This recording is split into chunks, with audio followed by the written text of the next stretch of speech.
At this time, the court calls State of Wisconsin versus Stephen Avery, case number 05CF381. Will the parties state their appearances for the record? Your Honor, the state once again appears by Calumet County District Attorney Ken Kratz, Assistant Attorney General Tom Fallon, and Assistant District Attorney Norm Gunn, appearing as special prosecutors. Good morning, Your Honor. Attorney Jerome and Dean Strang appearing with Mr. Stephen Avery this morning. Very well. At this time, the state may resume the presentation of its case. Mr. Fallon? Yes, good morning. Thank you. You may call your first witness. State at this time would call John Ertl. Please raise your right hand. You may be seated. Please state your name and spell your last name for the record. My name is John Ertl. Last name is spelled E-R-T-L. How are you employed? I work for State Crime Laboratory in Madison. I'm a forensic scientist. I work for the DNA analysis unit, and I also do crime scene evidence location, recovery, and collection. How long have you been employed with the Wisconsin State Crime Lab in Madison? I began there in January of 2000. Had you had any previous employment as a crime lab analyst prior to that? My first job as a forensic scientist was with the State Crime Laboratory in Milwaukee. I started there in 97. I moved from there after about a year and a half to the State Laboratory in Austin, Texas. And then I moved to Madison Laboratory in 2000. As a DNA analyst, what do you do for them generally? I examine evidence collected at crime scenes, and whether we have collected it or the police agency has collected it, it's brought to the laboratory for analysis. So I will look for biological materials, and I will attempt to extract DNA from them and type the DNA, get a genetic profile. Then we take the samples from known individuals. It's usually a blood sample or a swab from inside the cheek. Extract the DNA from that, get the genetic profile, match up the profiles if I can, determine whether or not the DNA from the crime scene items, stains, is the same as or different than the DNA from known individuals. Mr. Ertl, what other roles or duties have you been assigned or volunteered to perform for the crime lab? Well, in addition to my major role as a DNA analyst at the laboratory, we have a volunteer system where we do crime scenes, process crime scenes. So if any agency in the state feels uncomfortable or needs help or assistance that we can offer, whether it's just a phone call, get some advice, or whether we actually go to the scene and help them, we'll go. We'll document the scenes, photographs, we'll do sketches, but our main job is to find the evidence and collect it and bring it back to the laboratory. Is there a name for that particular unit or task that you perform? That's the field response team. How long have you been a member of the field response unit?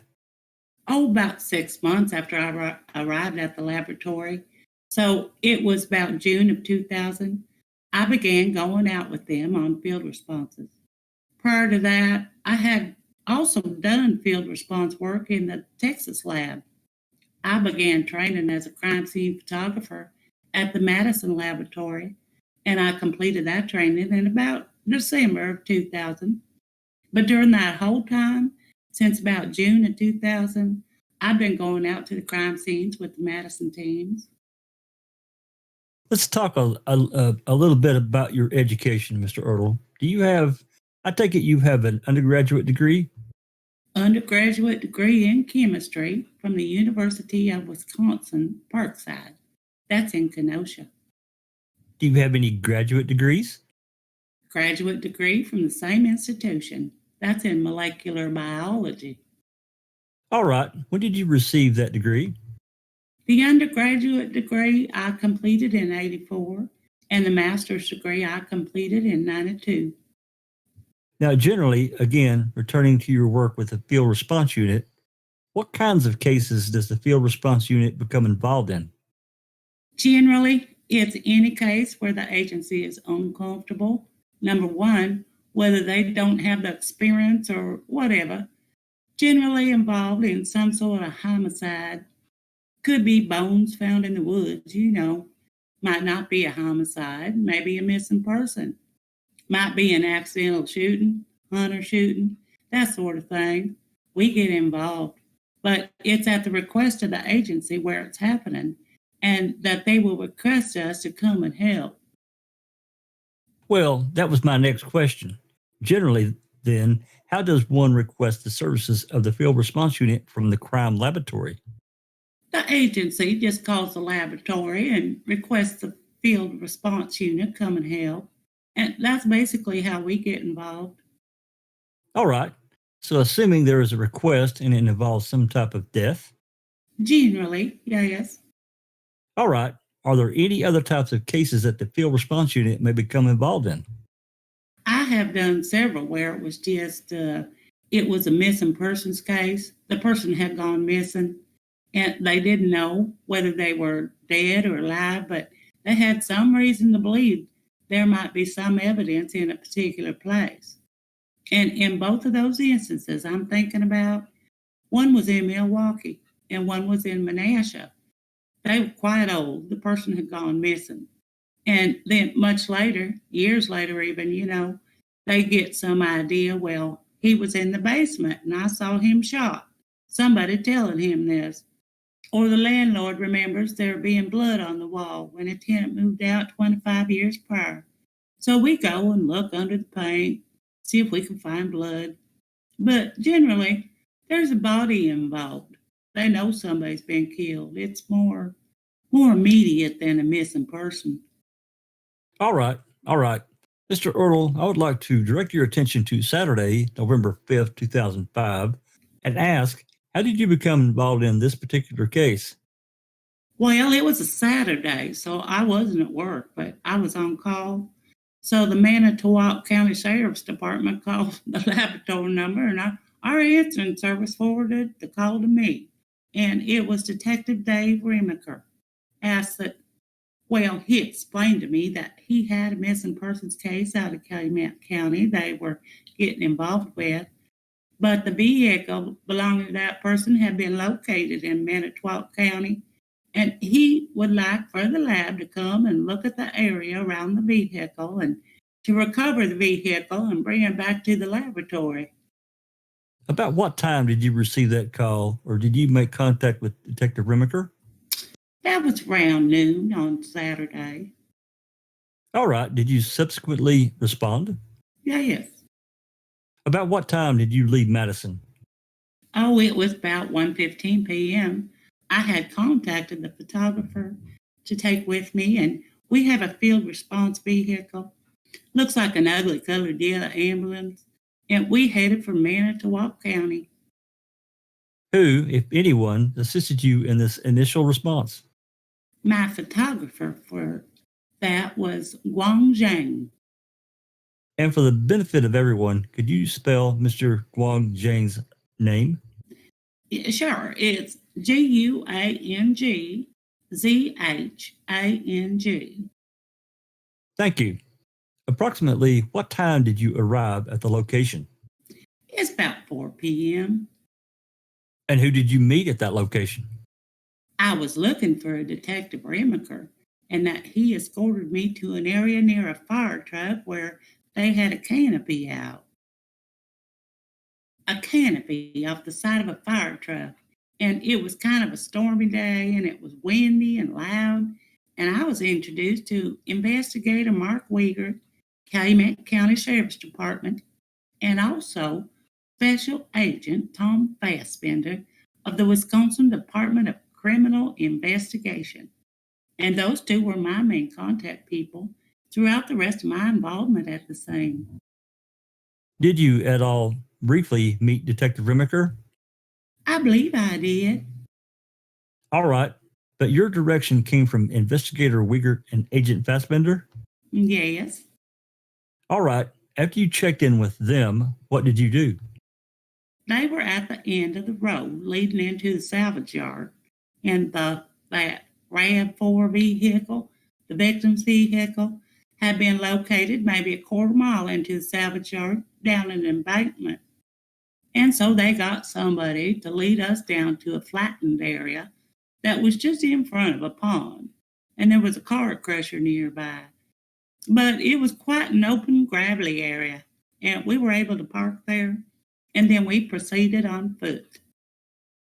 I'm going to stop you right there, if I may, and this might assist.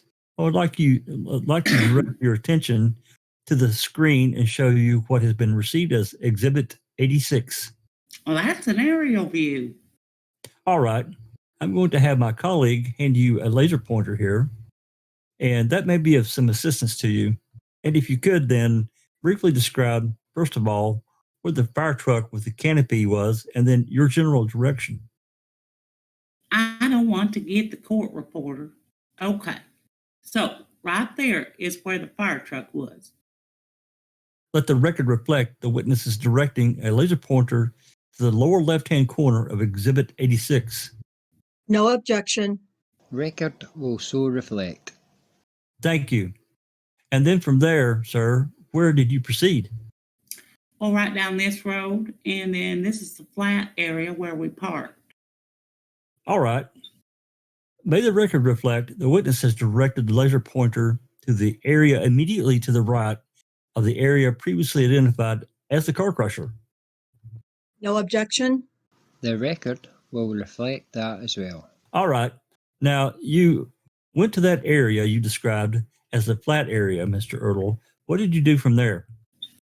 We then proceeded on foot down this kind of grassy, overgrown gravel and dirt road. And this is the pond. Goes around the pond, and you can sort of see cars lined up along the edge of that road that goes around the pond. Right about there, a little more than halfway down to the pond, there was a... I'm going to stop. I'm going to show you a close-up there. Just so you know, sir, this exhibit, as previously identified, was taken after the car was removed. All right. But for purposes of illustrating the area and the path you took, if you would now demonstrate with the pointer what you did. All right. So this is the flat level area. That's the car crusher. We proceeded down this road to right there. All right. Thank you. There's a red vehicle and two white vehicles. The RAV4 was a blue vehicle, was parked parallel to the red vehicle. Its nose was facing this direction. And the record should reflect he directly pointed to a westerly direction. The record will so reflect. All right. Very well. Thank you, Mr. Ertl. And if you would please then describe further the line of cars and a particular Toyota RAV4 that you examined or first observed. Okay. These cars parked along here were kind of older looking. The paint was faded. They looked like they belonged there in the salvage yard. The RAV4 looked a little different. It was shiny, and it had an old rambler hood leaned up against the back panel. It had a piece of plywood up against the front panel on the side. It had several tree branches up against the back. It had a cardboard box sitting on the hood, and it had quite a large 12 to 15 foot tall tree that kind of looked like it had been ripped out of the ground. Still had roots attached. Was leaning up against and over the hood. The other vehicles there had been parked there, and there were saplings growing up around them. But this one had detached tree limbs and things around it. The rambler hood had some fence posts or leaning up against the car. The other cars didn't have that sort of stuff around them. The car was sitting there, and there was vegetation growing up around them. So it looked a little odd. All right. And before we go further, tell us about the weather conditions upon your arrival. When I first got the call at noon, I was informed that the weather was threatening. It was early November. It was kind of cold, but it was rain that we were having. It had rained, and they were afraid that it was going to rain on the vehicle. I advised them they should cover it in some way if they could, because the rain, if there were fingerprints or anything, handprints in the dust on the car, that would get rinsed away by the rainwater. So I believe they had put up a tarp over the vehicle when it did begin to rain, and they had removed the tarp just as we arrived.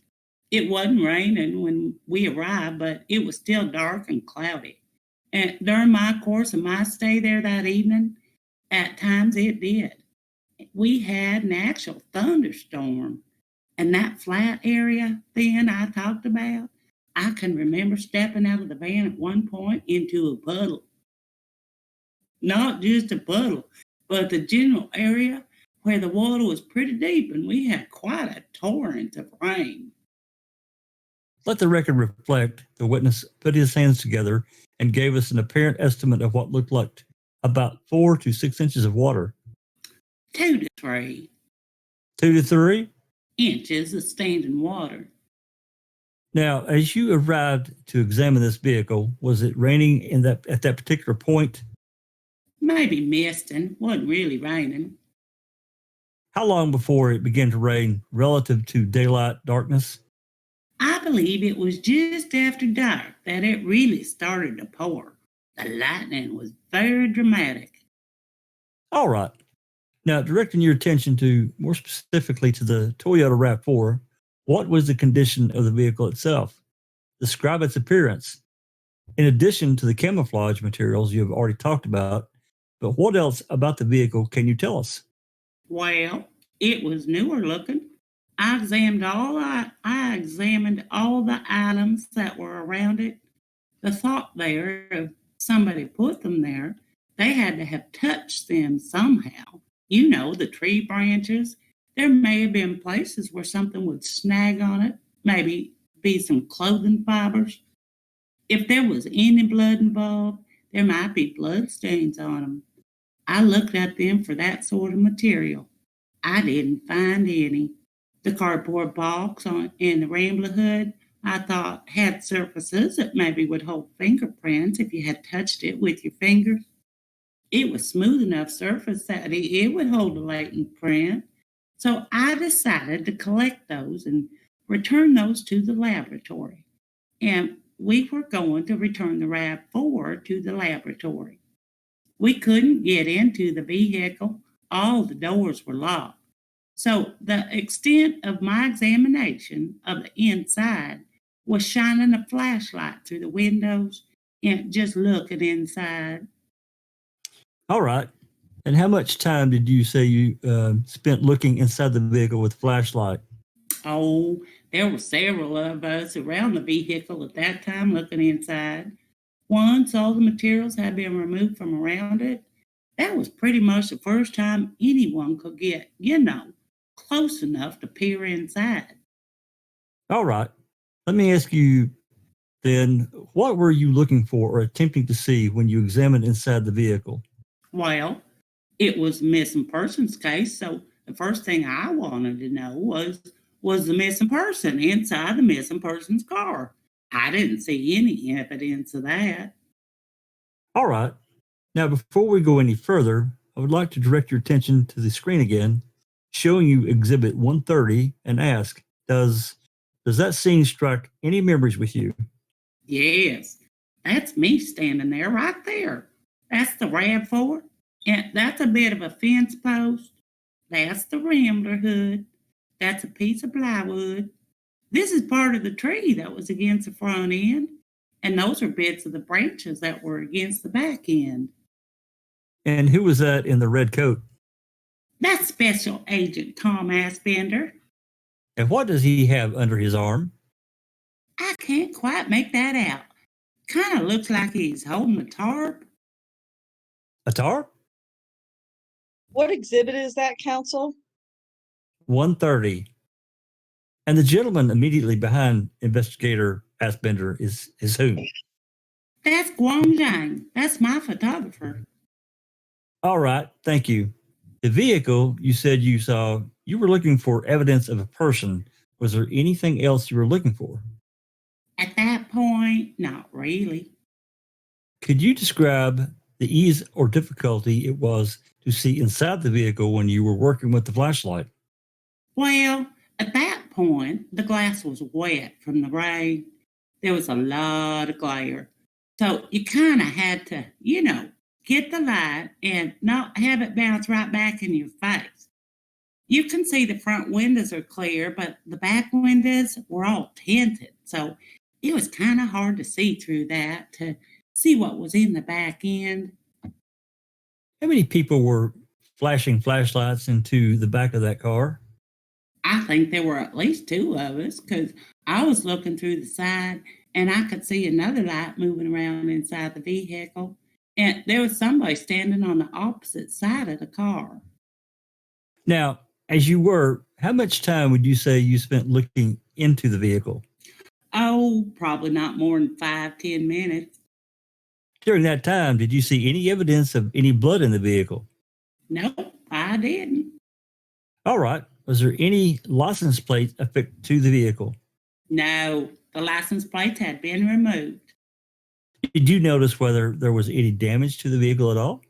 Yes, once we got the debris away from it, there was a scratch behind the Rambler hood. And then this front end had a little bit of collision damage. The lens on the light was cracked or broken, and there was some denting to the window. Did you examine the debris that was on the car for the presence of any trace of or biological evidence? Yes, I did. And what did you find?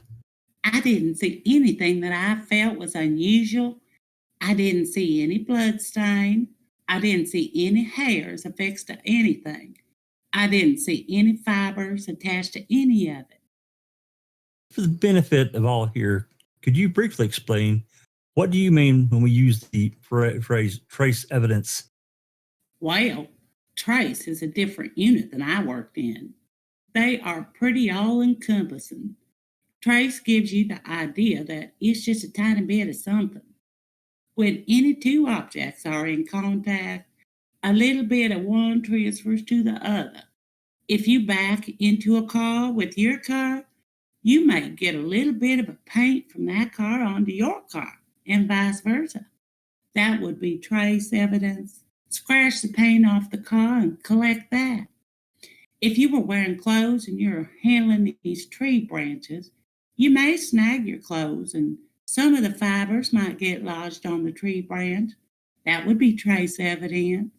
Or if one of my hairs comes out, lands on the tree branch, or I get my hair caught in the tree branch and it pulls some of it out, that would be trace evidence. Were there any efforts undertaken at that time to process the vehicle? No. Why not? No. Well, the weather was threatening, and best thing we could do is protect it from the weather at that point, and then to get it back to the laboratory where we could put it in the garage, and we would have all the experts in trace evidence and blood collection at the lab to do their jobs. All right. What efforts did you make to protect the integrity of this evidence? At that point, I suggested that we get it back to the laboratory and that we use a covered trailer to put the vehicle in. The trip to Madison in a rainstorm, traveling at highway speeds, would pretty much scour anything off the outside of the car. We wanted to put it inside of a trailer, so I asked for that to be brought to the scene. And did that, in fact, occur? Yes, it did. Approximately how long did you wait before making the request for that type of equipment and its arrival on the scene? I believe I made that request pretty early on. I'm not exactly sure how long it took to get that to the scene, but there was a record truck and was called, and that was a separate company, I believe, that had the trailer. In the meantime, I got involved with other areas at the salvage yard. All right, let's talk about those.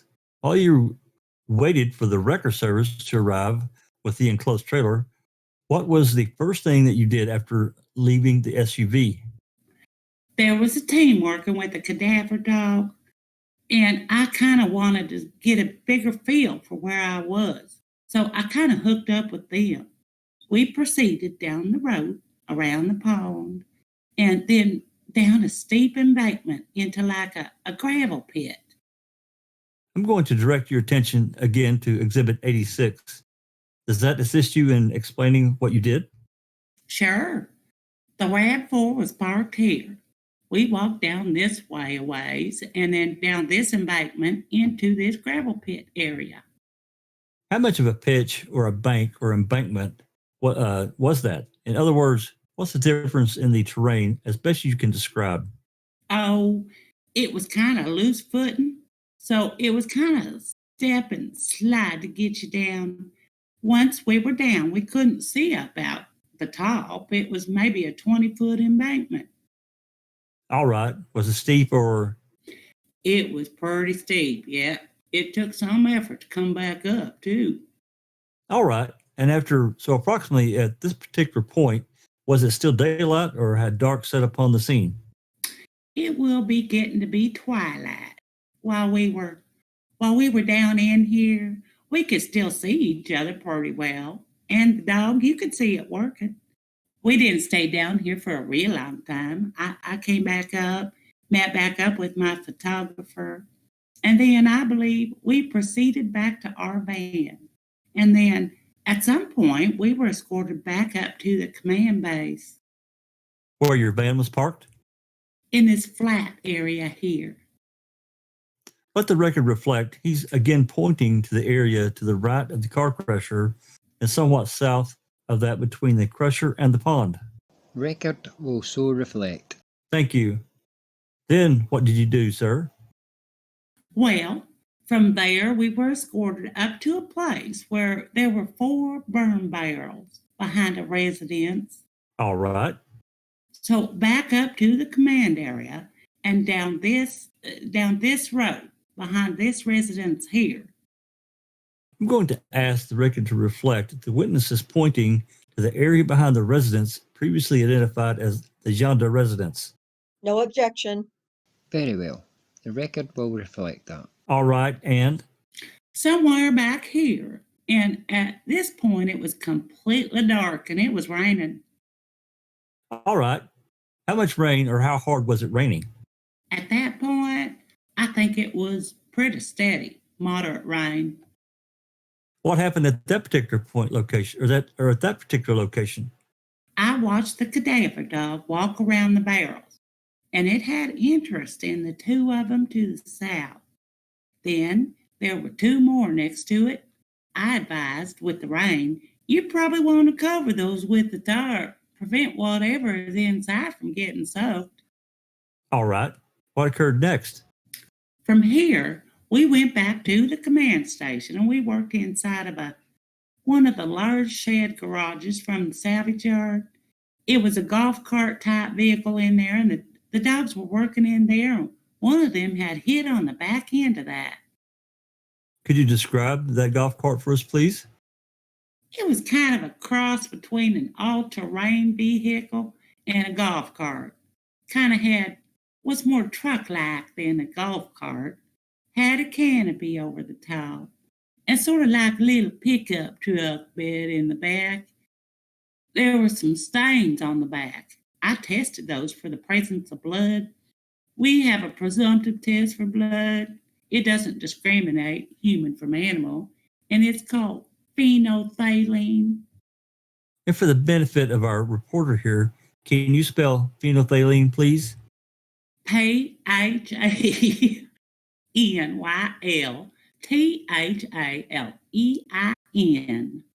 Phenolphthalein. And what result, if any, did that testing yield? There were a couple of dark colored stains on the back end and up on the canopy. They all had tested negative, indicating it was not blood. We had the photographer with us and he photographed that. And where did you go next? I'm not sure which of those large service garages it was that we were in, where the golf cart was. At that point, I believe we went back down, informed that the record had arrived. And we proceeded back down to the flat area and then back to the RAV4. And prior to stopping at the RAV4, had anything changed in the area, specifically with respect to the car crusher? At some point, and I'm not sure whether it was while the wrecker, before the wrecker, before we arrived at the scene where the wrecker was, or after we had secured the RAV4, but at some point there was talk about a car in the car crusher and how it was quite unusual. The crusher was operated by a different outfit, sort of a portable unit. They bring it into the salvage yard, crush some cars, kind of like a subcontractor, but they operated it. Objection to that. That's beyond the scope of his knowledge. That was just what I had heard. He's not going to know who operates it. The objection is sustained. What my point for you, sir, is what did you do when you examined the crusher at this particular point? There was a car crushed in the crusher, and the ramp of the crusher was still on top of the car. So you could just see the side of a crushed car, and you could sort of see into where the windows had been, but you couldn't see much. So somebody made contact with the people who knew how to operate the crusher to raise up the ramp so we could get in and look, try to get a better look at that car that was in the crusher. And did you get a better look? Yes, at some point people came and started it up and raised the ramp. Then we were able to climb up on top of the car. Still couldn't get a real good look because the roof of the car was down, crushed down on top of it too. So I advise if you want to get inside, you will have to get the roof and the metal off there. Then you could see what was actually in the car before it was crushed. Showing you on the screen what has been received as Exhibit 66. Is that the crusher vehicle that you have been talking about? Yes. And there was a vehicle in that when you arrived. Yes. All right. Returning again to the RAV4, the SUV, when the wrecker arrived, what did you do? The person with the covered trailer, he had attached to a pickup truck. He helped direct the wrecker truck. It was a really large one. Looked like he could probably pull a semi. He backed it down along that road between the row of cars and the pond. I waited for them down at the RAV4. The wrecker operator then examined the vehicle, trying to determine how he was going to best get it out of there, because there was no way they were going to get that pickup with the trailer in there and along that narrow road with the pond. So the plan was to pull the RAV4 out into that flat area near the crusher and then put it into the vehicle there, where they had some room to maneuver. So the wrecker operator determined that the RAV4 wasn't just going to roll. It was either in gear or it had a parking brake on. For whatever reason, it wouldn't roll on its own wheels. So we wanted to try to put the vehicle in neutral, and it was locked. He couldn't get in. So he crawled underneath and tried to reach the linkage for the transmission. He couldn't reach that. Then he tried to access that from under the hood, but the hood release and everything was also inside. Couldn't pop the hood. So what he ended up doing was crawling underneath and unbolting one of the drive shafts. It was a 4-wheel drive vehicle. He unbolted the drive shaft to the front end. He then used his lifter from the wrecker to pick up the back wheels and then rolled it on the front wheels. And he pulled it out from around the pond into that flattened area where the trailer was waiting. And then he rolled it up into the trailer, and then we strapped it down into the trailer. And who was involved in this project? I was there, the wrecker operator, and the person that brought the trailer. Once the vehicle was secured, what did you do? We then prepared, and I'm not sure if this is the point where they actually had the ramp raised now, and we then looked at the crushed vehicle in the crusher, or if that had occurred right prior to moving the RAV4 out. But at any point, at some point, Tom Fassbender said that we don't need you anymore right now. Get the RAV back to the lab. All right. During your exposure to the SUV, How many law enforcement officers were in the immediate vicinity of that vehicle? When I first arrived, I would guess 3 to 4. There was always one standing away from it, and the person was there just to make sure that no one who didn't belong there was there. That was like the security guy. When I first arrived, they were removing the tarp. I think there were 3 or 4 there. Tom was there with me, my photographer. There was another. You mentioned Tom. Yes, Tom Aspen. Agent Aspender, who was seated here? Yes. All right. And I don't know all the people involved. all right. And how about after your tour of the general area, you came back to the area where the SUV was? Were there officers then present as well? The one on guard was still there. Same person? That I don't know. Okay. Approximately what time did you leave the scene that Saturday night? I believe it was about 8:45. What time did you arrive in Madison? Oh, it was about 1:15 a.m. And what time did you finish securing the RAV4? It was about 2 a.m. All right. And where was the vehicle secured? In the garage at the crime laboratory in Madison. Did you need the assistance of any other professionals help secure the vehicle? Yes. Tell us about that.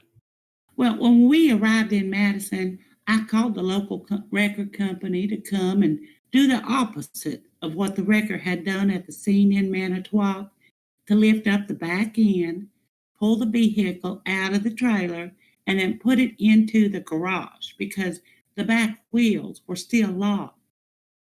Directing your attention to Sunday, November 6th, were your services again requested in this investigation? Yes. About 9 a.m., Sergeant Special Agent Tom Aspen called me and requested that we come up to the salvage yard again. And at that point, they hadn't any specific area they wanted our assistance. They just wanted our general assistance to be able to be available in case they came across anything. Okay. Did you then make plans to travel to the salvage yard? Yes. And what did you do, in fact? Go to the salvage yard? We left Madison. I think it was just before noon. And what time did you arrive at the salvage yard? I believe it was around 3:30. When you arrived at the scene, with whom did you meet? Investigator Wiegert and Special Agent Fassbender. What assignments were you asked to perform? Well, we were told of 3 areas where cadaver dogs had been interested. One of them was on the east side of Avery Road at the corner with 147. There was a gravel yard, gravel quarry, and there was maybe 30-foot tall mound of gravel and sand. And about 6 to 8 feet up that pile, the dog got excited about something. They said they would put an orange flag there, and they had seen a pinkish substance. So that was one place. The dogs were also interested in 2 wrecked vehicles that were parked on the perimeter of that pond near where the RAV4 had been. And then they talked about the burning barrels that I had seen the night before. The dogs were interested in those. We began working at the gravel yard. All right. And was anything of significance in your determination found at the gravel yard location? We found some reddish staining on some pieces of gravel. They tested presumptive positive for the presence of blood. We located a pinkish substance, perhaps 3/4 of an inch in largest dimension, looked like flesh. We found another piece of material about the same size. It was reddish and white in color. Both of those items were tested presumptive positive for the presence of blood. We collected those, and then we proceeded to evacuate that area under where those materials had been. So we dug 4 to 6 feet of gravel out of that area and placed it on a top, shovel by shovel, looking to see if we could find anything more. And we worked until dark. It was about 5 o'clock. And did you find anything else? We didn't find anything more. Was there any evidence whatsoever that was any kind of burial site or any wrongdoing had occurred there? Other than the presence of possibly blood and some flesh. And at that point, we didn't know if it was animal or human, and collected it and didn't find any more. That was the extent of it. And that's because the test does not distinguish between human or animal. That's correct. Okay, after completing that particular task, what was your next assignment or task on the agenda? At that point, we were asked to go in and look at Stephen Avery's residence. It had previously been examined by others and things had been taken. So at that point, we just went in. We were asked to look for any evidence of blood spatter patterns. It's one thing to find blood, a blood stain. That could tell you some information, but we were looking more for patterns of blood stain. If you cut your finger and do this, the blood will come off your finger and leave little specks in a line. And you can tell something about how that blood came to be in little specks in a line. Can the record reflect when he said, do this, he was moving his index finger sort of out of to the side and kind of flicking it? That's fine. That is an accurate reflection of the actions he took. Did you find any evidence of bloodstain pattern? Nope, we didn't. Now, what, if anything, did you find in your examination of the residence that Sunday evening? We found some blood stains on both entry doors and on the floor of the vanity and in the sink in the bathroom. What equipment were you utilizing as you examined his residence that evening? We used flashlights with white light and blue light. The blue light helps to give contrast to the blood, but it turns black, so it helps to see blood. And we use white light to see the reddish color of blood. Who was assisting you in this task? I was with Wang Zhang, the photographer, and also Chuck Cates. When we returned on Sunday, there were 3 of us. What was next? Approximately what time did you wrap up your examination of the defendant's residence? I believe we was in there until about 5:30. When you start at the residence, was it dark or still light out? We were losing light. When we left the gravel yard, it was not productive to be looking for things without supplemental lighting. And flashlights and a large gravel pile and shoveling, that wasn't productive anymore. By the time we left the residence, it was completely dark, 5:30. After, just so that we're clear, you mentioned Mr. Zhang name before. Mr. Cates accompanied you on this trip? Yes. Just so that we're clear, who was Mr. Cates again? He's another member of the field response crew. His normal duties involve fingerprint work. That's his specialty. He was also at that time the field response training coordinator. After examining the defendant's residence, what was the next task that you performed that Sunday evening? May I look at my notes to refresh my memory there? If need be, sure. Okay. After we looked at the residence, then we moved on to the 2 vehicles that the cadaver dogs were interested in down near the pond. One of the agencies had set up some very impressive lighting down there, so we were able to examine those vehicles even though it was dark outside. We found apparent blood staining in both vehicles. We collected those blood stains. We did not do fingerprint analysis, or we did not process the vehicles for latent prints at that time because it was starting to form dew on them. And the way we look for fingerprints is to take a fine powder with a feather brush and dust across. And if it's wet, that just does not work. So we just left that for a later time after it dried off again. And these vehicles, what were they? One was a gold-colored Honda, and one was a silver-colored Renault. Do you know if they had any prominent role in this case after your examination? I do not know. Very well. Directing your attention then to Monday, November 7th, 2005, did you again participate in processing of the salvage yard?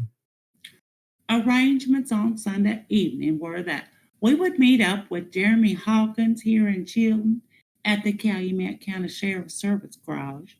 The 4 burn barrels had been transported to the service garage, and we were to examine those. And did you start examining the burn barrels? Yes, approximately 8 a.m., we met with Jeremy Hawkins. He led us into the garage, got us into the trailer where the burn barrels were, got them out into the garage, set up our sifting equipment, and bit by bit, we went through the contents of those barrels, sifting, looking for any kind of bones, teeth, hair, any metallic type items. Did you find any evidence of that? There was. In each barrel examined, we collected a box full of that sort of material. All right. Now, was that task all interrupted on Monday? Yes. Just after we had lunch break, and we had just started sifting the barrels again, around 12:30, we were requested to return to the area near the scene. Some volunteer searchers had discovered in some area a forested area with some disturbed soil. They were thinking this could be a potential burial site, so we proceeded to that location. It's just west of the salvage yard at the end of Cuss Road. What did you find when you arrived at that location? We were taken out into the woods a little bit and was indeed an area with disturbed soil. To me, it didn't look like a grave site. It looked more like a rotten stump to me, where the wood had just turned into like humus. There was no plants growing up to it really, so it was a barren spot. So it kind of looked like it was disturbed. The normal grasses and moss and stuff growing in the area around it weren't here, so it did look odd. There was some whitish colored plastic sticking up out of the ground in sort of a perimeter, maybe 3 feet in diameter. The plastic to me looked like it was decomposing, getting brittle and just flaking off onto the ground on its own. The little flakes were still there right under the plastic. What does that signify with respect to the age of that plastic at that particular site? Well, the fact that little bits were directly below the plastic that was sticking out of the ground indicated to me that it hadn't been disturbed recently and that plastic had been there for quite some time. Perhaps years? Perhaps. So your conclusion with respect to the possibility of any type of burial site was what? Well, at that point, I was also informed that they had been working a bloodhound with a scent from... Objection as to hearsay at this point. That's fine. Mr. Ertl, just in terms of based on all the knowledge you had available to you, and in particular your examination of this location, what did you conclude regarding possibility or no possibility of a burial site? My preliminary indication was that this was not a burial site. Approximately how long did your examination of that area, particular site, take? Well, first thing, they wanted to get permission from whoever owned that property. They needed to figure out who owned that property. They got written permission from that person. Wong and I then went in and photographed the area. We sent Chuck back then to the salvage yard to do the latent fingerprint processing on the 2 vehicles from the night before. This is about 3 o'clock in the afternoon. So it was dry, wasn't raining at that point. So we sent him out to do that. A warrant was then obtained for the burial area to search that. And then I began to excavate this humus-like material, moving it onto a tarp, digging down. I dug down a little ways, and the white plastic perimeter was actually underneath all of that humus material. On the flip side of the white plastic was the label peat moss. It was an old bale of peat moss. Under that plastic was the remnants of an old wooden pallet that was decomposing into the soil. I picked the pieces of wood out, dug down into the soil a little bit, and ran into roots. fine root map from the surrounding plants was well under the entire peat bag. And where there was little slits, small perforations in the peat bag, there were little shoots starting to come up through it. So again, indicating to me that this area had not recently been disturbed. I then dug down past the roots and looked at the soil layering. It looked like it, again, had not been disturbed. But at that point, I concluded this was not a burial site. I'm going to have the screen project Exhibit 84 for us and ask if you recognize that general vicinity, and in particular, drawing your attention to the top of the photograph displayed there. Does that look familiar to you? I can't orient to that. Okay. I know there were some ponds, but I had never gotten to the pond. No objection if counsel points out the locations that you are referring to and see if he can identify it that way. It's not necessary. Thanks for the offer. Okay. Okay, I see something I recognize. What do you recognize? Take your pointer and tell us what you recognize. This is the residence of Stephen Avery. Right. This is the garage, and this is the road to the command center, and this is a field. And I didn't walk that field myself, but I was informed somebody had. Objection, hearsay. Looks like that's the... Hold on a second. I was informed he should avoid that. Okay. It's just his way of explaining how he got from point A to point B. It's not offered for the truth of the matter. It's just the effect of the listener as he investigated, did his job. Based on what he said, I can't tell if it's hearsay or not because I don't know the purpose of which it's being offered. So I reserve ruling it at this point. Mr. Fallon, you may proceed. All right, Mr. Ertl, if you would just confine your opinions and or your observations to what you saw and what you did. Again, you're explaining your orientation to Exhibit 84. I had been here, Stephen Avery's residence, and I was here. If that is the end of Cuss Road. All right. I was not in this area here. Okay.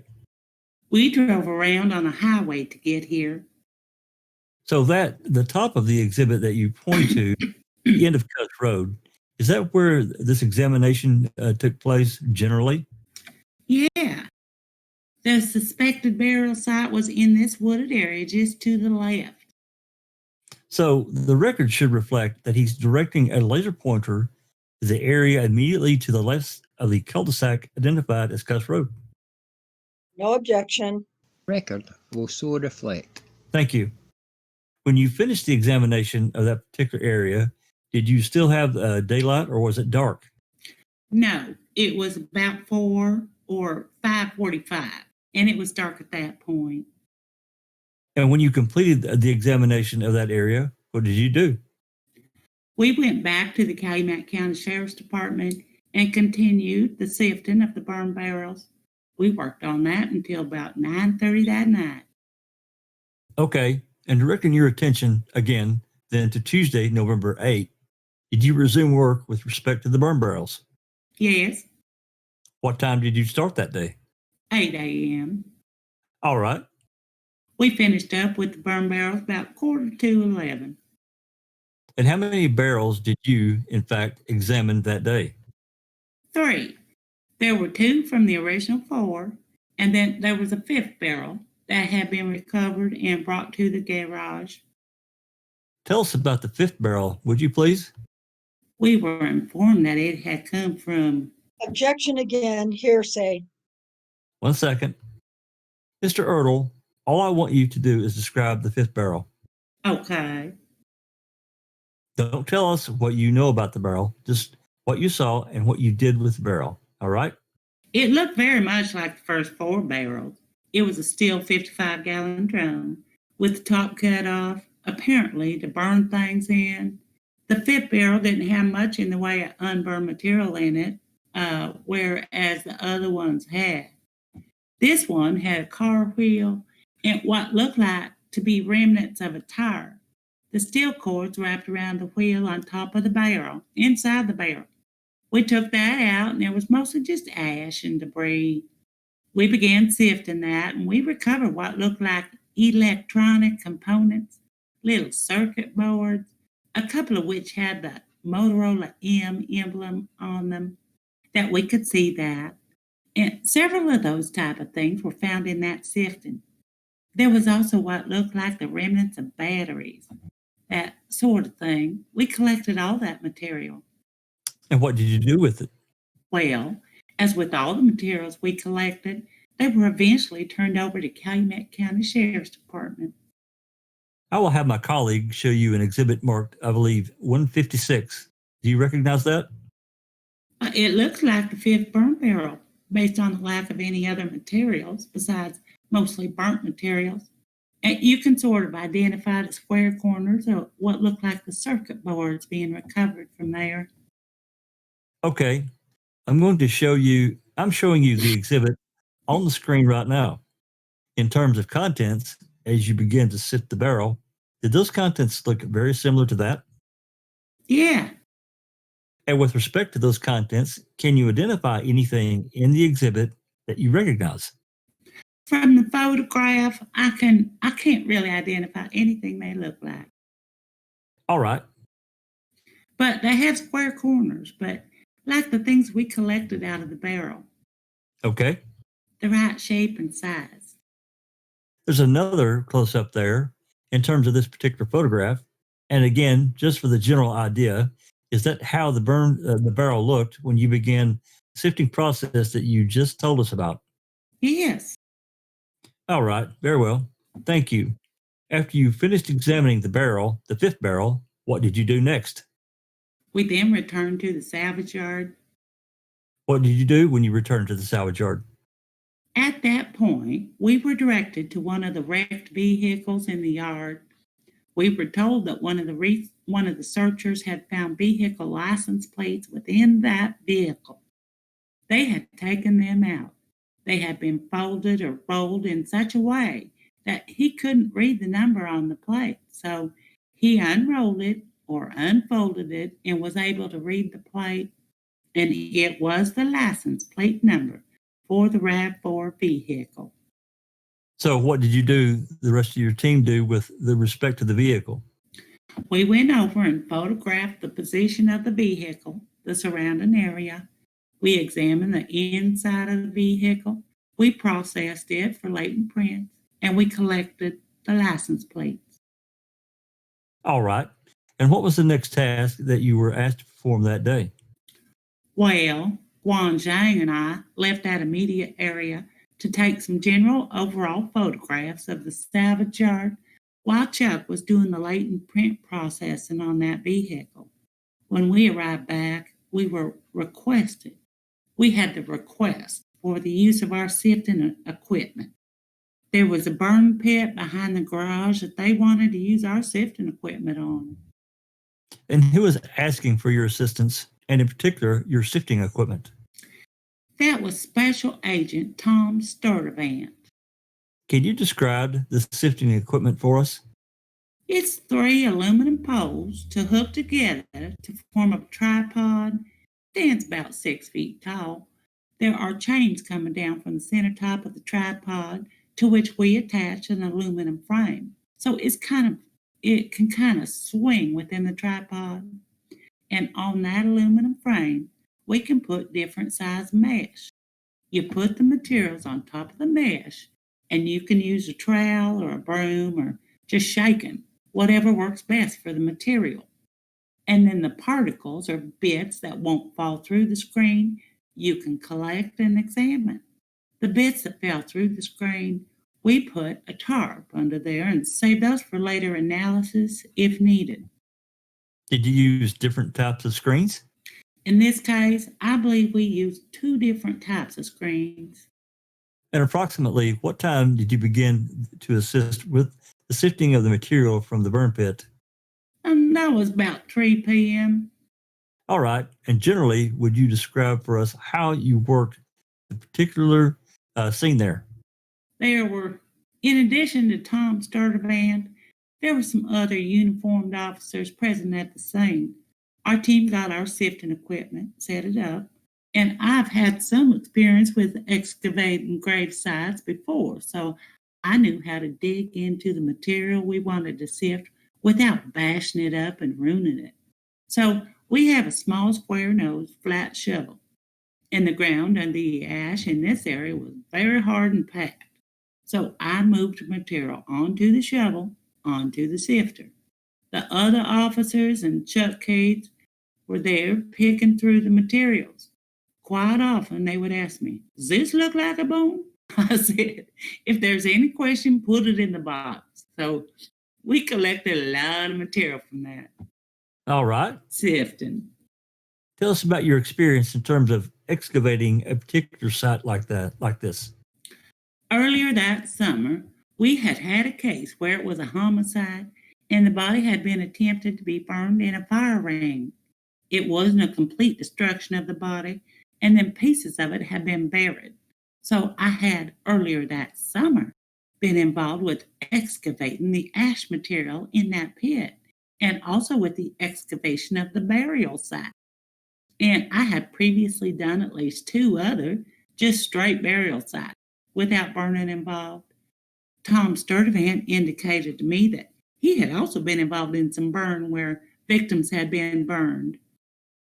In terms of your experience, then describe for us how the material was actually taken from the pit and what efforts you made as to not unduly disturb the site or damage any of the material that you were removing. Tell us how you managed that. Well, we used a flat shovel to slide underneath it on the hard ground to collect things. We also used a mason's trowel to gently excavate and loosen the material, and then place it onto the screen. And at that point, we had additional mason's trowels and whisk brooms available to move the material to let the smaller materials fall through the screen. And then you could examine the material that remained on top of the screen. All right. Who actually did the shovel work, as it were, and who did the actual picking through what was placed in the sifter? I believe I did most of the shovel work. My photographer also did some shoveling. I don't recall anyone else doing shovel work. And did you have or were you aided with lights to conduct this task on that? No, we didn't have any lights. What time did you... We used flashlights. Thank you. What time did you cease that work? It was about 5 p.m. I would like to show you exhibit number 50. With the exception of the presence of the dog, I think previously identified as Bear, is it true and an accurate portrayal of the pit? Yeah, this is the area where we excavated that grayish colored material and sifted it. May the record reflect the witness has identified a darkened gray area he used, which is depicted in the bottom part of exhibit 50. Does the defence agree? Yes. Very well.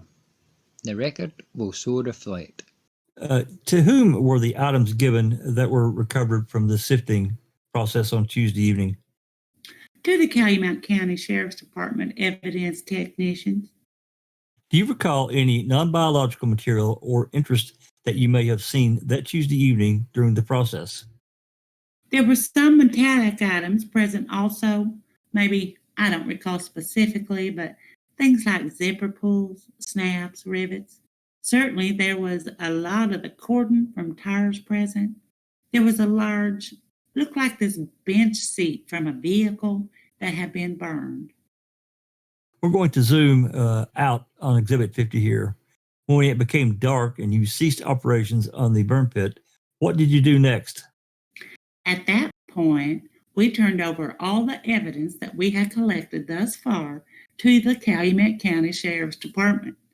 We were preparing to leave the scene, but before we left, it was requested that we do a luminol treatment of a couple of residences on the property.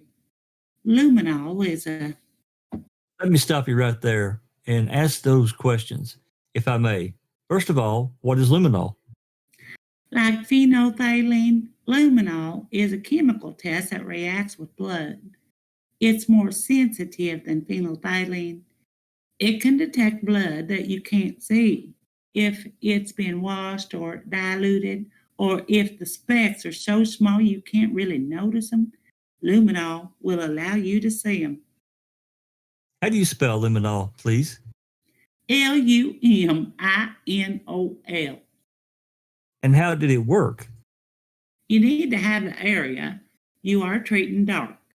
When luminol is sprayed onto a blood stain, it gives off light so it glows. Anything that's glowing here in the dark, we circle with a piece of chalk and then go back with the lights on. Look at the areas we've circled to see if we can see anything. And then attempt to swab that area and test it again with phenolphthalein. Phenolphthalein is also presumptive for blood. It's more specific than luminol. Some things will react with luminol, such as copper penny, the lead seals we use. Bleach reacts very strongly with luminol. Those sort of things. Cleaning reagents, chemicals. What types of cleaning? Did you say reagents? I did say reagents. What type of, first of all, what is a reagent? You buy a bottle of Bo Peep ammonia. Reagent is a word that we use in the laboratory to mean some sort of concoction that you come up with for some specific use. Okay. Something you put on your sink to clean with. I was going to say, can you give us a common everyday example of a reagent? Clorox bleach. Okay. You were saying you were about to explain more on the reagents. So luminol is more sensitive, but it's less specific than phenolphthalein. So if it glows with luminol, then we will want to go back and retest that area with phenolphthalein. It's more specific. To be useful for later analysis, we will want it to be phenolphthalein positive. Now, which residences were you asked to conduct the luminol process? Stephen Avery's and Charles Avery's. And this was Tuesday evening? Yes. All right. Then let's start with Stephen Avery's residence. What, if anything, did you find there that had previously not been examined or determined or observed? There were some visible blood stains on the couch that we had previously not found, that we found with luminol. Other than that, there was nothing that we hadn't already seen. And when you found these stains on the couch react to the luminol, what did you do? Circled them with chalk, then we looked at them. There was obviously red-brown color, but within the pattern of the couch material, we hadn't seen them previously. So we took cuttings of the couch material and collected the stains. And how about with respect to Charles Avery's residence? What, if anything, did you find there? Again, we found blood stains on the couch. And what did you do? We cut the fabric to collect the stain. Approximately what time did you conclude your investigative work that evening? Well, the luminol went on from about 5:30 to 9:30. But in between Stephen's residence and Charles' residence, we also did the garage next to Stephen's residence. I was going to ask about that. So what did you do inside the garage? We had been informed that others had been there before us. There were chalk circles on the floor already. We luminoled, made our own chalk circles, found one spot that was confirmed positive with phenolphthalein, but we were informed that had already been collected. There was another area that wasn't just a spot on the floor. It was more of a smear. Can you describe this smear in greater detail? Roughly a 3 to 4 foot diameter area, faintly glowing under the luminol. No specific spots or stains. Couldn't see anything with the lights on. Just swabbed several places where the luminol had been reacting, tested with phenolphthalein, and did not get a reaction with the phenolphthalein. All right. So this is that large area that you were talking about? Yes. So what did that tell you as a forensic scientist about that large area and its reaction to luminol, but did not react to a more specific phenolphthalein test? Well, there was something that had been spread out in a large area in that was reacting. I don't know what. And what cross reacts, cleaning chemicals, dilute blood, would react, but it may not show up with phenolphthalein if it was diluted enough. So there was really nothing for us to collect from there. All right. Now, as you think about that particular garage examination, do you have a picture in your mind as to approximately where in the garage this larger spot which reacted to the luminol was? Yes, I do. And tell us about that. As you face the garage, there was a large overhead door. There was a smaller entry door to the right of that. We went in through that door. Immediately in front of you was an inaccessible area because of the amount of stuff that was in the garage. You know, parts of whatever. I don't know what. And the first stall to the left of the main door was a snowmobile. And then in the further stall away from that door was a small SUV type vehicle. This smeared area was, if you walk in the door, move a little bit to the left around that material, between the material that's on the floor and the snowmobile, and then walk straight back toward the back wall until you run into the clutter. It was right in that area, in the corner of the clutter, at the rear of the snowmobile. All right. I'm going to have my colleagues show you what has been received as Exhibit 107. Exhibit 107 would be some of the assistance to you in pointing out the general location of this larger spot. There's less clutter than I remember there being, but yes, the vehicle, the snowmobile, and some amount of clutter is there. All right. Is it sufficient for purposes of giving all of us here a general location of that? Yes.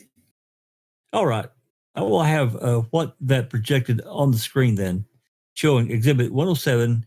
You have the laser pointer. To the rear of this tractor, to the rear of the snowmobile. So you are pointing, the record will reflect the witnesses taking the laser pointer and pointing to the area immediately in front of the green tractor and to the right and behind of the snowmobile. Would that be accurate, Mr. Ertl? Not agree with that. Is that to the front or the rear of the tractor? You're pointing to the rear of the tractor. The rear of the tractor? Right. Okay, an area just to the rear of the green tractor would be accurate. Record will so reflect. Very well. And again, would you give us an approximate size of this box? 3 to 4 foot diameter.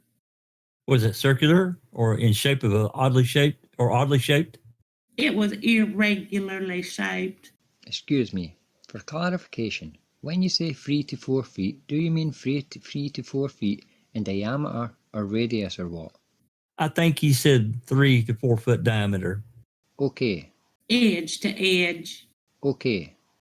Now, is there a larger measurement that you could somehow use? I know you said a diameter suggests to us across 3 to 4 feet. Is there a general length measurement that you can estimate for us or not? No, I didn't use a measuring tape to measure this area. All right. After completing your examination of the two residences and the garage with the luminol process, what did you do then? 2 questions, I'm done. Very well. What did you do? We had collected the cuttings from the couches in both residences, turned those over to Calumet County, and then talked with Investigator Wiegert and that Special Agent Aspender, and were released from the scene. About what time did you clear the scene? Oh, it was about 9:30 p.m. Very well. Were you called back at all, or was that your last trip? That was the last. Thank you. We have no further questions for this witness. Very well. Members of the jury, at this time we'll take a morning break. I will remind you as usual, you are not to discuss the case or this morning's testimony during the break. Thank you. Counsel, then please report back at 10 minutes to 11. Thank you. At this time, we're backing the record. Mr. Buting, you may commence your cross-examination. Thank you, Your Honor. Good morning, Mr. Ertl. Good morning. You have an interesting background, and what I would like to do is introduce your curriculum vitae, or I'm not sure exactly what you call it, statement of qualifications. See if you can identify that for us. Yes, That's Exhibit 159, and that is a statement of your qualifications, your training and experience. Is that right? that's right. Okay. I will leave it here in case you need to refresh your recollection on it. And by the way, you were referring to some notes. Yes, You mentioned that could I see those please, so that I may just show me what it was you were refreshing your recollection with? I have my case notes. I believe you have those, my report. And this is just a sheet I just wrote up last night while I was. Okay, thank you. If you can just take these with me for a few minutes, and I will leave that with you there. Now, in terms of education, I'm not sure that we got that degree out. You have a Bachelor of Science in Chemistry. chemistry, okay. And then you also have a master's in applied molecular biology, right? Correct. So it seems like you were on your way to a career in fact, some of your articles in there look like you were on a career to be plant biologist of some sort, career path originally. I spent a lot of time doing that, yes. In fact, you were a researcher for 10 years with UW Parkside, right? Yes, And then you worked at Abbott Labs for a period of time. yes. How long was that? Oh, about a year. And why did you leave that job? I got a call from the crime laboratory in Milwaukee. They had an opening and wanted to know if I was interested. I was. Okay. I had applied for a Milwaukee job at the same time as Abbott, but didn't hear back from them. Okay. So you at some point decided to change from being a researcher to being an actual forensic scientist. Correct. Okay.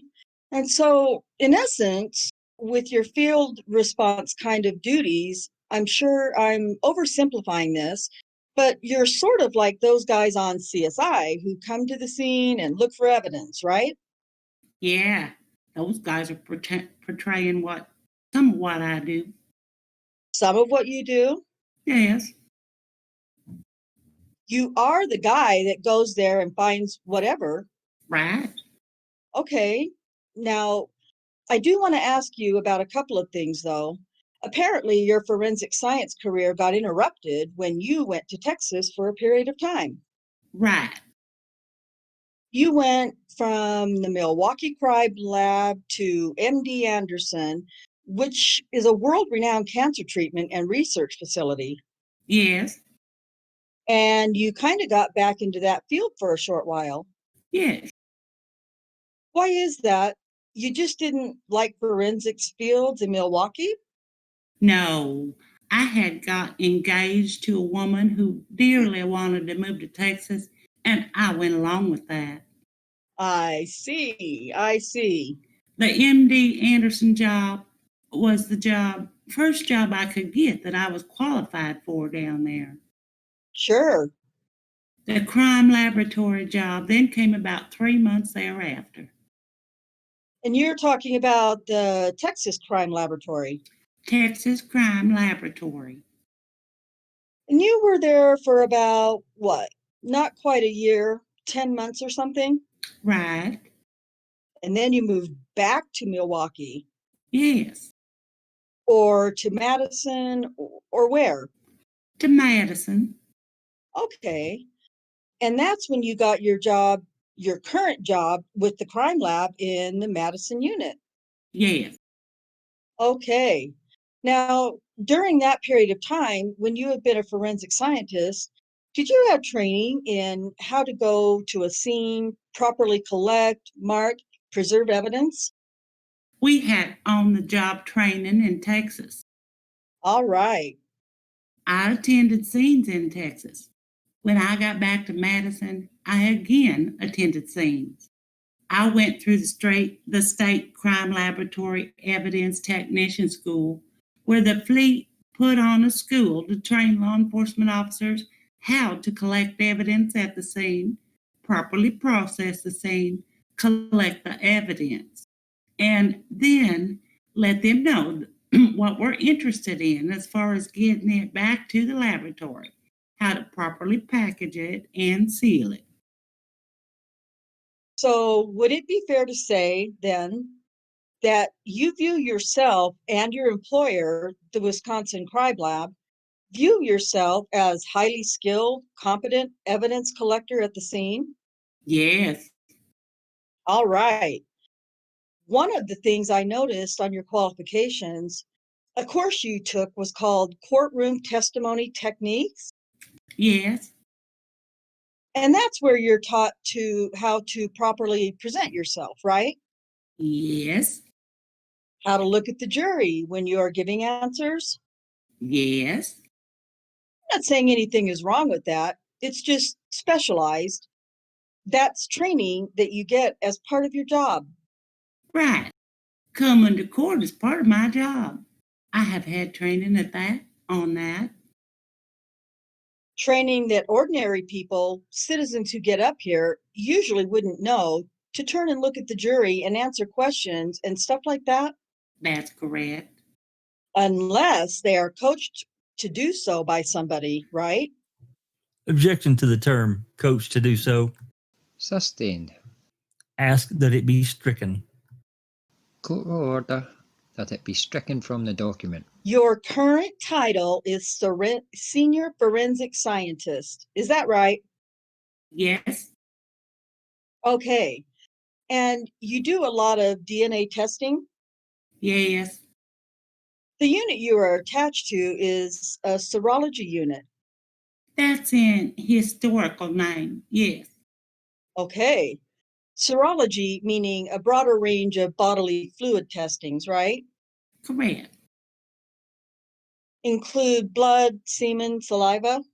Yes, And in the old days, before DNA, that's where people would do ADO typing of blood and that sort of thing. that's correct. That's not done so much anymore in your lab. That's also correct. All right.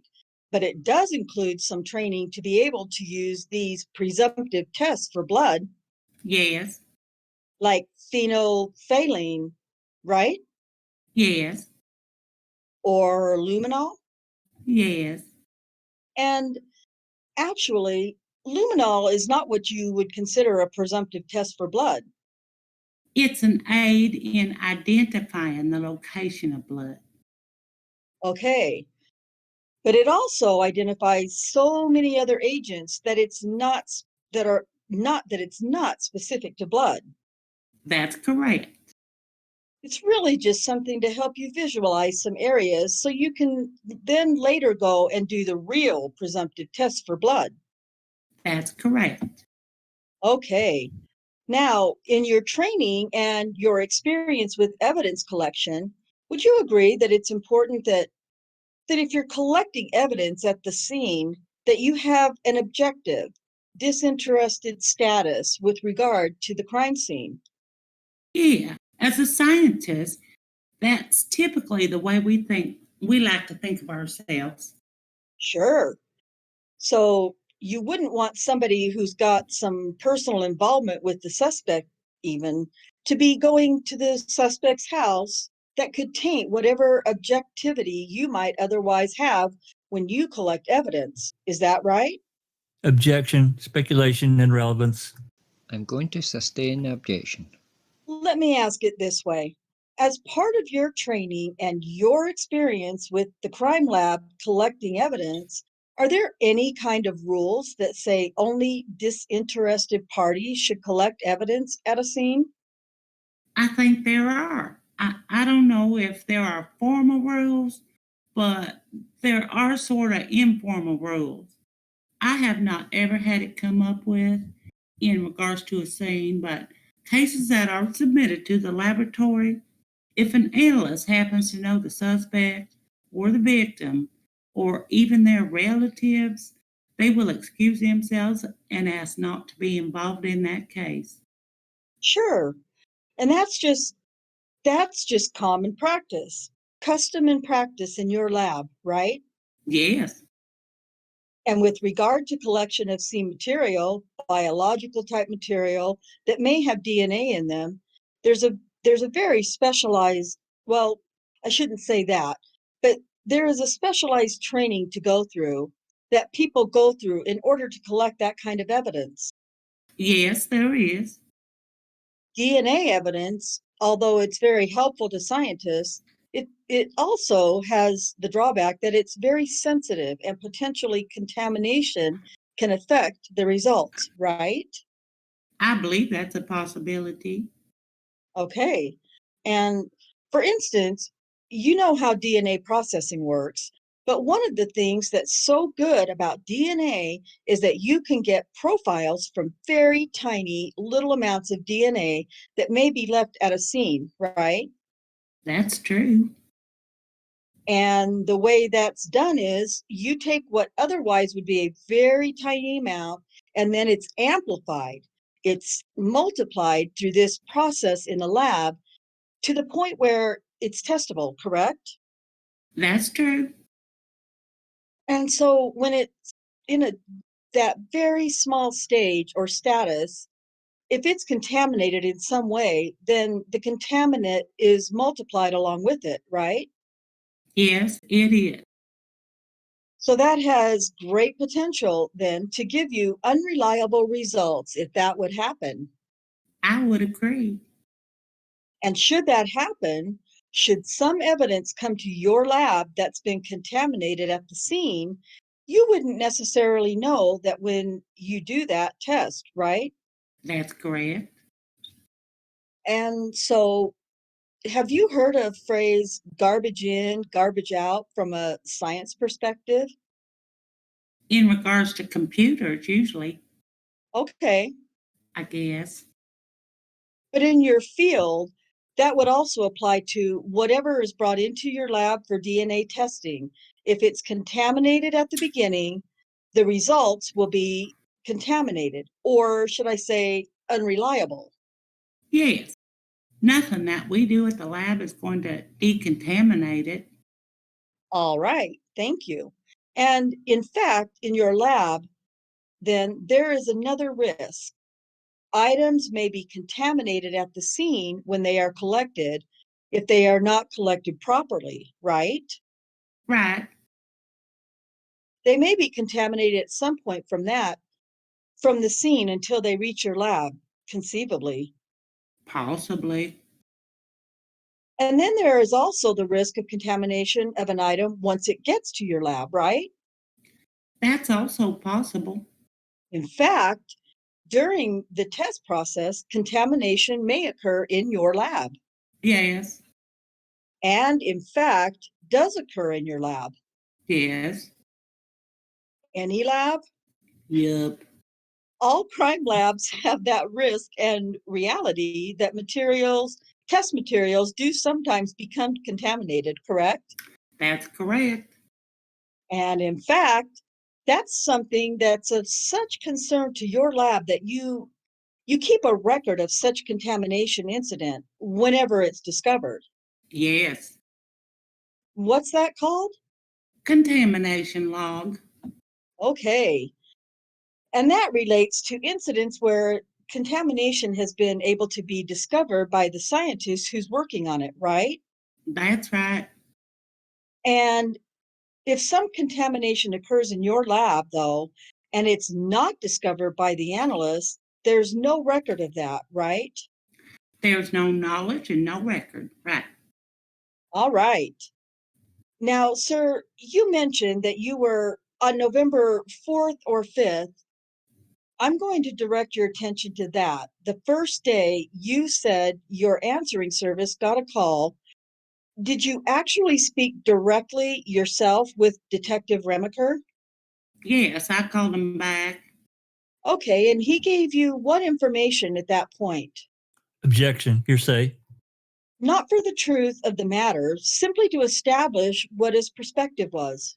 I think, before I can rule on the objection, I have to hear the answer or the nature of which it's being offered. He told me his name, what agency he was with, that he was working in conjunction with another agency and with the state agency, and that he was requesting our assistance with regard to missing person cases.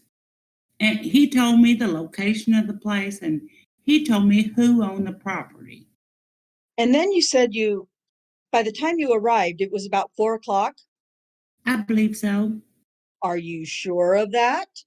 I'm not real good at keeping track of time in my head and, have my notes on times at the I will give those back to you, sir.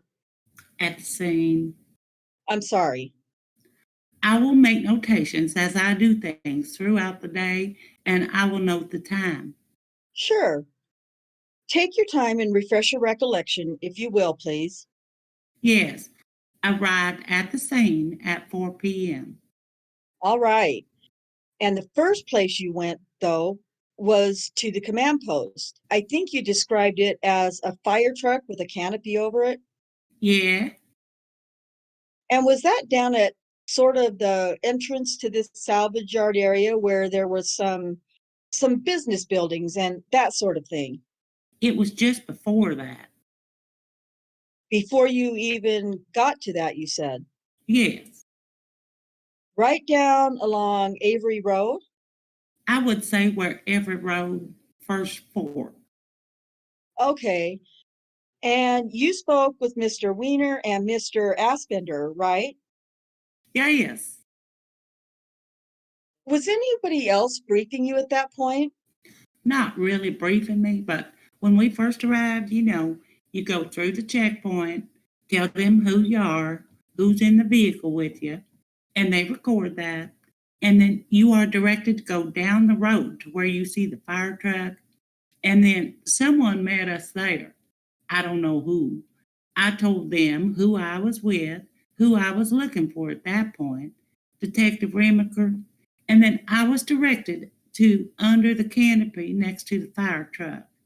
I was introduced to Investigator Wiegert and Tom Fassbender at that point, but there were many other people present.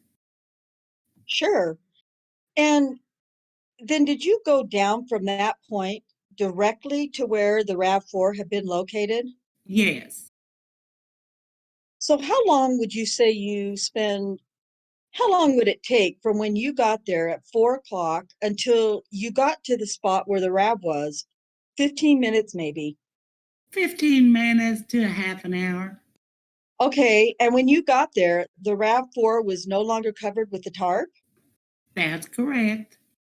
Counsel, could you please put up the photograph? I have been unplugged. We're still not set up, right? Can you use the Elmo? No, I would like to use this, please. You are sure, though, that the vehicle was not covered with a tarp when you first arrived? They were in the process of removing the tarp. The tarp was present. I was told that some of the branches that were now lying on the ground had been on top of the vehicle, but fell off when they had pulled the tarp. Okay. But I don't believe I was present for the unveiling. You don't recall ever seeing the vehicle completely enclosed, covered with this tinted tarp thing? No, I don't. All right. Members of the jury, at this time I should let you know that the technical problems we have been experiencing are not the result of any actions by either party to this action, and I am told that, hopefully over the noon hour, they are going to be addressed and things will be cleaned up. We hope. I believe 144 exhibit. I don't know if you have it marked yet. 80 or 81 would do fine. All right. We'll come back to this in a minute. He's going to have to reboot the thing and get us in position where you can look at this photo. So I will move on. We'll come right back to that in a few minutes. I believe you said you took some photographs that we saw, right? One of the first things you did was take photographs Yes. and looked at the debris and things that were piled up against it to see if there might be any biological evidence you could collect. Yes. And did you remove that debris at that point? Yes. So you actually moved the Rambler hood away completely. Yes. And that fence post, we'll show you in just a moment, but we have seen it many times already. That sort of fence post that's leaning up against the right of the car, that was pulled away Yes. and the branches were uncovered. Could we have a quick sidebar, Your Honor? Sure. All right. Mr. Ertl, during the break, we were able to get the exhibit that we saw yesterday, Exhibit 143, up on the screen for you. Do you see this area in the center of the screen where there appears to be something covered by a tarp? Yes, I do. Did the RAV4 look like that to you when you first arrived? No. You never saw it in that condition at all. No. Counsel, could you just minimize it back to the desktop and then show us again the electronic signature for that, please? Can you see that? Counsel has put up his cursor over this photograph now. I don't know if you can read that. It says date, picture taken, 11/5/2005 at 4:16 p.m. Yes. All right. Now, it's your testimony that you got to the scene of this RAV4 right around 4:16 or 4:15 p.m., right? I arrived on the scene around 4 p.m. 15 minutes to a half hour later, we were escorted down to the RAV4.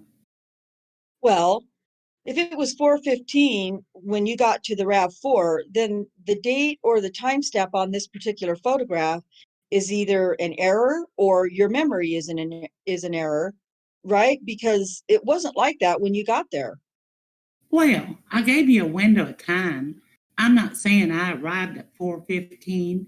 I do not know that. I estimated roughly 15 minutes to a half an hour talking with the investigators under the canopy.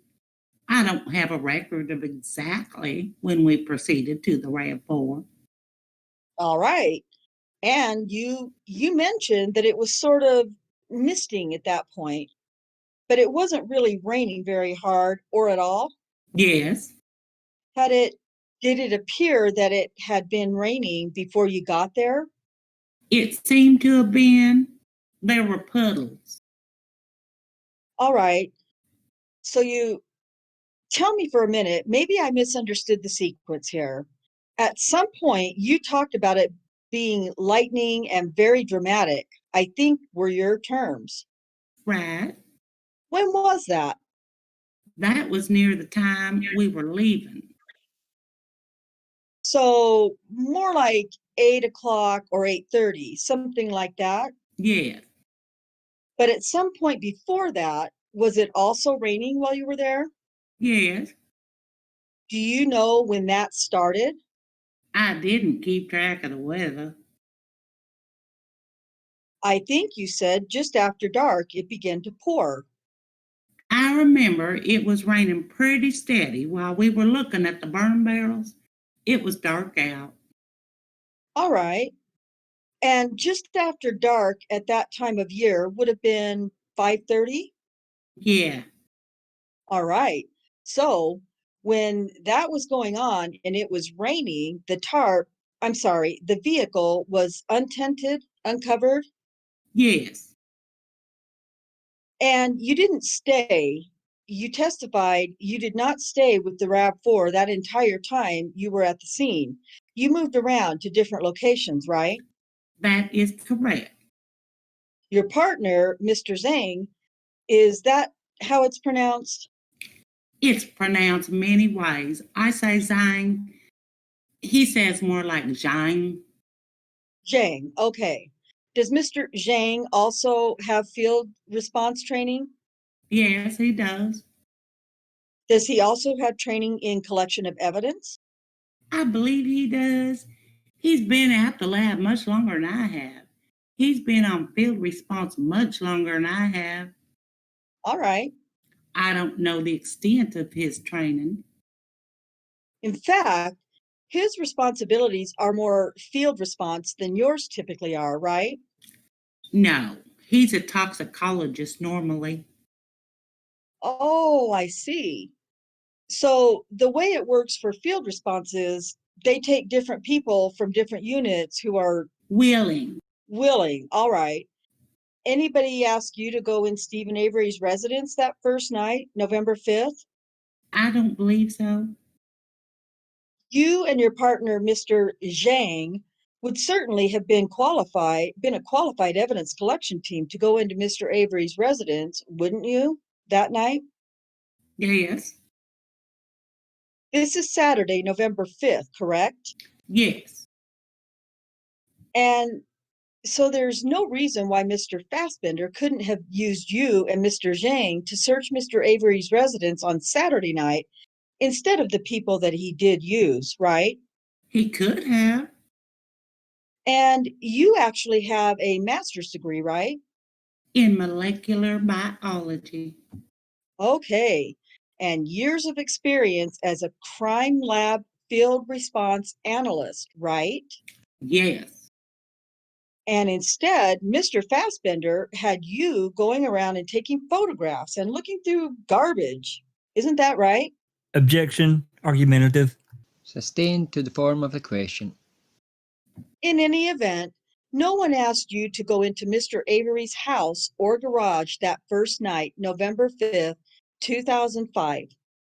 That's true. And while it was raining very hard, you obviously couldn't do much outside. Right. We were basically waiting for the record crew and the trailer to arrive.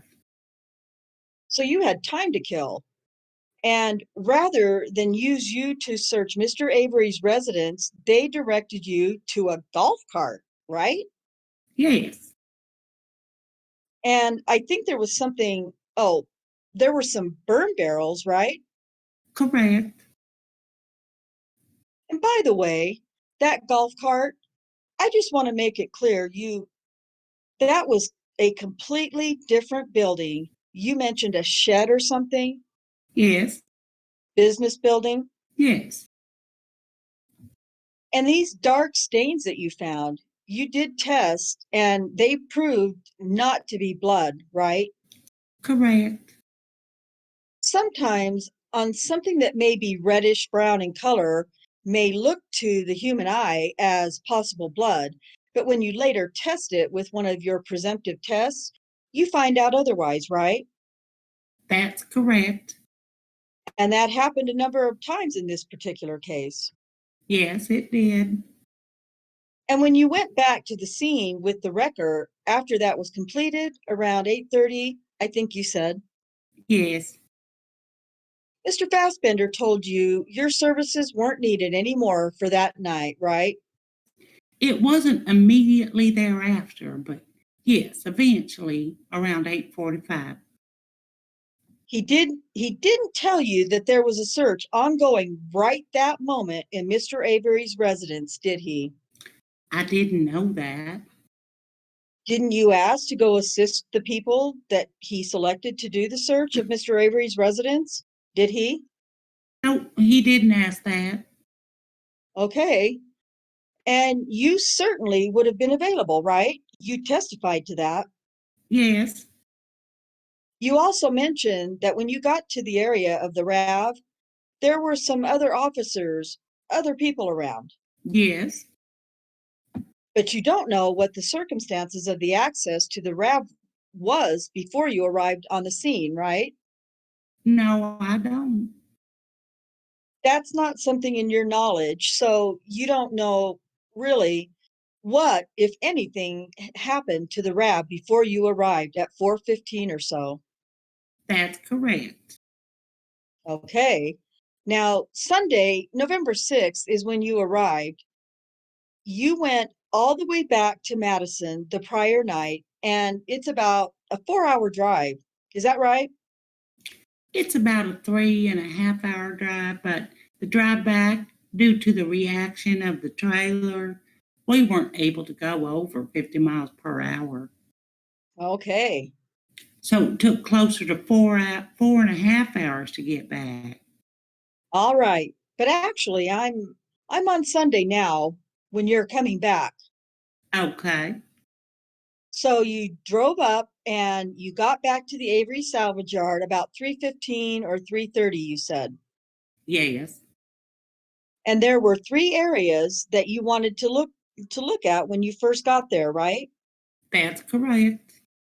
And none of those three, when you first arrived, included Mr. Avery's residence or the detached garage next to Mr. Avery's residence, did it?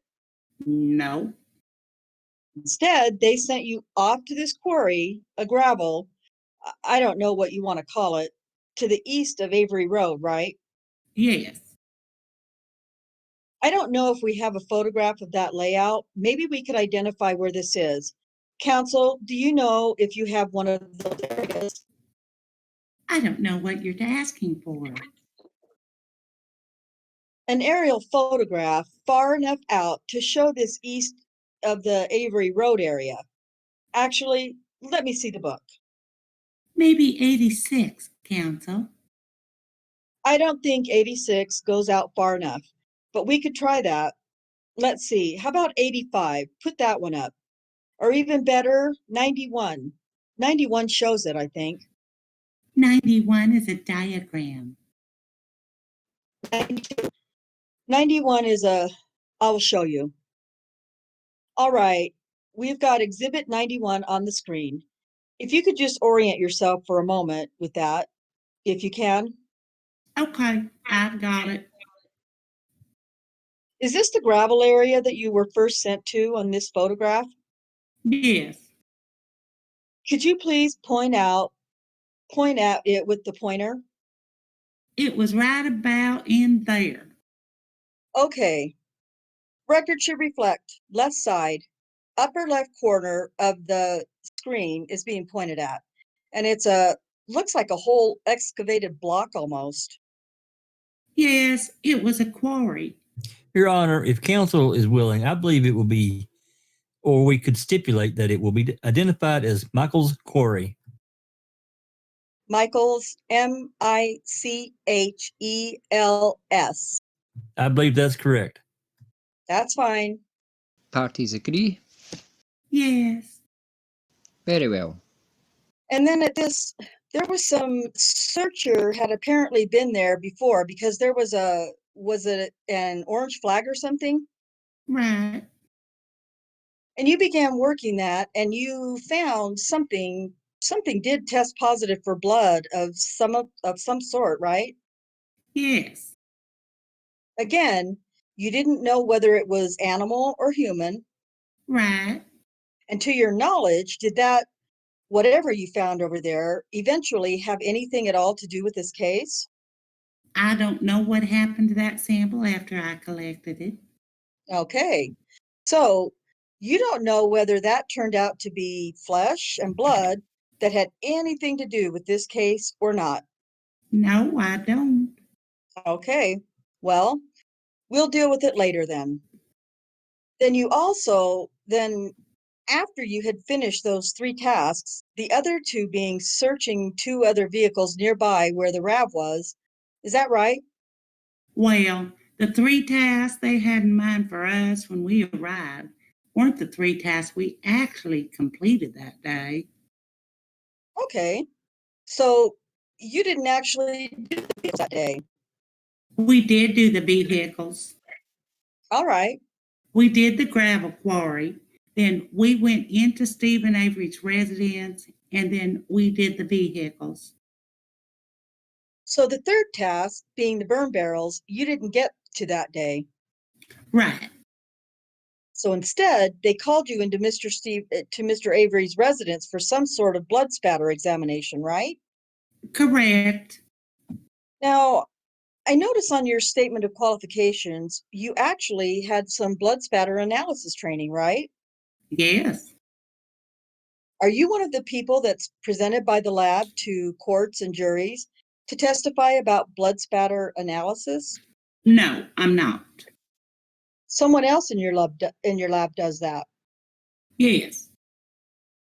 But you have general knowledge that there, as you demonstrated before, that if someone has a cut and they flip their finger, the drops will fly off, right?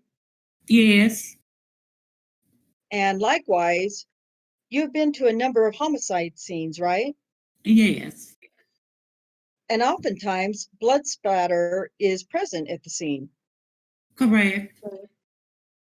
And there's such a thing as high velocity blood spatter, right? Correct.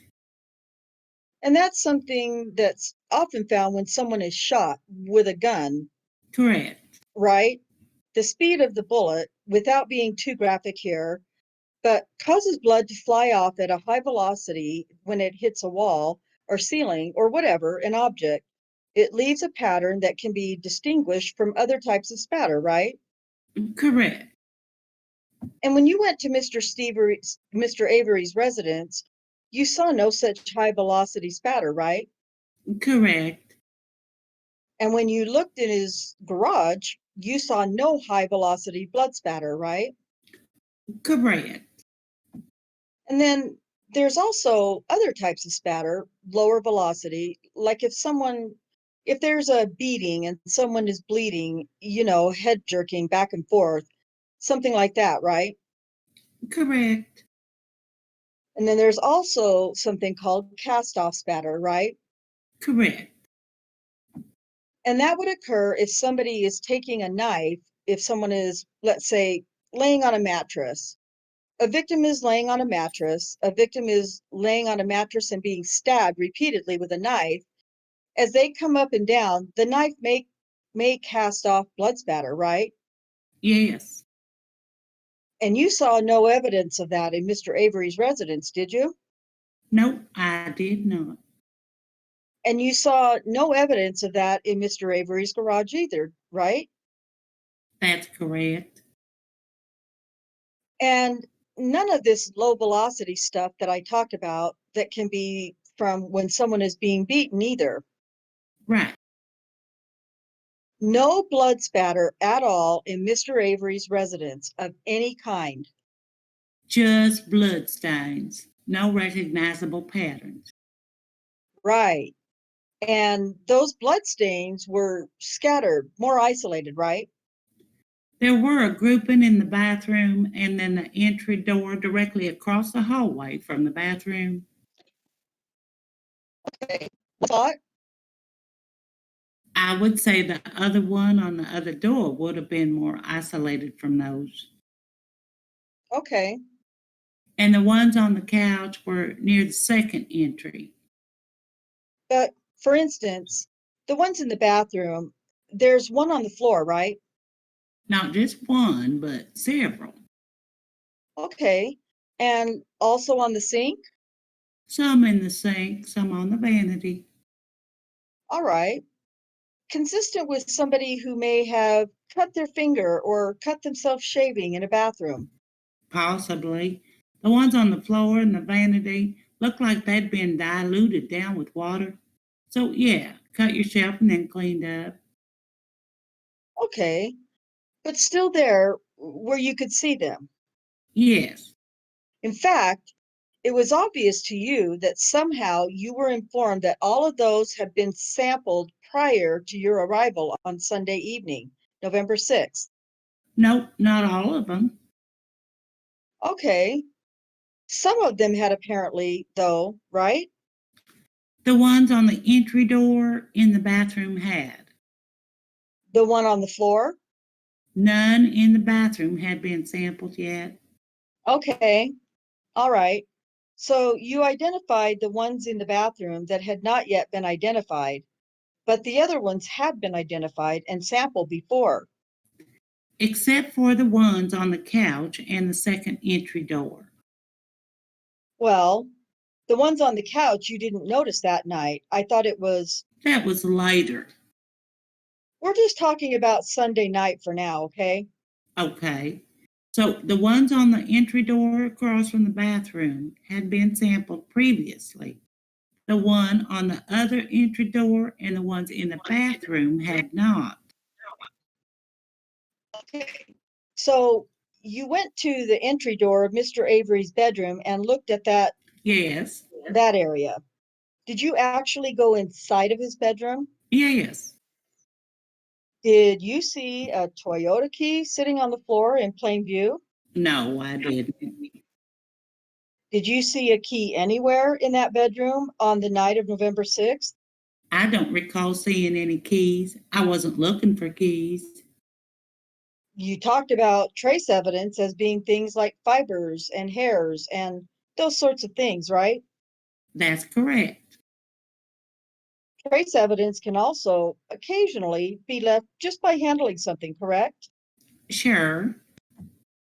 If you know, if it's not beyond your qualifications, just please tell me. Well, you could consider DNA as trace evidence, and that can be left by just handling items. And particularly, if somebody uses an item daily, one would expect handling something daily that there would be their own DNA left on there, right? Yes. Such as a car key. Sure. Somebody who had a car key for 5 or 6 years, handling it every single day, if you were to test that in your lab, you would likely find DNA, their DNA on it, wouldn't you? I would think that would be a good possibility. Unless somebody had wiped it off, cleaned it up in some way before you got to it, right? Yeah. Okay, now you mentioned that Mr. Cates was with you also on Sunday evening, correct? Correct. And his specialty is fingerprints? Yes. Was he asked to look at Mr. Avery's residence to see if there were any fingerprints or not of note? No. We were sent in mostly to look for blood spatter pattern. But as fingerprint analyst, when he sees a fingerprint, he will look at it. If someone is wearing gloves, they may not leave fingerprints, right? Correct.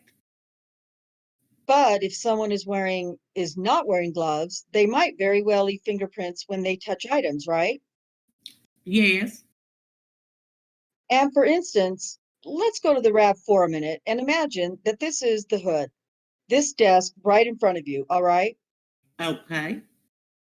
To open a hood such as the RAV4, which you know how to do that, right? Well, if it's like my car, you have to pull a lever inside the vehicle Right, okay. that releases it a little bit, and then you have to reach in under the hood Sure. and release another lever. So then you release another lever and then your fingers in some way come in contact with the hood as you lift it, right? Right. And let's talk about the tailgate of this RAV4 a moment, okay? You looked at that carefully. Do you want me to put up that exhibit for me for a moment, please? It's exhibit 29. You want the one with Mr. Ertl looked at, or you want the one Miss Sturm looked at? 29, I think, is Sturm's. Not the crime lab one? Is there a rear view one? Absolutely. 135. That's fine, that would do. Can you locate the handle or the lever that one would use to open that rear tailgate door? I'm not real familiar with that vehicle. I would assume. All right. This one is taken at night. If we might look at 29, please, counsel. Does that give you a little bit better view? I can see the lock there. I would imagine it's built into that area. And so if somebody is going to open that tailgate door, they have to put their hands right near the lock lever and in some way pull it open with their fingers, right? That would be the way I would do it. And if they are not wearing gloves, they might leave fingerprints, correct? Correct. If they were wearing gloves, they might not leave fingerprints or would not, right? Depending on the type of glove, you could get some surgical gloves where fingerprints do pass through. All right, but if you were wearing gloves, you were also not bleeding all over the place, are you? If the bleeding, if you've got a cut on your finger and you're wearing gloves inside of that vehicle, you're not going to be dripping blood into the vehicle, are you? If you're not bleeding enough to soak the glove and then seep through the glove. Sure. If you're bleeding that much, it would be obvious. You would have blood on the steering wheel and everything, right? It's hard to say. I don't know the extent of the bleeding. It would depend what you would touch. Well, if you were bleeding and not wearing gloves inside the vehicle, you would also be touching and operating things like the steering wheel and the whatever else you might be touching, the door, the door handle, that sort of thing, right? Objection. Highly speculative. There's just too many variables unaccounted for in that hypothetical. Sustained. You have seen cases where people do leave fingerprints, right? Yes. And you take photographs of those? Yes. Did you take any photographs or see any fingerprints anywhere inside the vehicle? I only looked inside the vehicle through the glass with a flashlight at night. I did not see any fingerprints. And did Mr. Cates process the vehicle at all for any kind of fingerprints? Mr. Cates wasn't at the scene when the vehicle was at the scene. Okay. So there was no fingerprint processing done of the vehicle at the scene, right? That's correct. That would have occurred later at the crime lab. Correct. All right. Well, we'll talk with those people later. Going back to Sunday, you mentioned that Mr. Cates was with you, and you said something about these two other vehicles near the pond, that he processed the fingerprints. Do you recall that? He did not process them on Sunday. He processed them later. Oh, that's right. You said there was dew on it. There was dew on it. Okay, but there was some blood stains in the other two vehicles, Yes. and these are the two vehicles that were junk salvage vehicles, right? Yes. Many of which get there because they have been in automobile accidents, right? I assume so. Yes. Where sometimes people are injured and bleeding, right? That's correct. So that might, in fact, that might account for the blood that was in those other two vehicles, right? Yeah, I got that impression when just thinking about the number of sites the cadaver dogs were interested in, and then thinking about this as a salvage yard. And some of those vehicles were probably in accidents, and they may have been blood put in them at that point. Totally unrelated to this case. Correct. And to your knowledge, did anything that Mr. Cates found, either blood or fingerprints on those other two vehicles, have anything at all to do with this case? To my knowledge, I do not know. Okay. Now, November 7th, that's a Monday, right? Yes. Did you stay overnight in the area, I assume? Yes. So you weren't back at the lab. You don't know what was going on with the RAV4 that was at the lab. That's right. Okay. Did you actually complete the burn barrels? No, you started them, then got interrupted, Right. and then you went off to this, turned out to be nothing, but at the time you thought might be a possible burial site, right? Right. And that took up a good part of your day, sounds like. Correct. From about 12:30 to 5:45. Okay. So did you do anything else later that evening then? We went back to the garage in Chilton and continued sifting the barrels. Now, by sifting the barrels, are you talking about using that same contraption you mentioned earlier? Yes. Is that something you always have with you in your van? Yes. Yes? Yes. Okay. Not something you brought specifically for this case. No. And then the next day, November 8th, you started off back at the sheriff's department, right? Yes. We're talking about here in Chilton. Yes. These barrels, where were they kept? In the service garage behind the sheriff's department. And when you got there, were there in any kind of container, or were they just sitting out in the garage? When we first arrived, they were in an enclosed trailer. That's the day before? Right. And was that sealed with any kind of evidence tape? I believe the door to the garage had been sealed with evidence tape, and the trailer had a padlock on it. I don't recall if that had evidence tape on it or not. And there's no other door to the garage from the interior. This is a detached garage? Detached garage. Okay. And the gentleman that you said was helping you was Jeremy Hawkins. Is that right? And to your knowledge, he's employed with Calumet County Sheriff's Department, right? Yes. And to your knowledge, he's certainly qualified to be evidence collection specialist, right? I believe he presented himself as their evidence caretaker. He's the main guy, right? I believe so. Did you see him out at the scene on November 5th No, I did not. or 6th? No. All right. This fifth barrel that you examined was on the morning of Tuesday, November 8th, correct? Correct.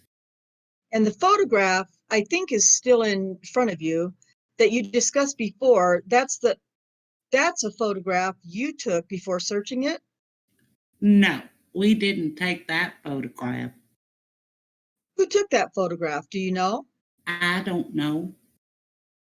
Did you take photographs of it before you started searching? No. Why not? Well, because it had been removed from where it had been transported, and then our goal was to sift it and recover what? Our goal there was to sift the contents. Any documentation of the barrels at the scene, that was done by somebody else. It may or may not be the way it looked. You don't know. No, I don't know. I was presented this morning and asked if that looked like the fifth barrel, and it does to me. All right. But in terms of it, it's what it looked like out there on the scene. Have you ever seen a photograph that shows that? He showed me several photographs. One of them was further away, and it had the wheel that was in the barrel when I saw it, because this photograph doesn't have the wheel in it. Right. So I asked about the wheel, and he said, oh, yeah, there's another photograph that shows the wheel. They took the wheel out, looked inside. And that photograph shows the wheel on the ground next to it, right? Right. All right. So you were never brought to the scene of wherever that burn barrel was yourself. No. So you never actually saw it, in situ, so to speak, wherever it was located. And that's why you didn't take photographs of it? Well, I recall that there was a burn barrel on the driveway, and that's where I was told this one had been. But you didn't go up and examine it. No, I did not examine it. One of the things you say that you do is scene photography, right? Yes. And generally, that's supposed to be one of the first things that's done at the scene before anybody starts searching, right? Right.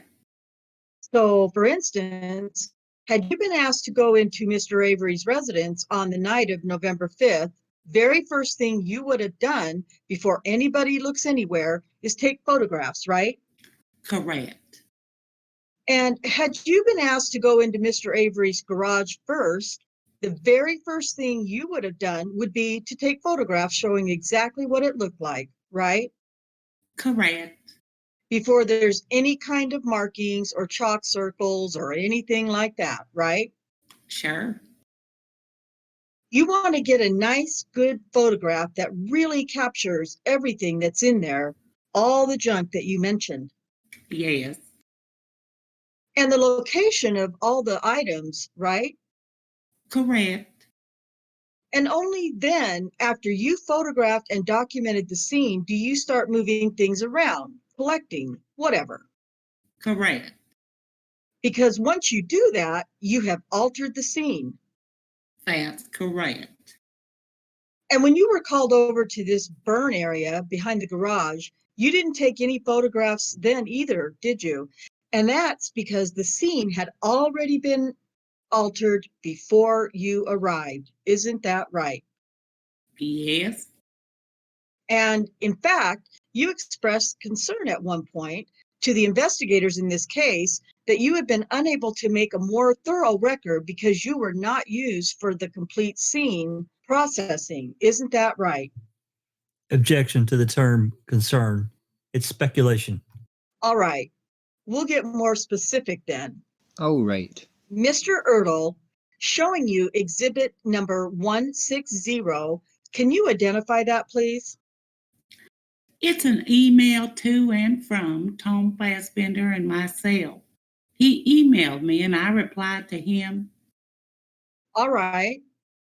And in this email, I don't know that we need to put it up on the Elmo. You're explaining why you did not take photographs of either the burn pit area or where the license plate vehicle was. Is that right? Correct. And in that you state, in regards to the burn pit, our involvement began with a request to use our sifting equipment. The scene had obviously been altered at that point. Is that right? Correct. And then would you go on and read the next sentence, please? Read it out loud. I'm trying to find it. I was not following along. I was recollecting. Second paragraph on the top there. Had we been working any of these scenes from start to finish, there would likely have been more thorough photo records done by us. However, under the circumstances, we were merely able to provide technical assistance rather than complete scene processing. Okay, so more typically, if you're called to the scene to process potential evidence, you're able to do so from start to finish, right? I would say the majority of cases, when we arrive at the scene, we are given over control and we take the lead Okay, and process it according to the way we would normally process. okay. And Mr. Fassbender didn't let you do that in this case, did he? In this case, I don't believe that would have been possible due to the size of the scene. Sure, but because of the 40 acres or whatever. Yes, But with regard to this, Mr. Avery's residence, Mr. Fassbender didn't let you do that, right? he didn't request that we do that. By the time you went into Mr. Avery's residence, it was clear someone else had already been through it, right? Yes, And with regard to Mr. Avery's garage or detached garage next to his residence, Mr. Fassbender didn't allow you to complete scene processing there either, did he? Objection to the use or didn't allow. The question is, it's an improper to. I will rephrase. Thank you. He didn't ask you to do that. he did not. Okay. And likewise with this burn area, by the time you arrived, it was impossible for you to do a complete scene processing because someone else had been altering it, right? Correct. Judge, I have a lot to go yet. We may want to take a break. All right. We'll take a lunch break at this time. Members of the jury, again, do not discuss the case during your lunch hour, and we'll see you after lunch. We are now outside the presence of the jury. You may be seated. I will indicate, for the record, there was a request by the defence for a sidebar earlier, and that was for the purpose of raising an issue as to whether or not the defence had all the pages from this witness report. It is my understanding the parties are going to explore that issue over the noon hour. It's not really even an issue, Your Honour. I suspect that the States doesn't have the last 14 pages either, because otherwise we would. If it turns out that we both have them already, that's fine. There is no issue. I don't expect these will affect the cross-examination or that there's been any tendency to hamper the cross-examination if, in fact, we don't have. It's just the last 14 pages of the crime lab evidence log form. All right. And I also asked if I had Exhibit 8 to 9, as I was coming back in here. Along those lines, Counsel, there was a question raised last week as to whether Exhibit 8 to 9 had been admitted. I checked with the court reporter from Wednesday, and he indicated towards the end of the day. I think the court asked if all the exhibits that had been marked were to be admitted, and there was no objection from the parties. But it's my recollection is that this may not be the only exhibit that's been marked, but was not intended by the party to be admitted. So I would ask over the noon hour if you could go over your list of exhibits and make sure that we determine whether or not there were any other exhibits that had been listed as admitted but were not intended by the parties to be admitted. I think Exhibit 8 to 9 here may be one of those. We'll deal with that at the end of the day. Anything else before we break for lunch? I think the State prepared an order for Your Honour's signature on personnel records that we have requested. That order is in acceptable form to the defence. All right. Let's resume at 1:15. At this time, Mr. Buting, you may resume your cross-examination. Thank you, Your Honor. All right, Mr. Ertl, I'm not exactly sure where we left off, but let's talk about luminol for a minute. All right. Luminol is the substance that reacts to a number of different things besides just blood, right? That's correct.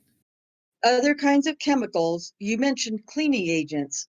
Bleach reacts real highly to that, very strong, Yes. which means very bright.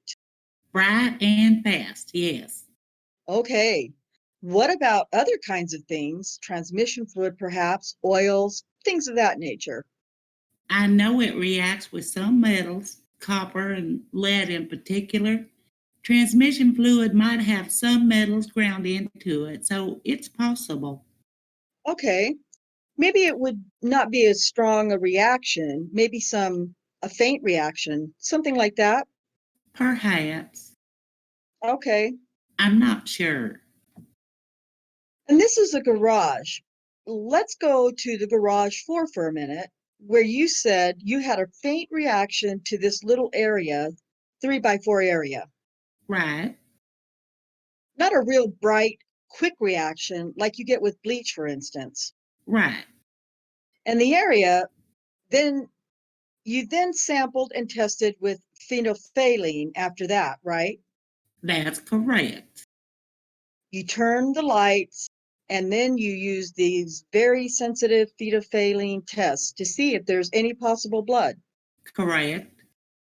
And that would be human or animal, right? That's correct. In that particular area, you didn't find any kind of blood reaction at all. That's correct. But there were some other samples of blood that had been recovered earlier, as far as you could tell. That's what I was told. And did you ever find out what the results of those whose blood it was or wasn't? Nope. That comes later, not part of your responsibilities, is that right? That's correct. Okay. All right. Let me switch and talk with you for a few minutes about the burn pit, okay? You talked about some experience that you had being called out to the woods to look at bones or something of that nature. There had been a couple of burial sites, and one in particular earlier that year that it involved burning. Okay. And so you have enough experience to be able to recognize bones? Yes. not necessarily distinguish human bone from animal bone, but you can kind of tell what's bone and what's rock and that sort of thing. Yeah, I could. Maybe not all kinds of rock, but bone from, say, plant materials, piece of bark. Bone from, you mean you can distinguish bone from plant material or bark? I have as you pointed out, I have a background in plant biology, so I feel comfortable with plant materials versus bone, but not so comfortable distinguishing, say, some limestone versus a piece of bone. Okay. And, you're not actually a forensic anthropologist. No, I'm not. To your knowledge, did Mr. Fassbender call a forensic anthropologist out to the scene of the burn pit? Not to my knowledge. Or Mr. Wiegert? Nope, not to my knowledge. Okay. Now, you talked about excavating this site a little bit.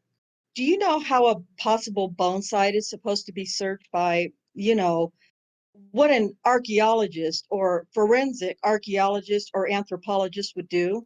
Objection, compound question. Which is it? Archaeologist. I have no training in archaeology. We do excavate burial sites differently than we excavated this ash pile. Okay. And when you do that, one of the very first things you do is make sure that you document it with photographs before the site has been altered, right? Well, that would be the first step. And that, in fact, you take numerous photographs throughout the process, documenting it before, during, and after, right? Quite often, yes. And that the proper way is to sort of establish a contamination path, let's call it, an outside area of the area that you think might be worthy of excavation, where you are allowed to walk back and forth and not worry about contaminating anything. Is that right? Well, that's generally true with most crime scene items. All right. You want to limit the access to the site in some way. Okay. But when it comes to excavating one of these sites where there might be a burial site, for instance, Yes. you divide it up into either with string or something. You ideally would have 4 posts outlining the area with strings and then dividing it up into various squares or quadrants. Are you familiar with that?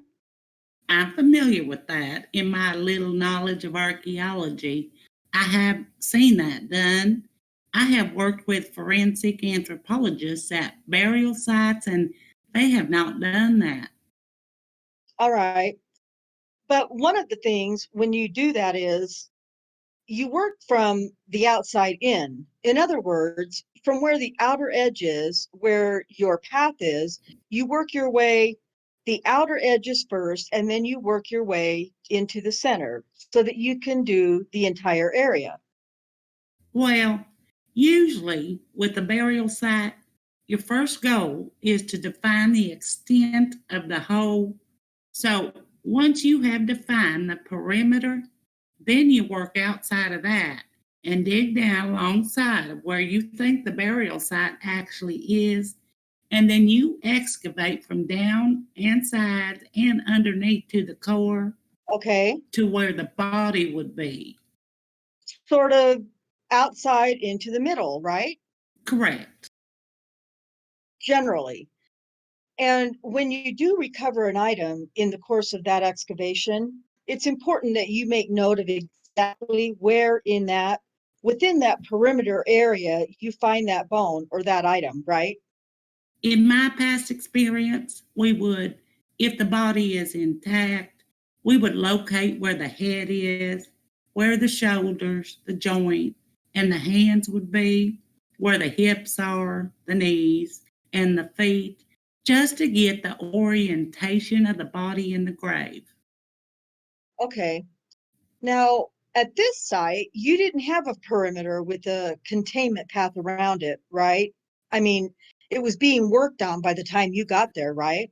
Well, it wasn't a burial per se, so it wasn't a great perimeter. There was a scooped out area of dirt with ashes. Right. So the ashes was our perimeter. Okay. But somebody would use the shovel. You said mostly you, but sometimes others, and dig up a portion, then bring it over to be sifted, right? Right.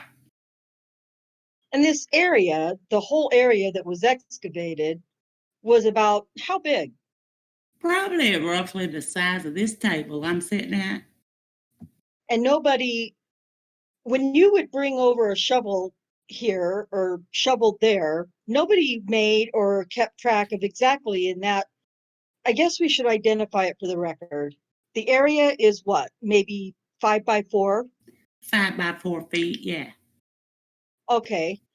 Nobody made or kept track of where within that area any particular suspected bone may have been, right?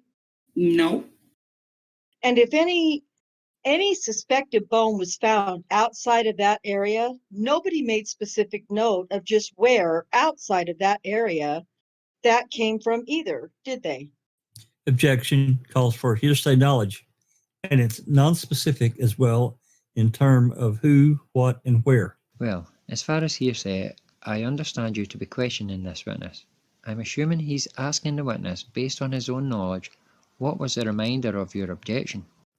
It's non-specific in terms of what was found where and by whom. If he's asking the witness what he may have done and what he may have documented, that's certainly appropriate, but what anyone else may have found or done or documented is... I will ask you to rephrase the question for clarification. All right. I guess the point here is that various items of suspected bone were brought to you to be sifted. I mean, various areas of dirt or whatever were brought to you to be sifted, and then suspected bone fragments were found, right? Correct. But to your knowledge, neither you nor anyone else would specifically identify where in this area that particular piece of bone came from. No. Everything that was collected in this area was placed together in a box. This area being that 4 by 5 feet. 4 by 5 foot ash pile was placed together in a box, just as we had done with the burn barrels. And did you find anything? Did you sift anything outside of that pit area on the grass or farther over above where the dog was at?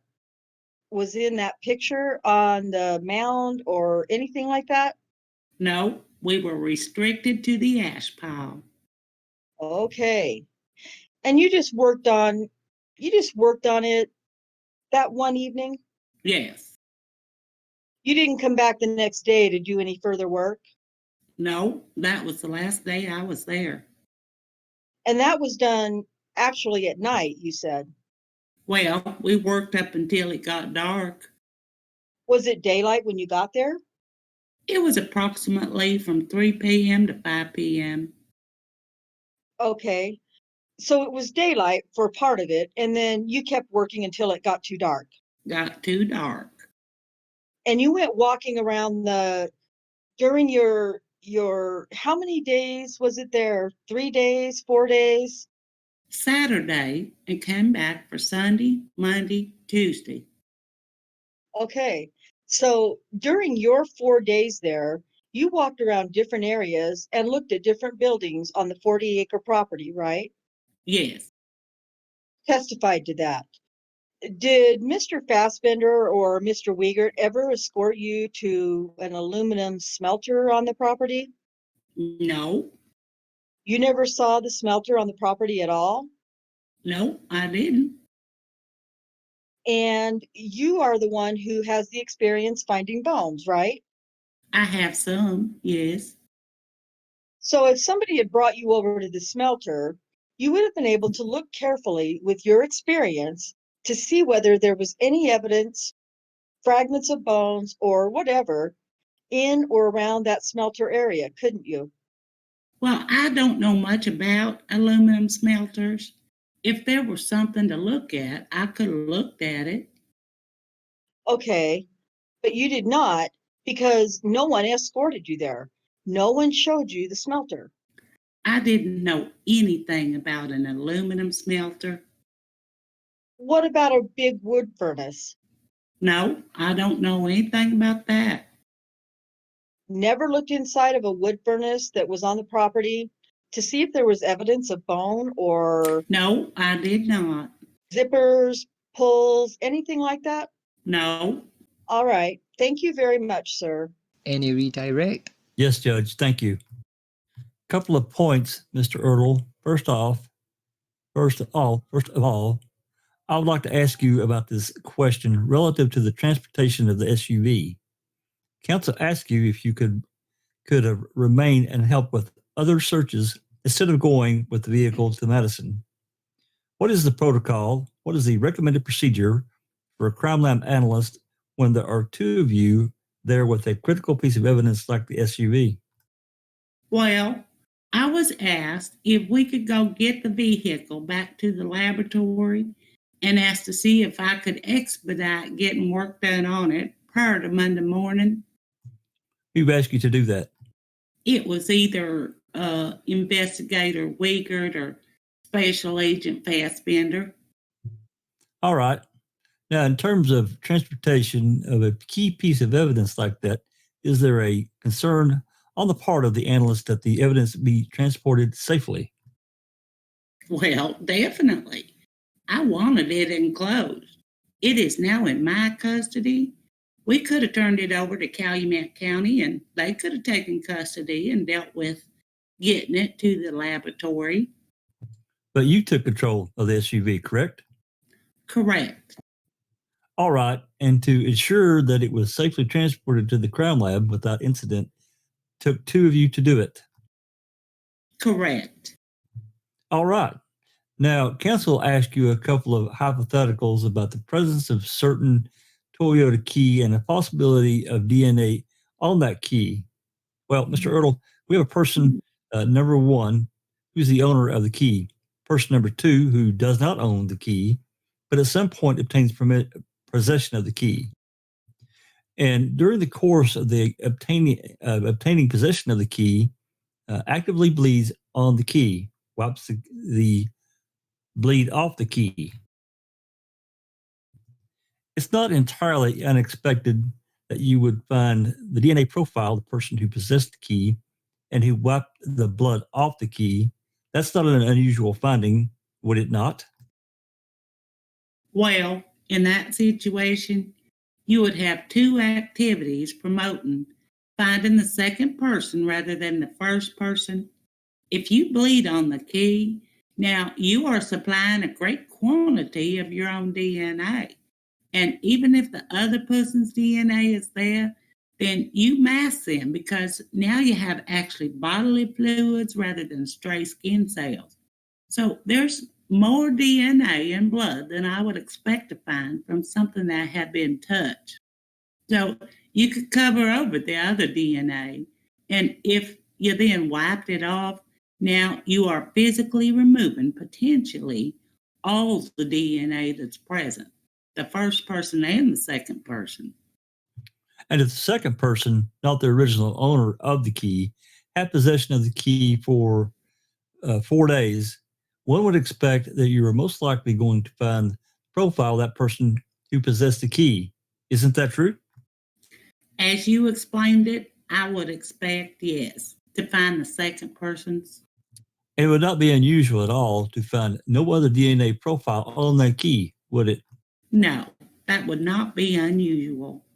In fact, the likelihood of that occurring is enhanced by the fact that the person number two actually had possession of the key for, say, 4 days at a minimum.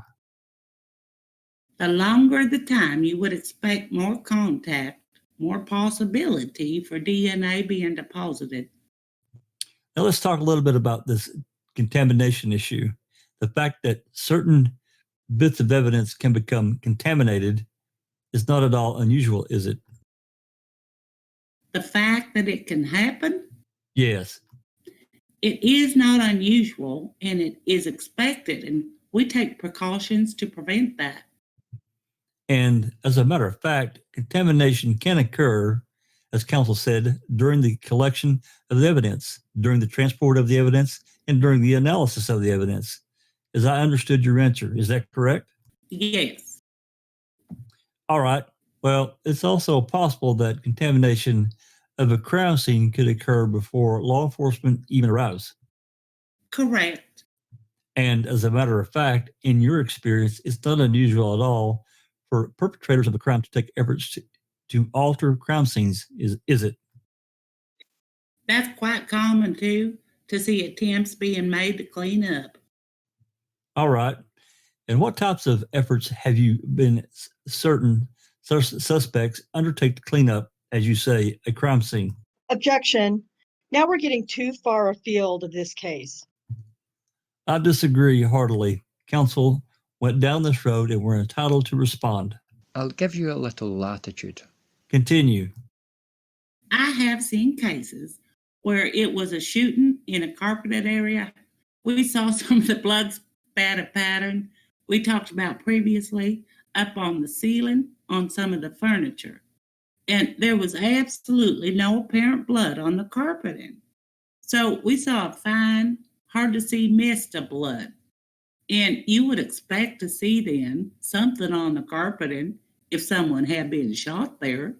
There was a rug doctor sitting next to it, this area. They had rented the rug doctor and shampooed the carpet. When we ripped up the carpet, a large blood pool on the floor under the carpeting had soaked into the padding. So they had obviously attempted to clean the blood pool from the shooting. And it is possible to clean up blood with certain reagents such as bleach. Yes, bleach is very effective. We use bleach in the laboratory to clean our work areas. It actually destroys DNA, destroys the blood. It decontaminates it. It's very useful for that. All right. Now, another thing about this contamination issue, just so we're clear, does contamination transform one person's DNA profile into that of another? It cannot change a DNA profile. It can hide a DNA profile, though. So what would you have then? Is a mixture? You could have a mixture, or you could fail to see the first person if the second person deposited a much greater quantity of DNA. But it's still interpretable, is it not? Yeah, you would see DNA types and you would be able to interpret it. So I take it's still possible then to have a reliable findings notwithstanding that type of contamination. It's possible. Now, returning again to the question counsel asked about actively bleeding. If a suspect was actively bleeding and entered a vehicle, you would expect to find an impact blood stain, would you not? That would be not uncommon. If they were actively bleeding and blood was dripping from them, then an impact stain would be the blood falling off of the person and gravity pulling it to the floor and hitting. That would be impact. All right. And what is the contact stain? That's where I'm bleeding. Have blood on an item, and the item touches another item, and now I leave some blood on the second item. And you would expect to find that as well if a person was actively bleeding and had been at a particular vehicle that is now undergoing an examination. If they had touched something with a blooded up hand or whatever, they would expect some transfer of blood. Even if it was just a cut on a finger. Sure. Is it possible? Well, before I get there, are you familiar with the phrase called transfer stain? Well, that's a transfer of blood from one item to another. So, by contact. You were thinking that contact and transfer is one and the same concept. Yes, and I am not a blood spatter pattern expert. I have been to some training. I'm able to recognize it when I see it, but I don't interpret it. So I don't know all the specific jargon about swipes and wipes and contacts and transfers, high impact, immediate impact, and low impact cast off. I'm familiar with the terms, but I couldn't necessarily tell you that that's a transfer, not a contact, or a swipe and not a wipe. Well, returning again to our example of the one person number 2 and person 1 being the owner of the key and person 2 being the last one to possess the key. Well, if person number 2 had been actively bleeding, entered a vehicle holding the ignition key in their right hand and attempted to start the vehicle, it would not be unusual at all to find a contact stain near the ignition in that vehicle. Objection to the characterization of not unusual. There's no factual distinction as to how that would occur. I will sustain the objection based on the form of the question. Would you expect to find a contact stain on the ignition? If the person were bleeding with their right hand, A cut on the operating a key with the right hand and trying to start the ignition, I wouldn't think it would be unusual at all to find blood on the key and on the ignition. Now, counsel asked you a series of questions, and I want to talk a little bit more about this blood spatter issue. You can have a crime scene, and let's just take something like a stabbing in which there was a blood at the scene. Are you always going to find evidence of blood splatter stain? No, it would depend on the circumstances. What types of circumstances? I can think of a case not too long ago where a woman had been stabbed in her bed and there was, the blankets and the comforter over her and was stabbed through that repeatedly. And yet there was no evidence of blood in the room other than bleeding out of her. And the idea was that the knife going through the bedding and then being pulled out again, it wiped off the blood. It went in, came out clean. And so there was no chance for the blood to fly off the knife and end up on the ceiling or on the floor. So it was very clean scene. All the blood was contained just to the bedding and to the victim and under the sheets. And if you wanted to further cover up the crime, then you could certainly burn all the bedding, couldn't you? Certainly. So, in effect, then it's possible to clean up a crime scene. Most certainly. Most crime scenes do get cleaned up and people continue to live in them, the houses or whatever.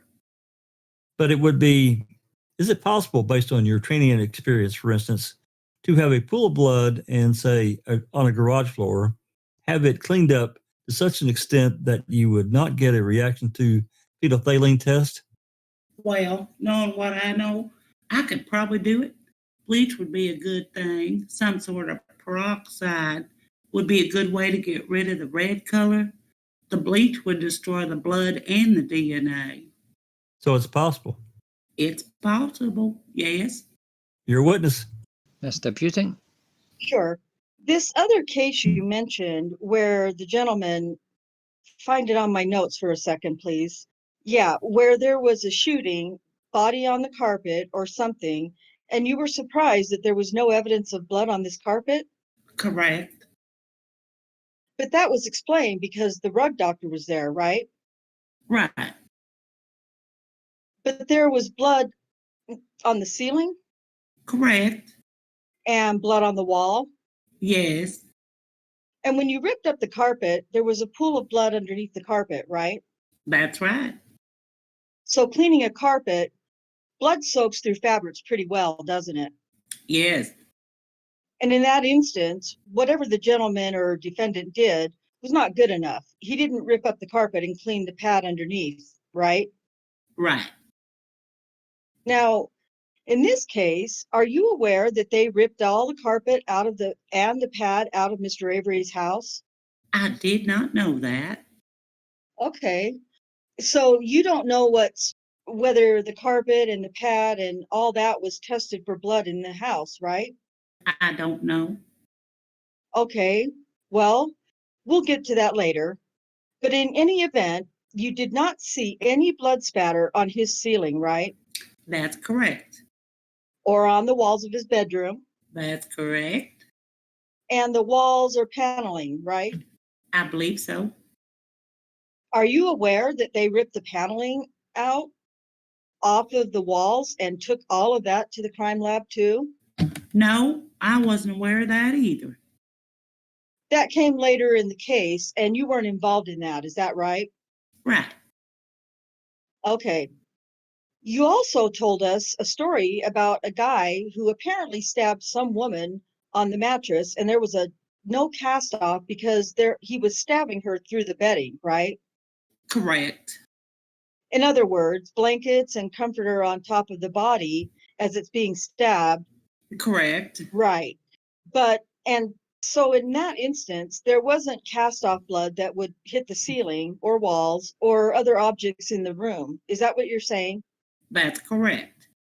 But I assume the person did bleed down into the mattress, right?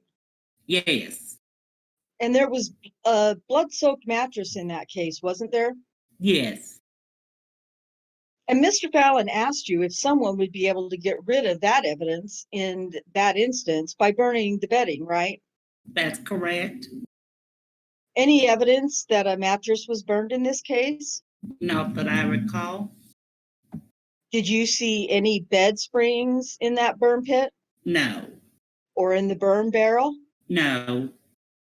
In fact, when you went to Avery's bedroom, there was a mattress there, wasn't there? There was. And a box spring? Yes. And there was no blood stain on it, was there? No, there wasn't. Are you familiar with any of the studies of the transfer of trace DNA from one's fingers to objects they pick up? Yes. Are you familiar with Dr. Lee's study?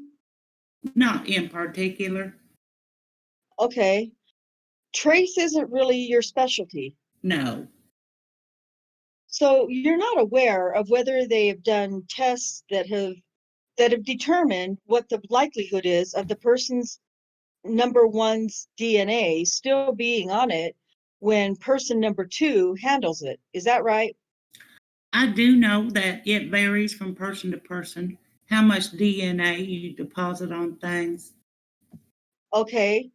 But in fact, when using the hypothetical Mr. Fallon had, person number two is handling the key after person number one. The more common finding would be two people's DNA, wouldn't it? If they were each just handling. Okay. Any evidence of blood on the key in this case that you're aware of?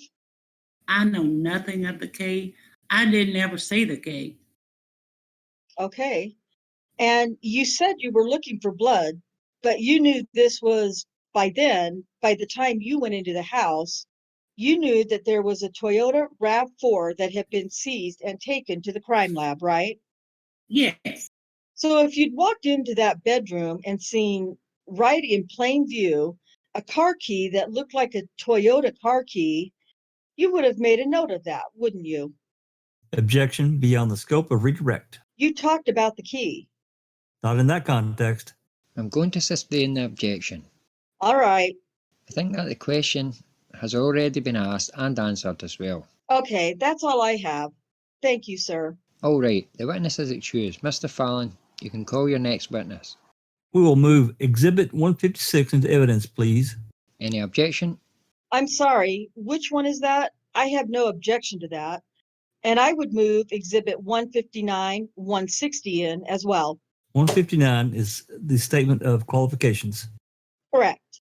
And 160 was the emails. I don't have any objection. All right, those exhibits are all admitted. Jurors, if you want to stand up and stretch a minute before we hear out the next witness, you may. And those of you in the audience, if you wish, you may. State will call Dave Siders to the stand. Please state your name and spell your last name for the record. David Siders, S-I-D-E-R-S. If you could just back up just an inch from the microphone, Mr. Siders, I'm sure we would appreciate that. Could you tell us how you are employed, sir? I'm employed with the Manitowoc County Sheriff's Department, Patrol Division. And how long have you been so employed? Employed 6 years, Manitowoc County Sheriff's Department. What are your duties with Manitowoc County?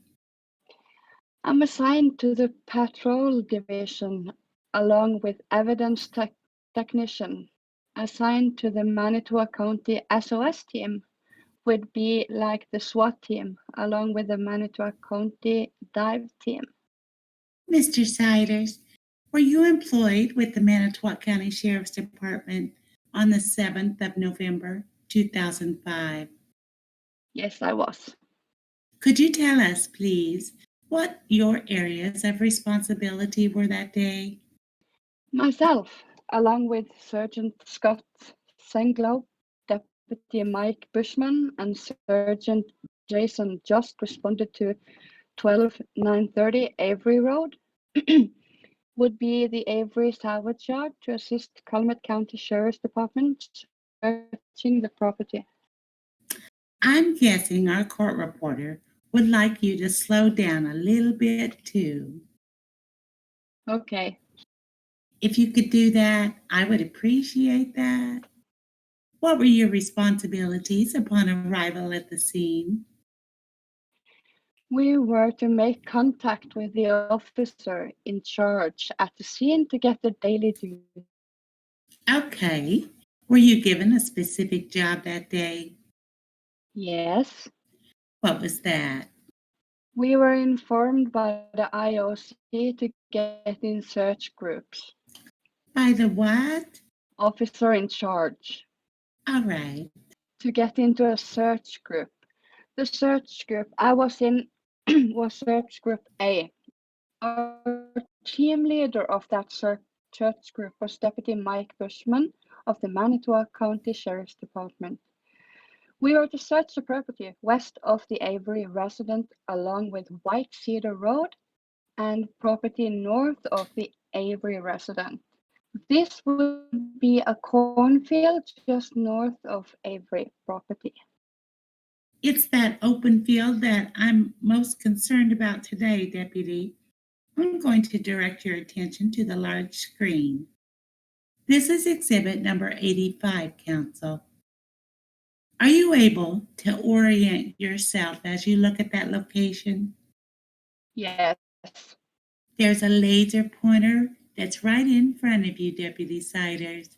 If you take that laser pointer, please, and first tell me whether or not you and other search team members on the 7th of November did, in fact, search that open field north of the Avery Savage property. Yes. The team that I was in, we searched starting here and worked our way across. All right. And you are pointing what would be just north of the road that travels basically east and west, which would be on the north edge of the Avery Salvage property itself. Is that accurate? Correct.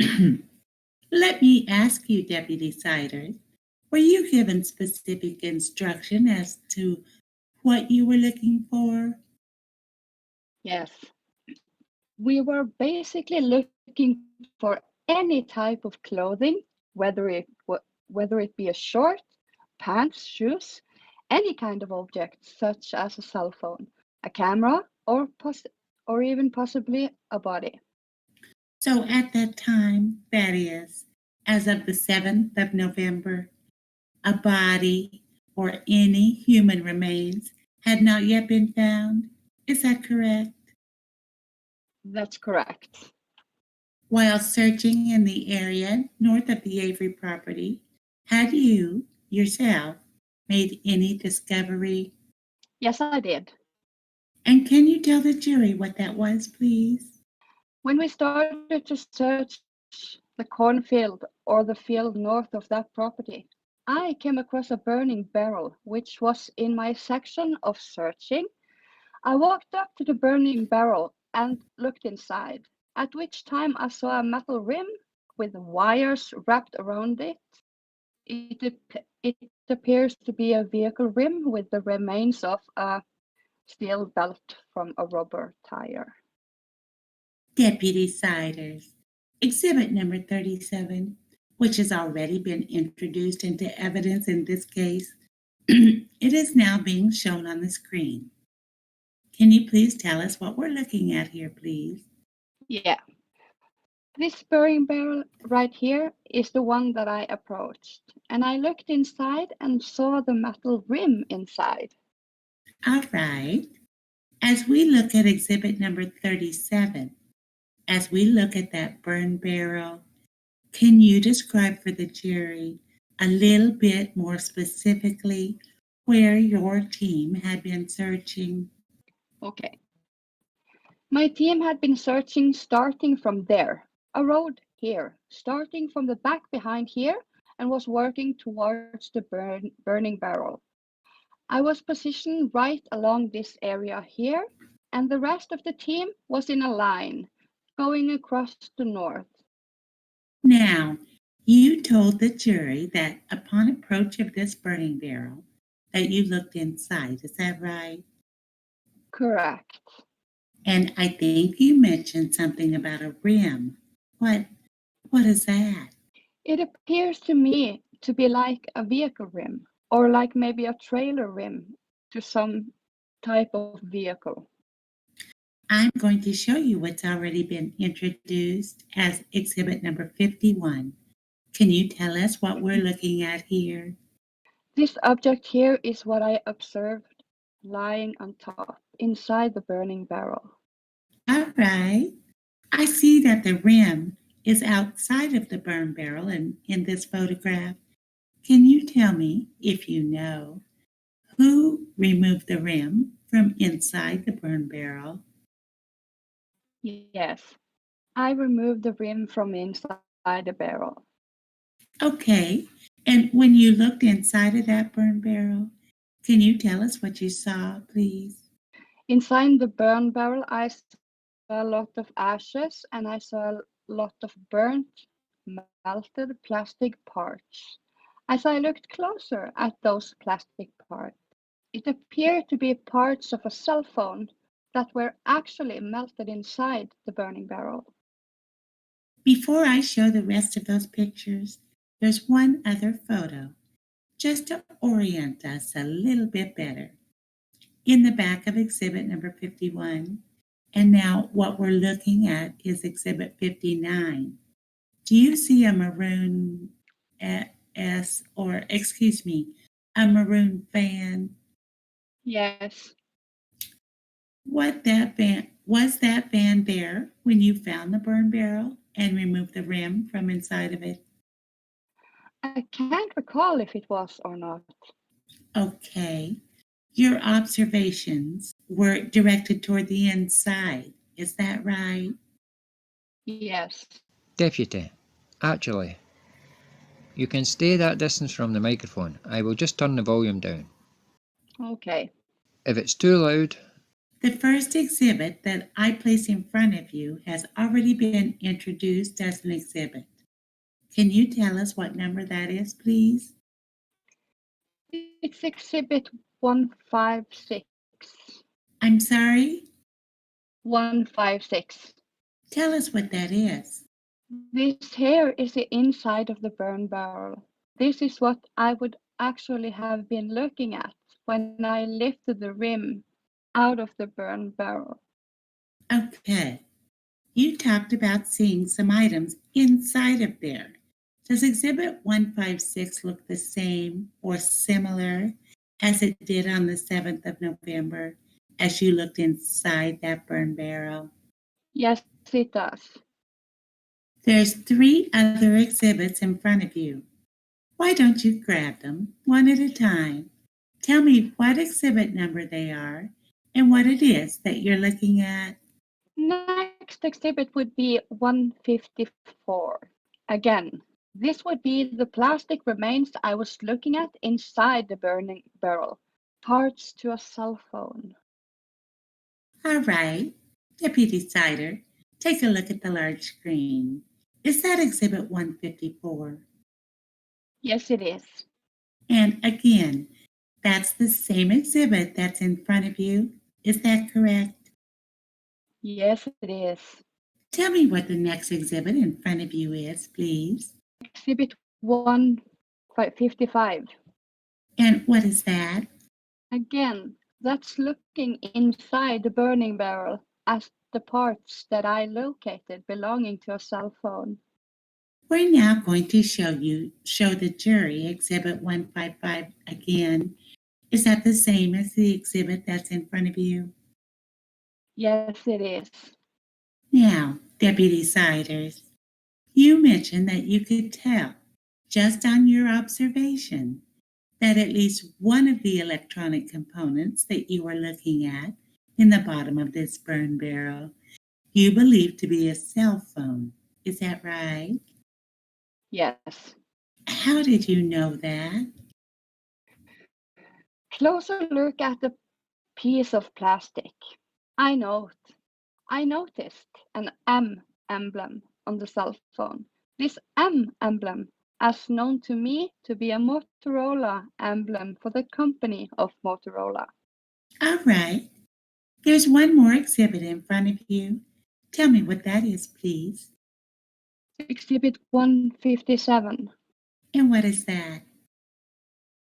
That's also looking inside of the burning barrel, looking at parts of a camera. All right. Excuse me, cell phone. These four exhibits, and now that the jury is looking at 157, these four exhibits are really pretty much the same. Different degrees of magnification or angle. But is that fair? That's correct. Now, Deputy Siders, after witnessing or discovering this burn barrel, were other law enforcement officers summoned to that location? Yes, they were. Do you know let me just ask you this. Do you know agents from what's known as the Division of Criminal Investigation? Yes. The scene, that is, the burn barrel itself, was that scene maintained by you? In other words, did you make sure that, at least while you were there, nobody fooled around with that stuff that was inside of it or tampered with the evidence? That's correct. I maintained custody of the barrel. And was there anybody from the Division of Criminal Investigation that you turned over custody of that burn barrel to? Yes, there was. Who was that? Kevin Heimel. Kevin Heimerl? Correct. Now, were you in charge of either seizing, that is, securing the burn barrel, or later searching its contents? No, I was not. That was turned over to somebody else, is that right? Correct. All right. With the offer of those four photographs, Judge, that's all the questions I have of this witness. Thank you. I have no objection to. I think they were 154, 155, 156, already is in, and then 157. All right. The remaining exhibits then will be admitted. Good afternoon. Good afternoon. Let's go back, if we could, to Exhibit 51. When you folks were assigned to start looking through the farm field north of the Avery property, your assignment also included parts of the Avery property? Yes. So this was really the very beginning of the search of the fields to the north? Yes. This would be at the beginning of the search of the field. Now, that's actually not the one I thought. Where was the picture right before, which had the burning barrel from a greater distance, with the trailer in the background? I'm sorry, what is the one you showed right before? 37. 37, that's it. There it is. Now, that red trailer in the back, that's Stephen Avery's house? Correct. This burn barrel, it's a little hard to tell from here, but the burn barrel looks like it's sort of sitting right out in the open in a grassy area. Correct. But although we can't see the blue double wide that would be to the left of this photo, There is another house there. Do you remember that? Yes, correct. House trailer. The burn barrel would be closer to the red trailer than to the other trailer? I don't know the distance. I didn't measure the burning barrel from either trailer. I couldn't answer that. You know, I know you didn't measure it, but no recollection of which one to the eyeball it looked closer to? I couldn't tell. Okay. But in any event, it's sort of sitting right off the gravel road, essentially becomes a driveway into the garage. Correct. When you walked up and you looked down and you see this rim in there, you were able to just reach in and pull the rim out? Yes. That's a heavy enough item. Even you had to use two hands. Yes. What looked to you like maybe the remains of a steel belted radial, was that entwined with the rim? Yes. So that came out with the rim. Yes. You set that down. Did the whole assembly look to you like somebody might simply have burned an entire tyre and wheel assembly? Yes. Once you then had the rim and the belts out, you noticed that these things were rusty? What was rusty? The rim or? The rim. Yes. If there was a steel belted radial, whatever the wiring was, Yes. that was rusty? Yes. All right. And then looked in there. And one thing we can't tell from, or I can't tell, at least from exhibits 154 through 157 in front of you, is how deep does it look like the ash and crud at the bottom of that can was? If you could bring up a closer view of that burning barrel. Sure. We'll go back to the one I thought I wanted, 51. How is that? Okay. It's not an exact measurement. My estimation would have been that the top of the rim would have been sitting right around there. So maybe roughly 2/3 of that barrel would have been full of ash and other material. Correct. You were able to reach in easily had you wanted to, and you could have touched these melted cell phone parts that you saw? You would have to actually lean, probably lean over to touch the. Okay. But they were probably above my vocabulary is going to fail me now, but the ridge or crease, the higher ridge or crease on the barrel? I would say that the parts were probably, give you another estimation, right around this area there. Okay. They weren't at the bottom. They were more somewhere right in here. All right. So if those ridges roughly divide this barrel into thirds, give or take, the barrel was about 2/3 full of this junk and ash. Correct. But the cell phone parts you saw were lying on top Correct. of the other junk and ash. In looking in there, did it look to you as if a sort of crust had formed over the ash in the barrel? The ash was more, it had rained heavily, so it was kind of like a muck Mm-hmm. type of ash. I couldn't say that there was actually a film. I just noted that it was all wet and damp. It had the look of ashes after they had been rained on Correct. and then begun to dry. Yes. I mean, they still would have been mucky, Yeah. but you know the look I'm talking about, where eventually, as it dries, appear almost a crust on the ash. Correct. The cell phone pieces were atop that? Kind of not, or kind of mixed in with the ash. They weren't just like laying on top, they were kind of mixed in. Because it still looked mucky to you? Correct. The entire time you spent at that barrel before, let's say, boy, that looks like the Motorola emblem or the insignia from Motorola. The entire time was give or take roughly how long? That I stood there to observe that? Yeah, before you said, boy, I think I see the Motorola emblem. I don't know, approximately 4 to 5 minutes just looking at it? Just looking at it, Yes, but not touching things. I didn't touch anything in there. But 4 to 5 minutes is a long time, actually. If you just, I mean, if we were to stand silent for 4 to 5 minutes, it would seem like an eternity. But you think it may have been that long? Give or take. And then you called somebody else over. Yes, I did. Was there anything, other than being burned, was there anything obscured about the Motorola emblem? Other than it was melted plastic. Right. And all of this, as the photos showed, sort of takes on a various shades of grey. Correct. Maybe we could go back to, was there one in particular there where you can see that Motorola emblem? I'm not going to be able to tell with these photographs here. It's just not that clear.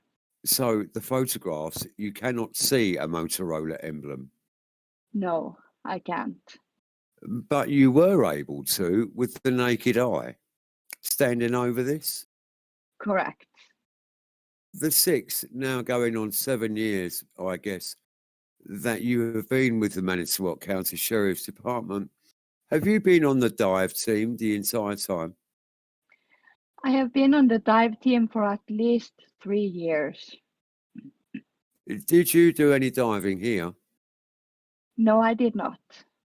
Weren't asked to participate in any of the dives? No, we were not. Do you know who did the dives? I believe it was Outagamie Sheriff's Department dive team. Did you say, gosh, I'm a member of a dive team and my department has one? Did you volunteer to do that? No, I did not. Why not? We weren't asked to. Our dive team was usually requested by either our sheriff or another outside agency to assist with a dive. If we're not asked, we don't dive. And in this situation, the people running the search looked over across Lake Winnebago to the top of Lake Winnebago to the Outagamie County Sheriff's Department. That's what I can guess. They were the ones that contacted them. That's all I have. Any redirect? Not of this witness, Judge. No. Very well. The witness is excused. Could we approach just briefly, Judge? Sure. I'm going to call Bill Tyson to the stand. Please raise your right hand.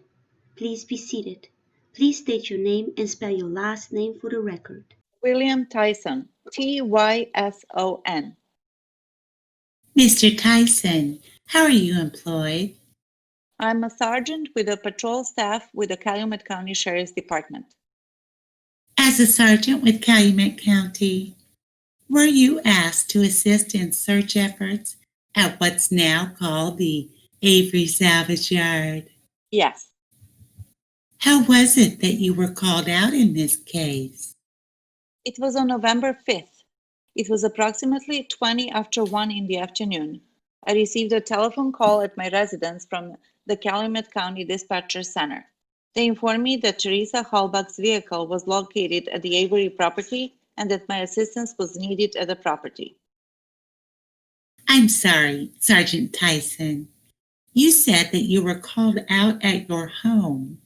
Let me ask you, as a member of the Calumet County Sheriff's Department, had you been made aware before that date of Ms. Hallbach's disappearance? Yes. Being the patrol sergeant, I do the shift briefing things and things like that. I know our department did take a phone call. I believe it was early days of November, where the information was that Corporal Leslie Lemieux had taken a complaint of a missing person, that being Teresa Hallbach. So we were told to look for her, also her vehicle, and the plate number that belonged on her vehicle. Prior to me getting that call on Saturday, the 5th, yes, I was aware of the fact that our agency, as well as other agencies, were looking for her and her vehicle. Sergeant Tyson, after getting the call at home, where did you proceed to? I responded to the Sheriff's Department. I was standing by the sheriff's department waiting for another deputy that was en route, also to the sheriff's department to arrive. I waited at the sheriff's department until she arrived. Upon her arrival, we did proceed over to the Avery property. Now, together with being a patrol sergeant, do you have any other areas of specialization within the Calumet County Sheriff's Department? Yes. Back in 1994, I was promoted from a corrections officer to a patrolman. Along with that, I was sent to an evidence technician school in 1994. So throughout the years of 1994 until March of 2005, I would respond to crime scenes in the county to process the crime scene. Those were, some of my responsibilities. Okay. About what time did you arrive at the Avery Savage property, if you remember? If I recall correctly, I think it was 2:45 in the afternoon. Upon arrival at the Avery Savage property, do you recall what your first duty was? I was met by Investigator Wiegert and Steyer. They directed me to go down into the junkyard area and made contact with officers down in that area. I proceeded down into the junkyard area where I met with several law enforcement officers that were down there, and they were keeping a crime scene log. I did introduce myself, and I was talking with them briefly and was instructed to relieve a deputy that was standing by Teresa Hallbach's vehicle. All right. We had heard testimony from several Manitowoc County Sheriff's deputies as to being first on the scene. Do you recall what department, that is, from what agency you were asked to relieve what's now known as the scene security? It was a Manitowoc County Sheriff's deputy that was standing by the vehicle when I arrived. All right. To your knowledge, Deputy Tyson, were you the first Calumet County officer? I guess, to state it more succinctly, were you the individual, excuse me, who relieved Manitowoc County from scene security responsibilities? Yeah, my understanding is I was the first Calumet County deputy to take custody of the vehicle. All right. At some point, I don't expect you were involved in this decision, but at some point, were you made aware that security for the RAV4 and for that general area of the Avery property was to be either coordinated or taken over by Calumet County? Yeah. I'm going to show you what's been received as exhibit number 86. There's a laser pointer in front of you. Could you tell the jurors, if you remember, about what time it was that you took over security of the RAV4 or security of that area of the scene? According to the crime scene log, when I checked in with them, it was 5 minutes to 3, I believe. Can you show us about where this transition took place and where you were standing that you took over security of this area? On the display over here? Sure. All right.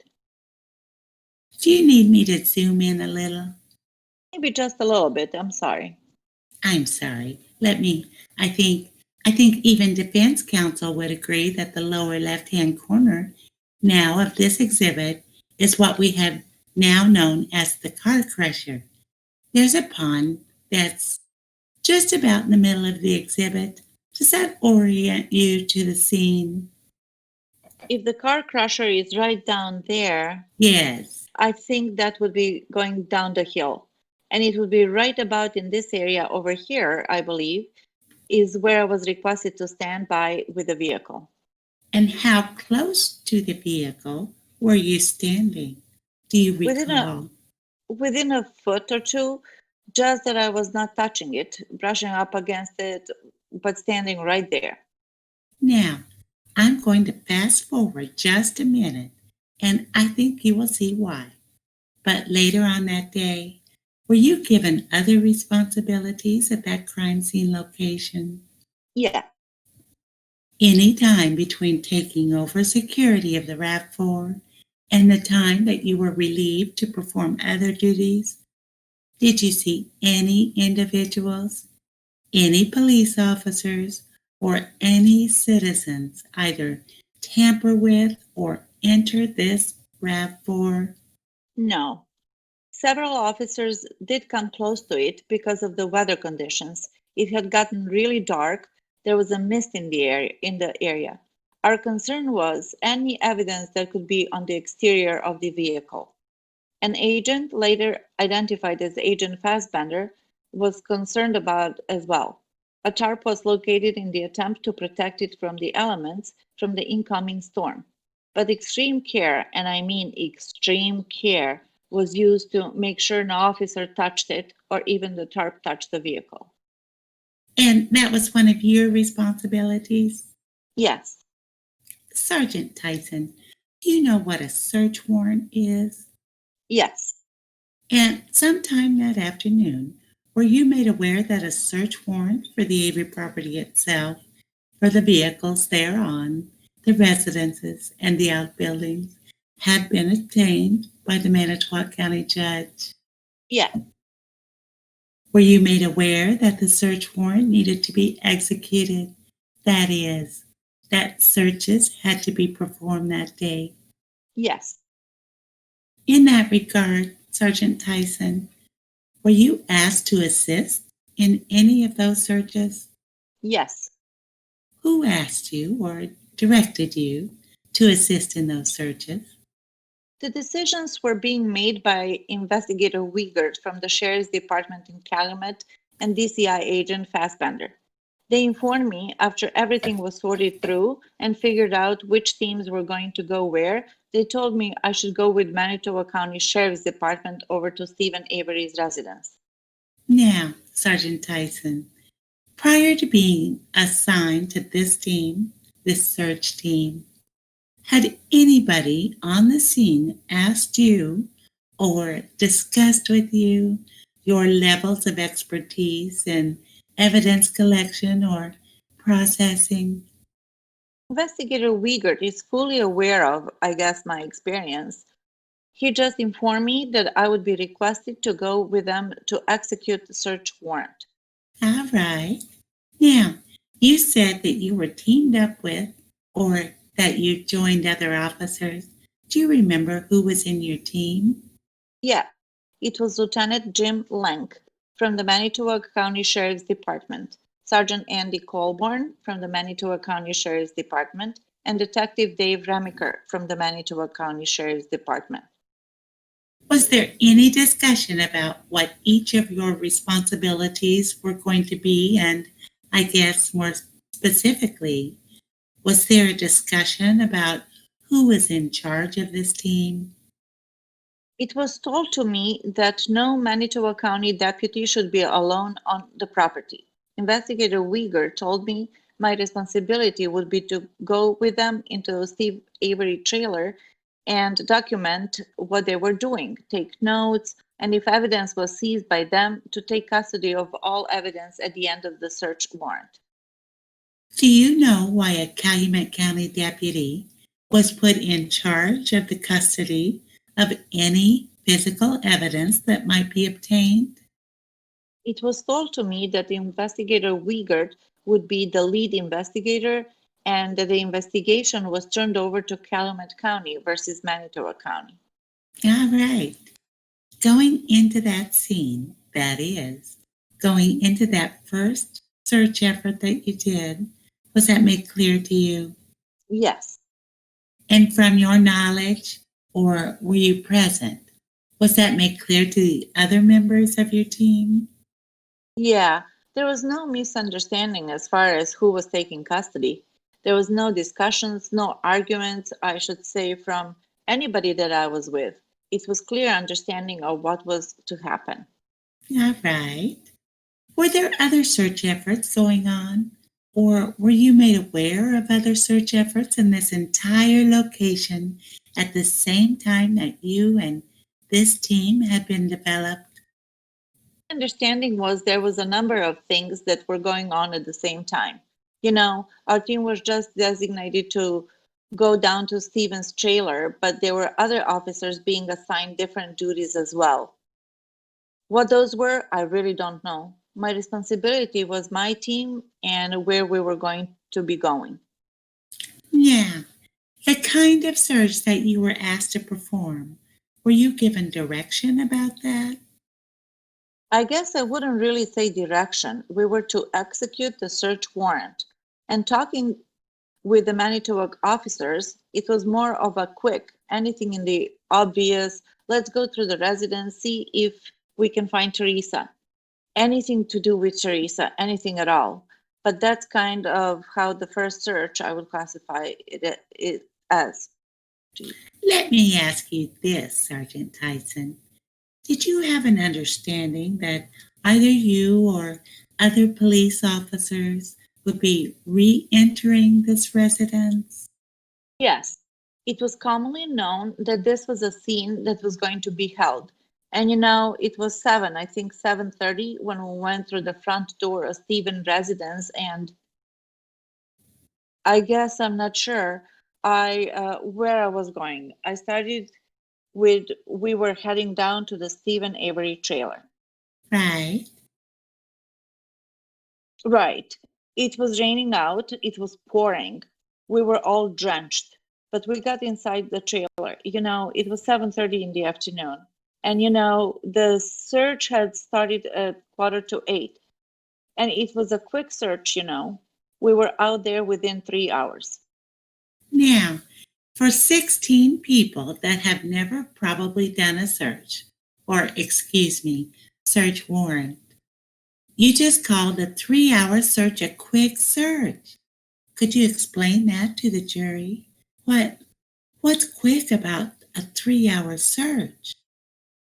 Not knowing a lot of the information that was later learned, we're looking at this whole area. Where is the crime scene? What is there a location exactly on the property? So when we're going through the house, we're looking for things that are obvious to us, any blood or anything like that. So to say that you can search someone's bedroom within 30 minutes, okay, well, that's a quick search.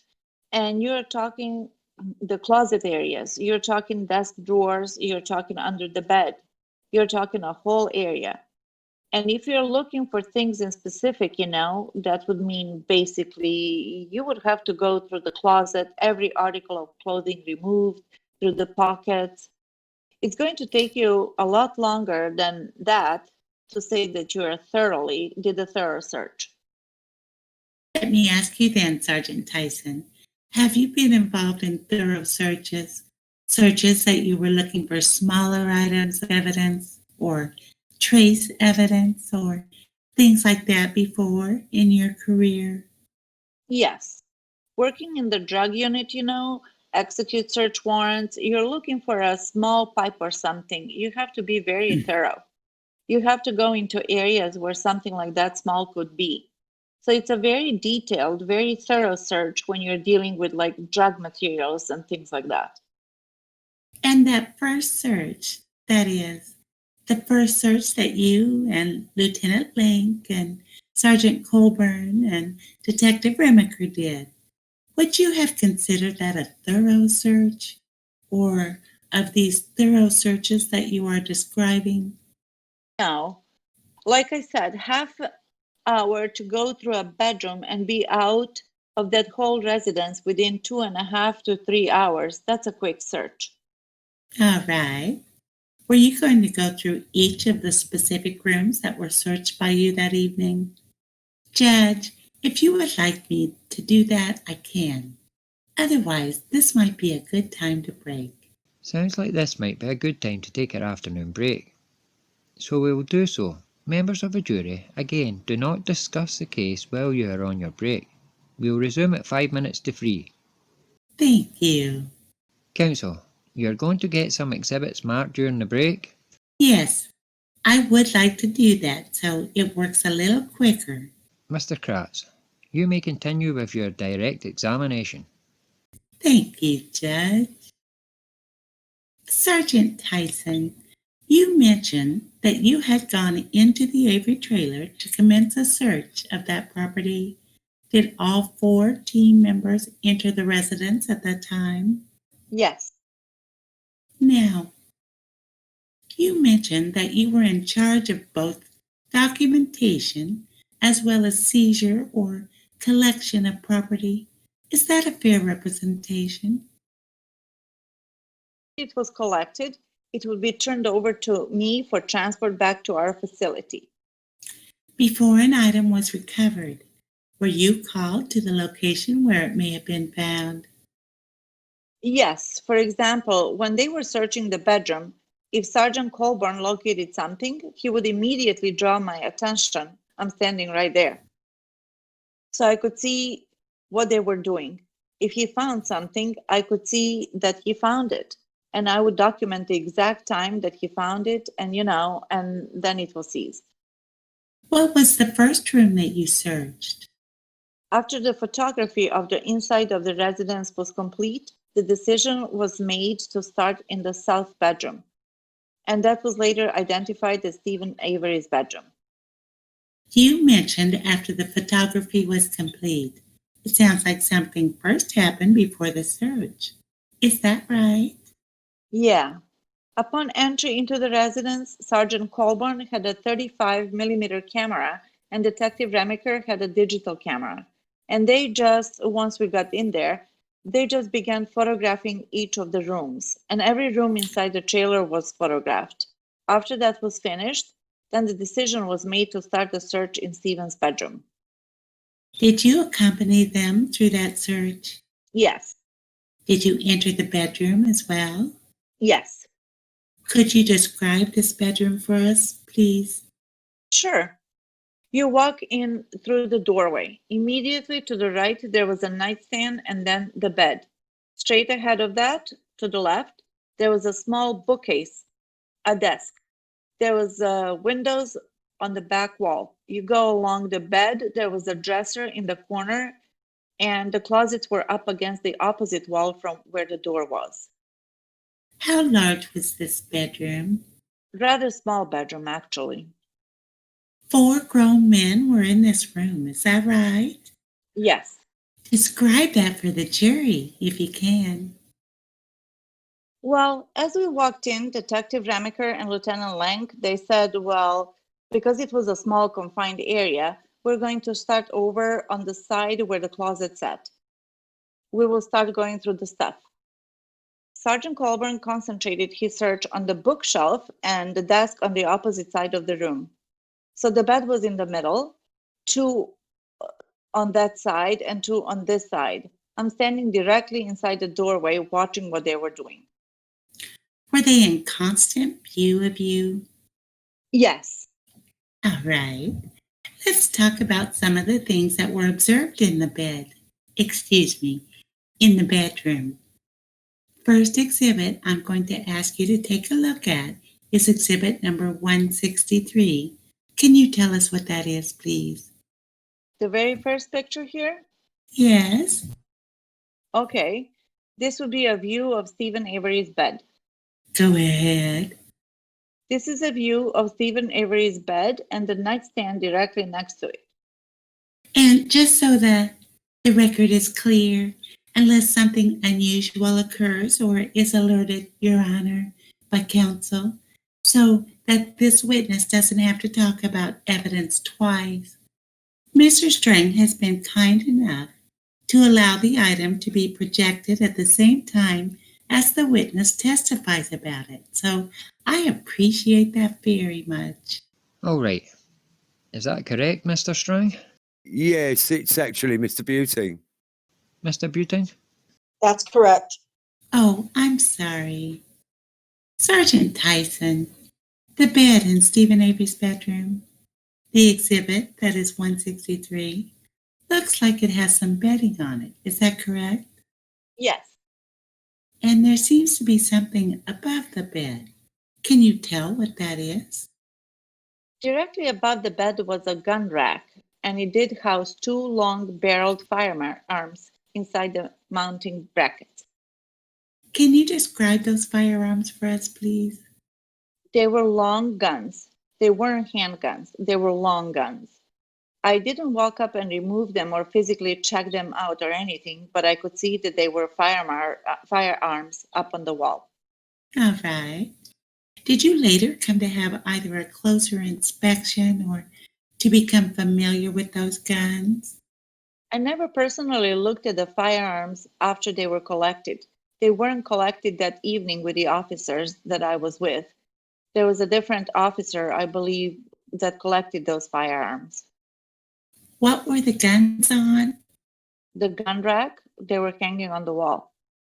And exhibit number 166, which is actually a little bit of a gap. If you would set 164 and 5 to the side, I would appreciate it. 166 is being projected. Can you tell us what that is, please? That was the gun rack that was hanging directly above the bed. Also, going to have Investigator Weaker help me through this process since there's a lot of evidence to show the jury.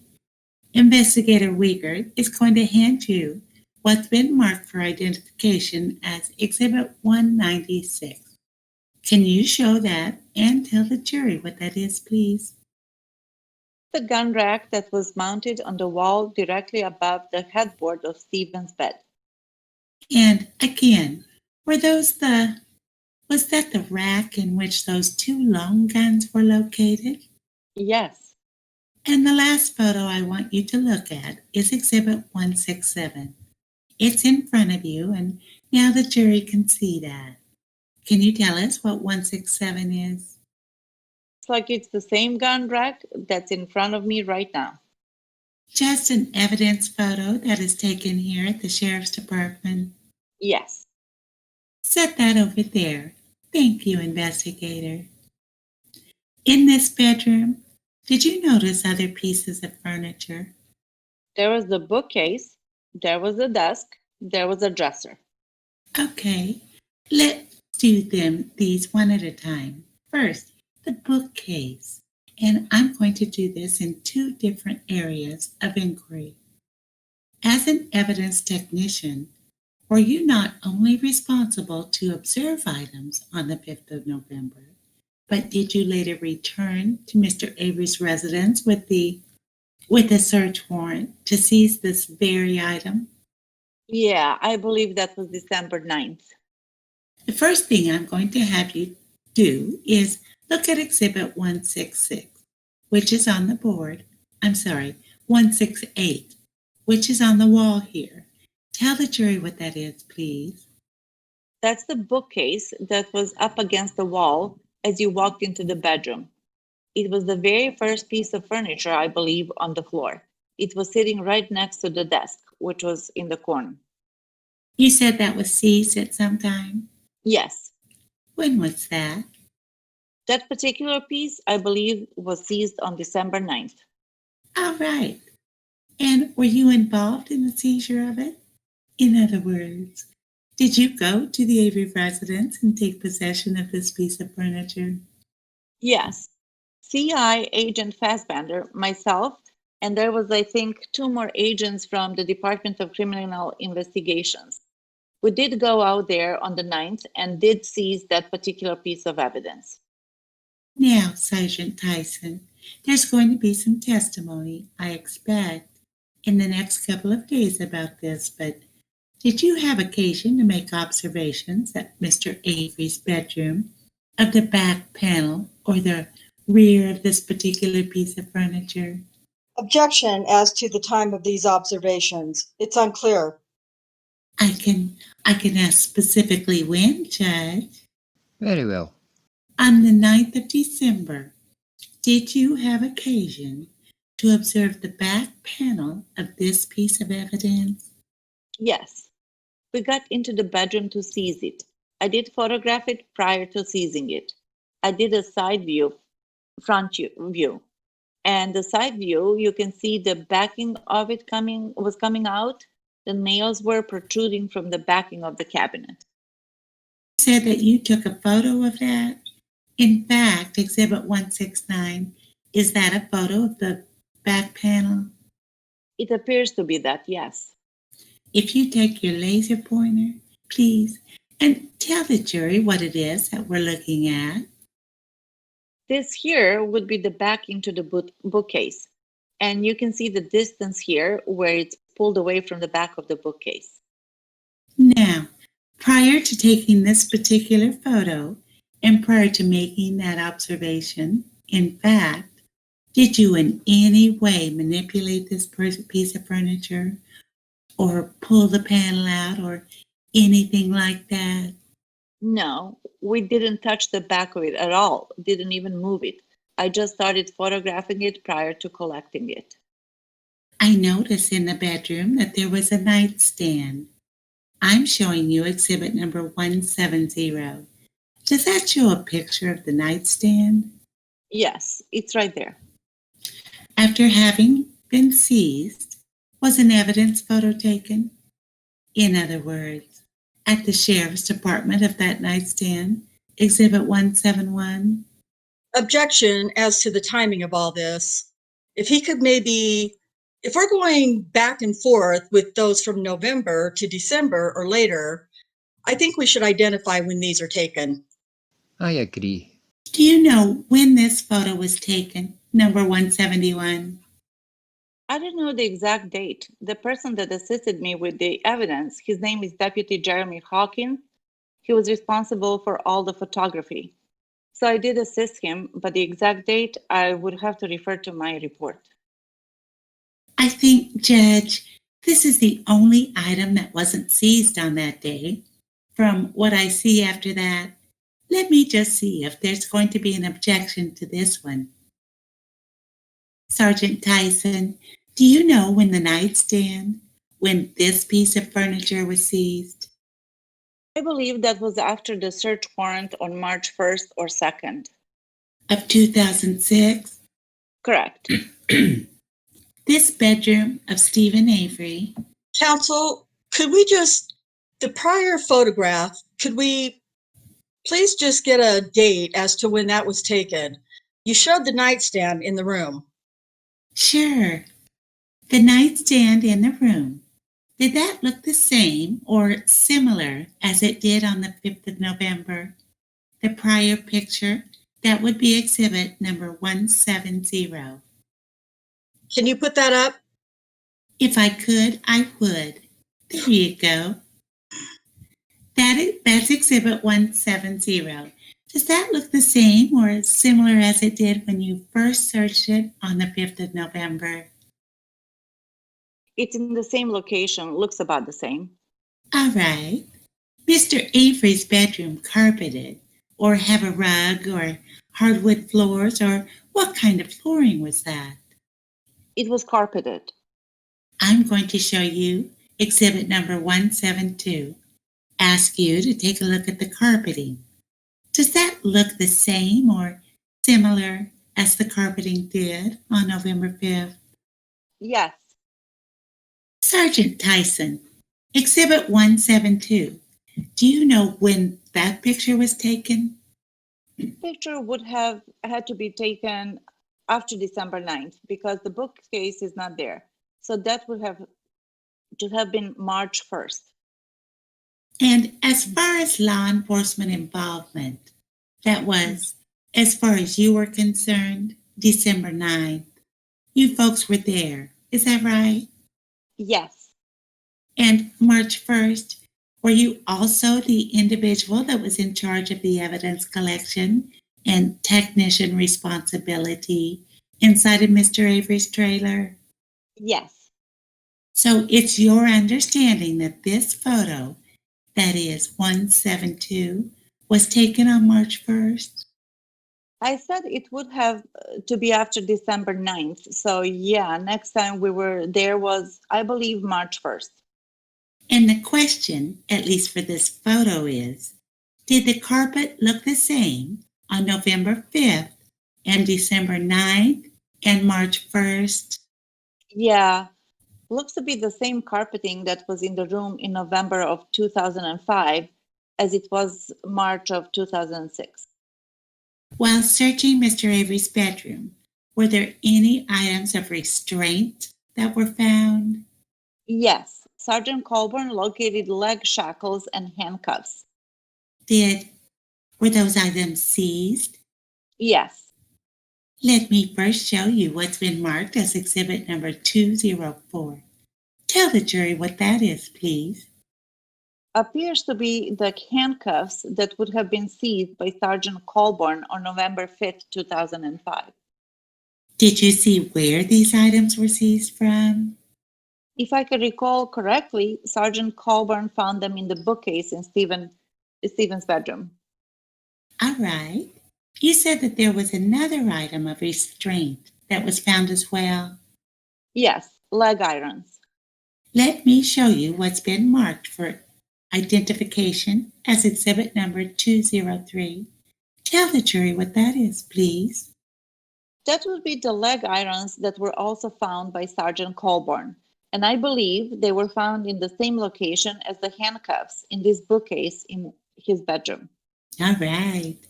Sergeant Tyson, after their seizure, and so that we don't have to bring these items into court, do you know if photographs were taken? That is, evidence photographs were taken of these two items? Yes. I show you exhibit number 173. Ask if you recognize that photo. It would be an evidence photograph. I know that because of the white paper in the background. All the evidence that we took care of at the sheriff's department, we used freezer paper, and that would be consistent with what I see. Of the handcuffs? Yes. And 174, what is that? That would be the leg irons. Anything else seized that first evening from Mr. Avery's bedroom, as far as you recall? Yes. Well, let me just specifically ask about something called identifiers. This is more of a search term, and please bear with my clumsy question, but are efforts made to identify whether or not a certain person lives in a particular residence when you search it? Yes. When we search residences, you have to show that a person lives in that residence. So we look for any piece of mail that would have the person's name along with their mailing address. Could be a magazine, could be a phone bill, could be any kind of correspondence that you get through the mail with your address on it. Investigator Uyghur is going to hand you what's been marked exhibit number 200. I need you to tell the jury what exhibit 200 is, please. It's a University of Wisconsin Law School envelope addressed to Stephen Avery at 12390 Avery Road, Two Rivers, Wisconsin. Was that the residence that you were searching on the 5th of November? Yes. I'm sorry. What's the number? The exhibit number? The exhibit number is 200. Oh, 200. Is that just an envelope? Would be the correct address for Stephen, 12932 or something like that. So that envelope right there, I think would have the Avery, maybe his mother and father's address on it, but it was found inside the trailer. All right. But it had Stephen's name on it and found inside the trailer. Yes. After searching the bedroom, what was the next room that the four of you searched? The bathroom. And could you tell the jury what, if anything, was found in the bathroom? Sure. There was a possible blood stain on the linoleum floor that Sergeant Colborn had located. Just back up a little bit here, because as they were working in Stephen's bedroom, Lieutenant Lank and Detective Remiker were finishing up with what they had to do. Sergeant Colborn was finding all the stuff that we had just seen. Lieutenant Lank told me he was going to leave the bedroom and go into the bathroom just to see what was in the bathroom. So I repositioned myself into the hallway. I could see Detective Remiker and Sergeant Colborn. I could also see Investigator Lank in the bathroom. As the individual documenting what was now a transition from one room to the other, you were in a position to see both. Is that right? Yes. The bathroom. Can you tell us where it is located compared to the bedroom? The very next room. If you were to walk out of the bedroom, go in the hallway a couple of feet, if that, and it's right there. The hallway that you positioned yourself in, would you be able to see both rooms? Yes. Tell me what, if anything, was found in the bathroom. The possible blood spot on the linoleum floor, as I said, was found by Sergeant Colburn. He photographed it and it was collected with a swab. Collected with a swab. Well, let's talk about that a little bit. As an evidence tech, what does collection of something like a blood spot entail?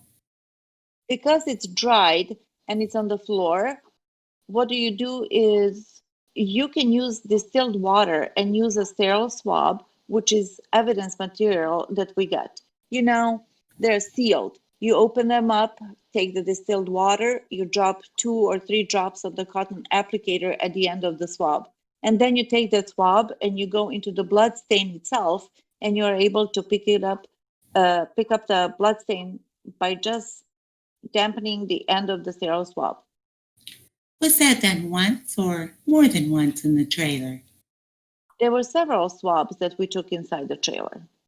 By the way, Sergeant Tyson, does that process, that is, the collection of blood and other fluids, does that take some training or experience on an evidence tech's part?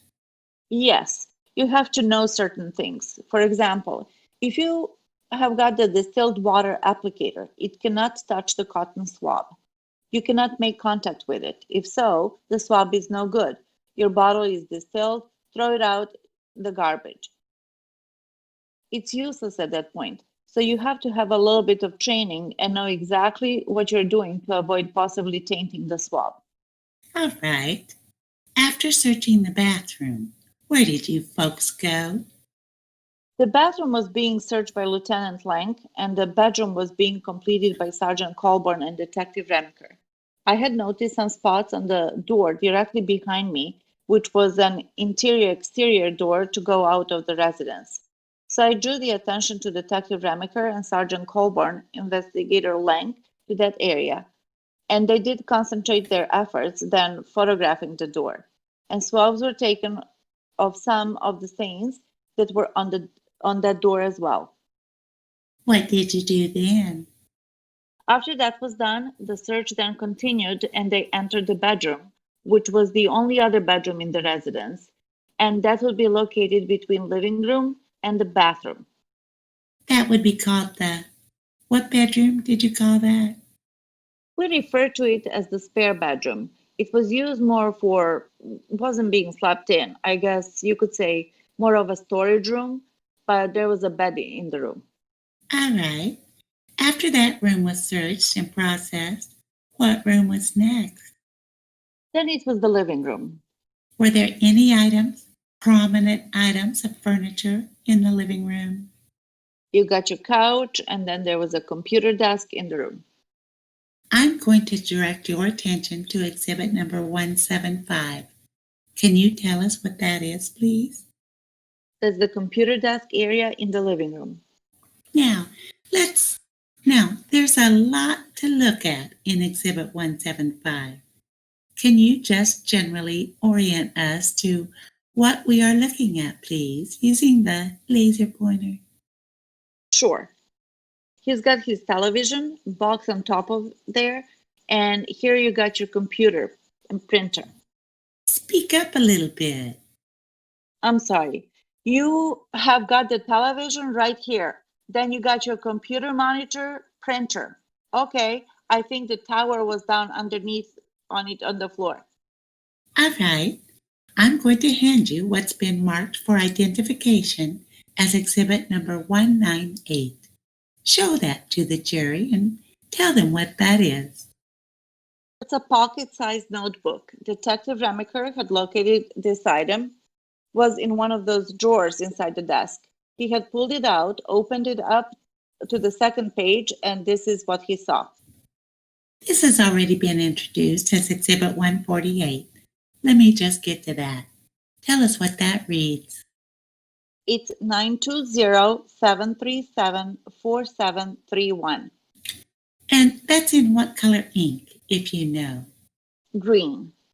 And black ink, is there something else written on there? Right below that in black ink are the words "back to patio door." Did you become aware of whose phone number that was? Yes. Detective Remiker stated he immediately recognized that number to be the cell number for Teresa Hallbach. After he told me that, I said, yeah, that does look familiar. That is the number. And then a photograph of that having been taken at the Sheriff's Department. That's exhibit number 176, I believe. Can you tell us what that is, please? That's exactly what you saw. That's an evidence photo taken at the Sheriff's Department. I'm going to hand you now what's been, well, we might as well get these two out of the way. Exhibit 197 and 199. Tell the jury what those are, please. 2 pocket notebooks. Also seized from the computer desk area. I believe that would be correct. Sergeant Tyson. Hey, slow down. Can you identify that? I'm sorry. They are 2 different colors. Which color is 199? The red one would be 199, the green one being 197. All right. Thank you very much. I will have Investigator Wiegert hand you what's been marked as Exhibit 194. Can you tell us what that is, please? It's a for sale sign that was found by Detective Remiker in the desk that was located in the living room. Can you show us the for sale sign? Is there something written on the back? On the back, there is an address of 3302 Xander Road, and directly underneath it, once again, shows the telephone number 920-737-4731, which is Detective Remiker once again said that's Teresa Hallbach's number.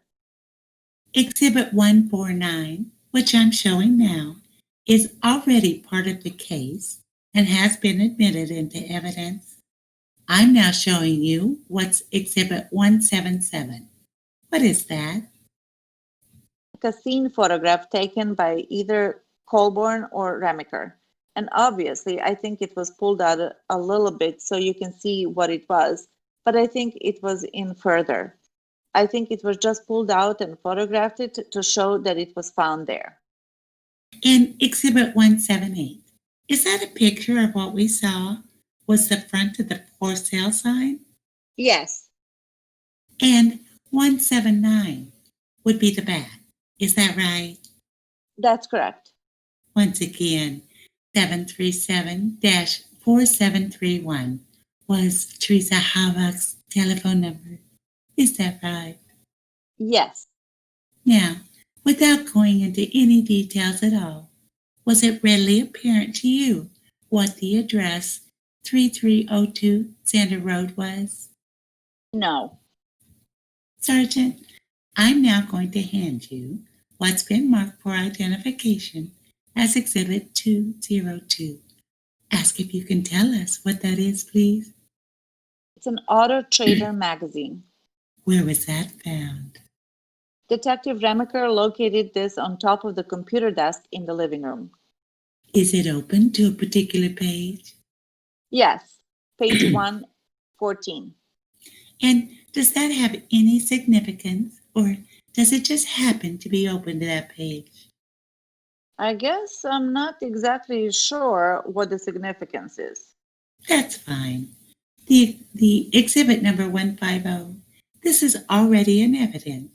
Is this how that particular auto trader looked on the computer desk? I believe that's the scene photograph. And exhibit 180. By the way, was there more than one auto trader magazine on that desk? I believe there were a couple. All right. Is exhibit 180 one of those pictures? Yes. And finally, exhibit 181. We talked about some evidence photos. Is that 181? Yes, that would be an evidence photo. And I'll have Investigator Wiegert hand you exhibit number 201. Tell us what this was and where was it found, please? Number 201 is a bill of sale for Auto Trader magazine. I believe this was found by Detective Remaker, and this was also either on or in the computer desk. I'm not exactly sure. I'm going to show you exhibit number 182. Is that a photo of that bill of sale on the desk? Yes. Exhibit 151, already in evidence. Does that look like one of those evidence photos again? Yes. Sergeant Tyson, about what time of night was it that this is getting to be? In other words, when you got through the bedrooms and the bathroom and through the living room, about what time were those rooms all completed? It's approaching the 10 o'clock hour at night. Investigator Wiegert is now going to hand you what's been marked as exhibit number 195 and ask you to identify that if you can. It's a bleach bottle. And have you seen that before? Looks like possibly the one that was in the bathroom up on a shelf. Whose bathroom and whose shelf? I'm sorry, Steve Avery's bathroom on a shelf. All right. We'll talk about evidence photos again so we don't have to lug these things into the courtroom. I'm showing you what's been marked as exhibit 183. Tell us what that is, please. It's a evidence photo of the bleach bottle. What's exhibit number 184? The carpet cleaner. Have you seen that before? I did. I believe this was in the spare bedroom in Stephen's residence. After being seized, was a photo taken of that at the sheriff's department? Yes, that would be an evidence photo right here. 184, is that right? Yes. Just to complete the next 6 pictures, although we talked about them, these photos were a little bit out of order. We talked about some blood spots in the bathroom. I just want to show the jury some pictures of those. Tell them about exhibit 185, please. Exhibit 185 appeared to be the linoleum floor in the bathroom, and see a dried stain on the floor right there. Was that one of those spots that was swabbed or collected from what you talked about? Yeah, I believe Detective Remaker did swab that stain. We'll hear from him later in this case, but you were present when all that processing was going on. Yes. What's exhibit 186? 186 looks like it's a close-up of the same stain. All right. 187? Looks like there's some stains on the, if that's the door, I'm not exactly sure. Looks like some stains on a dark colored surface. I tell you what I'll do. I will save that for Detective Remaker. Does that sound like a good idea? Yeah. All right. And you talked about those identifiers before. I show you exhibit 188. Tell us what that is, please. It would be the letter that was inside of the envelope that you saw, which wears the identifiers from the University of Wisconsin Law School addressed to Stephen Avery. Exhibit 189. Also an envelope showing the address of Mr. Avery, but being 12930. Does that look like it's taken at the scene? Yes. Now, looks like somebody is wearing gloves in that scene. Maybe describe that for the jury. What's that for? All of us that were inside the residence, before you even make entry, you put gloves on your hands as to try not to leave any of your stuff behind, is what it's called. You don't want to be touching things with, your bare hands. So you wear gloves to make sure you are not tainting the scene. And finally, we have been talking about evidence photos. Exhibit number 190. What is that? This would be the envelope from the University of Wisconsin-Madison Law School addressed to Stephen Avery. All right. Now, at any time during the search, at least when you entered the search sometime, about what time was it that you entered? I'm sorry. We entered his residence. It was 7:30 p.m. And from 7:30 p.m. until you left the residence, what time did you leave? We left at 10:05 p.m. Any time between 7:30 and 10:05, did either you, Detective Remaker, Lieutenant Link, or Sergeant Colburn ever leave that residence? No. At any time during the search of the residence on the 5th of November, did Lieutenant Link, Sergeant Colburn, or Detective Remaker ever take any items of property from that location? No. They may have assisted carrying the stuff out at the end of the evening to place it in Detective Remaker's squad. I was with them. So they may have assisted carrying stuff out, putting it in the back seat, but it was with me. And they did give me a ride back up to the command post, and I personally unloaded all the objects and put them in my squad car. What the record hasn't reflected and what the jury hasn't seen, each one of these evidence items were in a sealed bag. Is that right? Yeah. Lieutenant Langhead was in charge of putting everything inside the bags, so they were secured, each individual piece. Those items were then taken out of the squad and turned over to me to be taken to the sheriff's department. All right. Sergeant Tyson, I'm going to direct your attention. This is a little bit out of order, but since it's next on my photo list, that's where I'm going. On April 3rd of 2006, were you asked to make contact with Teresa Halbach's RAV4 vehicle? Yes. Can you tell the jury the purpose of that contact, please? Sure.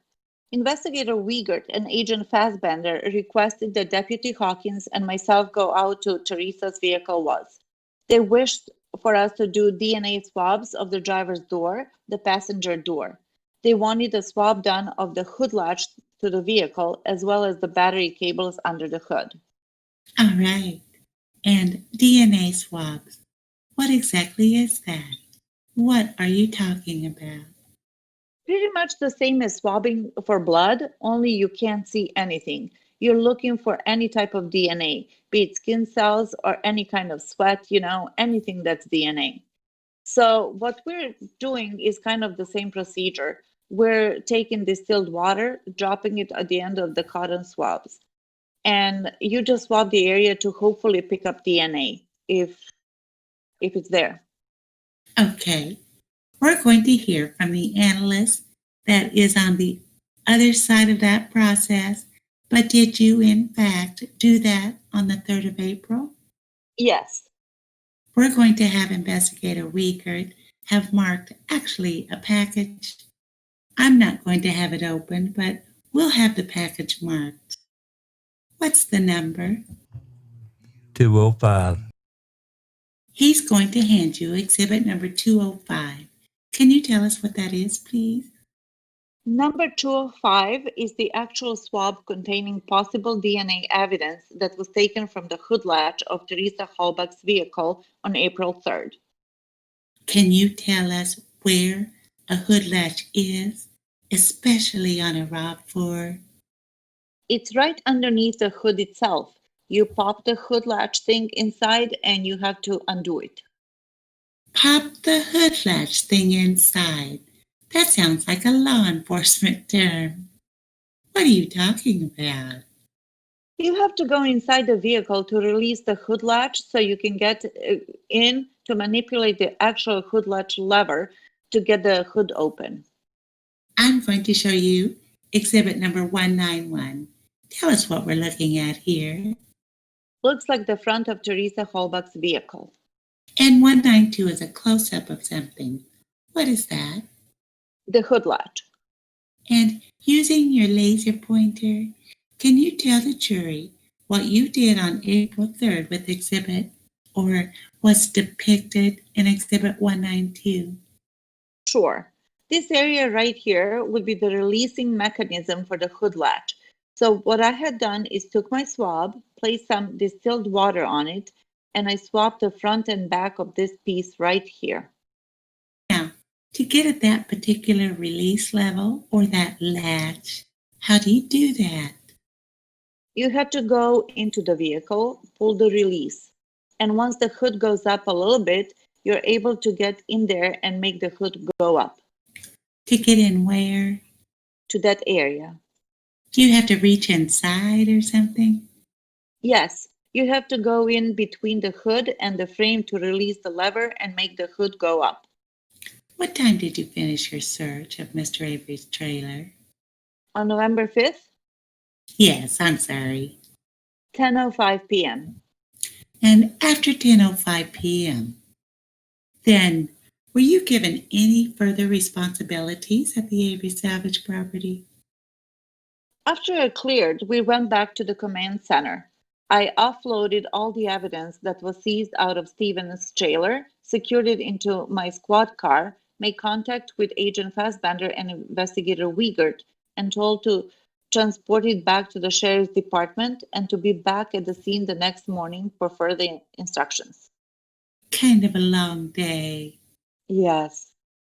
The next day, that is Sunday, the 6th of November, Sergeant Tyson, did you return to that scene? Yes. And what were your duties on the 6th of November? On the 6th of November, I made contact with Investigator Wiegert and Agent Fassbender. My responsibilities on the 6th, I was teamed up with Detective Sergeant Brian Swetlick, Detective Jeff Tech, and Patrol Officer Rob Block from the City of Manitowoc Police Department. Our duties that day were to search a trailer that had not been searched yet. They didn't believe anybody lived in it. It was more for housing vehicle parts and things like that. So I'm sorry to interrupt you, Sergeant, but these 3 City of Manitowoc officers, did they have any specialized training that you knew? yes, Rob Block was a patrol officer with the City of Manitowoc. He was an evidence technician, and Jeff Tech was a detective, and Brian Swetlick was also a sergeant detective. By the way, I don't think we mentioned this, but do Lieutenant Link, Sergeant Colburn, and Detective Remaker have any specialized training that you know of? Detective Remaker, I know for sure did. He had all the evidence supplies consistent with being an evidence technician. And the others? We'll wait till they testify to their qualifications. Is that right? Okay. On the 6th, then, matched up with these other evidence techs, what were you asked to search on the 6th? Was the trailer that was situated between Barb Yanda's residence and Stephen's parents' residence. We did go into the trailer. It was relatively quick because there was nothing of evidentiary value that we could see inside the trailer. We were then requested to concentrate our efforts in the fenced-in areas of the Avery property. Check out the outbuildings. There were, I think, 3 different buildings. Look for any possible evidence in those outbuildings. And then the final thing was to execute the search warrant in Dolores and Al Avery, their residence. Did you do anything else on the 6th? I believe it was the outbuildings and the search warrant at Stephen's mother and father's residence. And although we hear about a lot of people doing a lot of things in a lot of different places, is there anything that you can note for the jury that had any substantial evidentiary value found in any of those searches? There was nothing that was found to be of evidentiary value. Objection as to the form of the question. Is he talking about searches that he was involved in? Yes, just him, sorry. Okay. And we're not going to waste any more time on the 6th. Let's move on to the 7th. Ask what your responsibilities were that day. The morning of the 7th, I was paired back up again with Sergeant Colburn and Lieutenant Lank. We were originally assigned. First thing was to go down to a maroon-colored van, which was parked outside of Barb Yanda's residence. I was informed that that van was the van that Teresa Hallbuck had come onto the property to photograph. That was requested of us to take a look inside the van to see if we could find anything of evidentiary value inside the van or outside the van. We did search the van, found nothing of evidentiary value. I did collect a belt, and that was seized as possible evidence. And so the van itself didn't provide nothing of evidentiary value. Before we leave that topic, I'm going to show you a photograph already been admitted, exhibit number 59. Tell us what we're looking at here, please. Here we have got Stephen's trailer, the garage. Here is the van that I was just talking about, and Barbionda's residence. This would be her driveway right here. We talked about searching a van with Lieutenant Linn. Does exhibit number 59 document that exact activity, or don't you know? I'm sorry. What was the question? You talked about searching this van with Lieutenant Linn. Does exhibit 59 document that? Yes.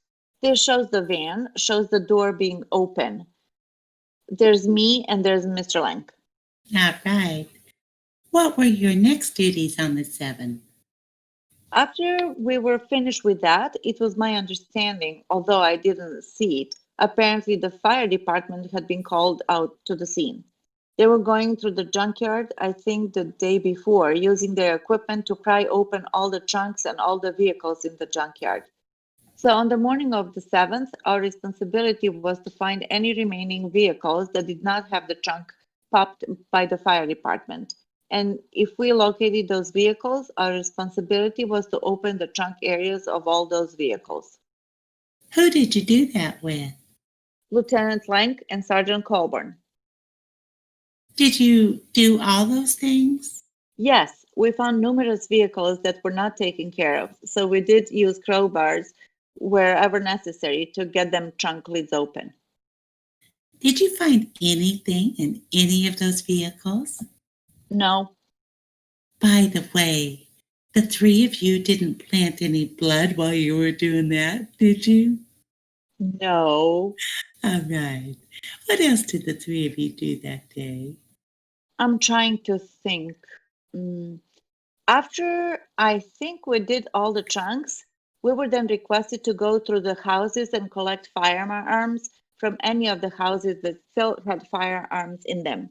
So we started, I think I was told that Stephen's firearms were collected already. So we started at Barbionda's residence, and we just started collecting all the firearms that were inside the residence. Do you know about how long that project took? There were quite a few firearms. It took a long time to document all the different firearms inside the bedroom area. In whose residences did you collect the firearms? We were in Barbionda's residence pretty much the whole day. All right. Were you asked on the 7th to perform any duties with Mr. Avery's computer? Yeah, I believe it was the morning hours. Investigator Wiegert telephoned me and asked me to make entry into Stephen Avery's residence. He told me that he did need the serial numbers, make a model of the computer that was sitting on the computer desk in the living room. Sergeant Colburn, myself, and Lieutenant Linn did make entry, and we were in there for all about 3 or 4 minutes, I believe. I telephoned Investigator Wiegert with the information he needed, and we immediately left the residence. Lieutenant Linn and Colburn, I'm sorry, did you say that they were both with you? I believe all 3 of us were together. Did they leave your location at all at that time? No. And then you left? Yes, we went back to, I believe, Barbionda's to finish with the firearms. I'm going to hurry just a little bit with you, Sergeant Tyson, so that we can get through at least your direct testimony for the day. Let me just move forward to the 8th of November. That would be on Tuesday. Were you on site at all that day?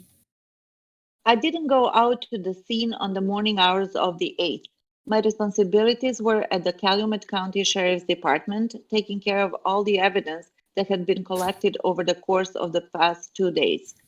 Forms had to be filled out, property tags assigned, that evidence to be secured for the evidence custodian, so he could move them to his location and free up some of the lockers that I was currently taking up with all the stuff that I had downstairs. So that was a lot of my day. I did clear from there and did respond back out to, I think, the Avery property just to see if I was needed in some other capacity. I think there were some officers that were collecting burn barrels. I know I probably assisted with picking up one or two, helping them get on trailers and things like that. But that was the extent of my involvement on the 8th. All right. Are you familiar with something called a buccal swab? Yes. What is that? It's a swab that's taken by a medical professional. And how it's taken is it's a long cotton applicator and it's put inside the person's cheek and rubbed back and forth, collecting skin cells, I believe, off of the inside of that person's mouth. Do you know what a buccal swab is used for? DNA identification. Do you know what an exemplar is? A DNA exemplar. Probably a known DNA substance. All right. On the Wednesday, the 9th of November, were you asked to assist medical professionals in obtaining what are called DNA exemplars or known DNA samples from Stephen Avery and some other Avery family members? Yes. Did you do that on that day? Yes.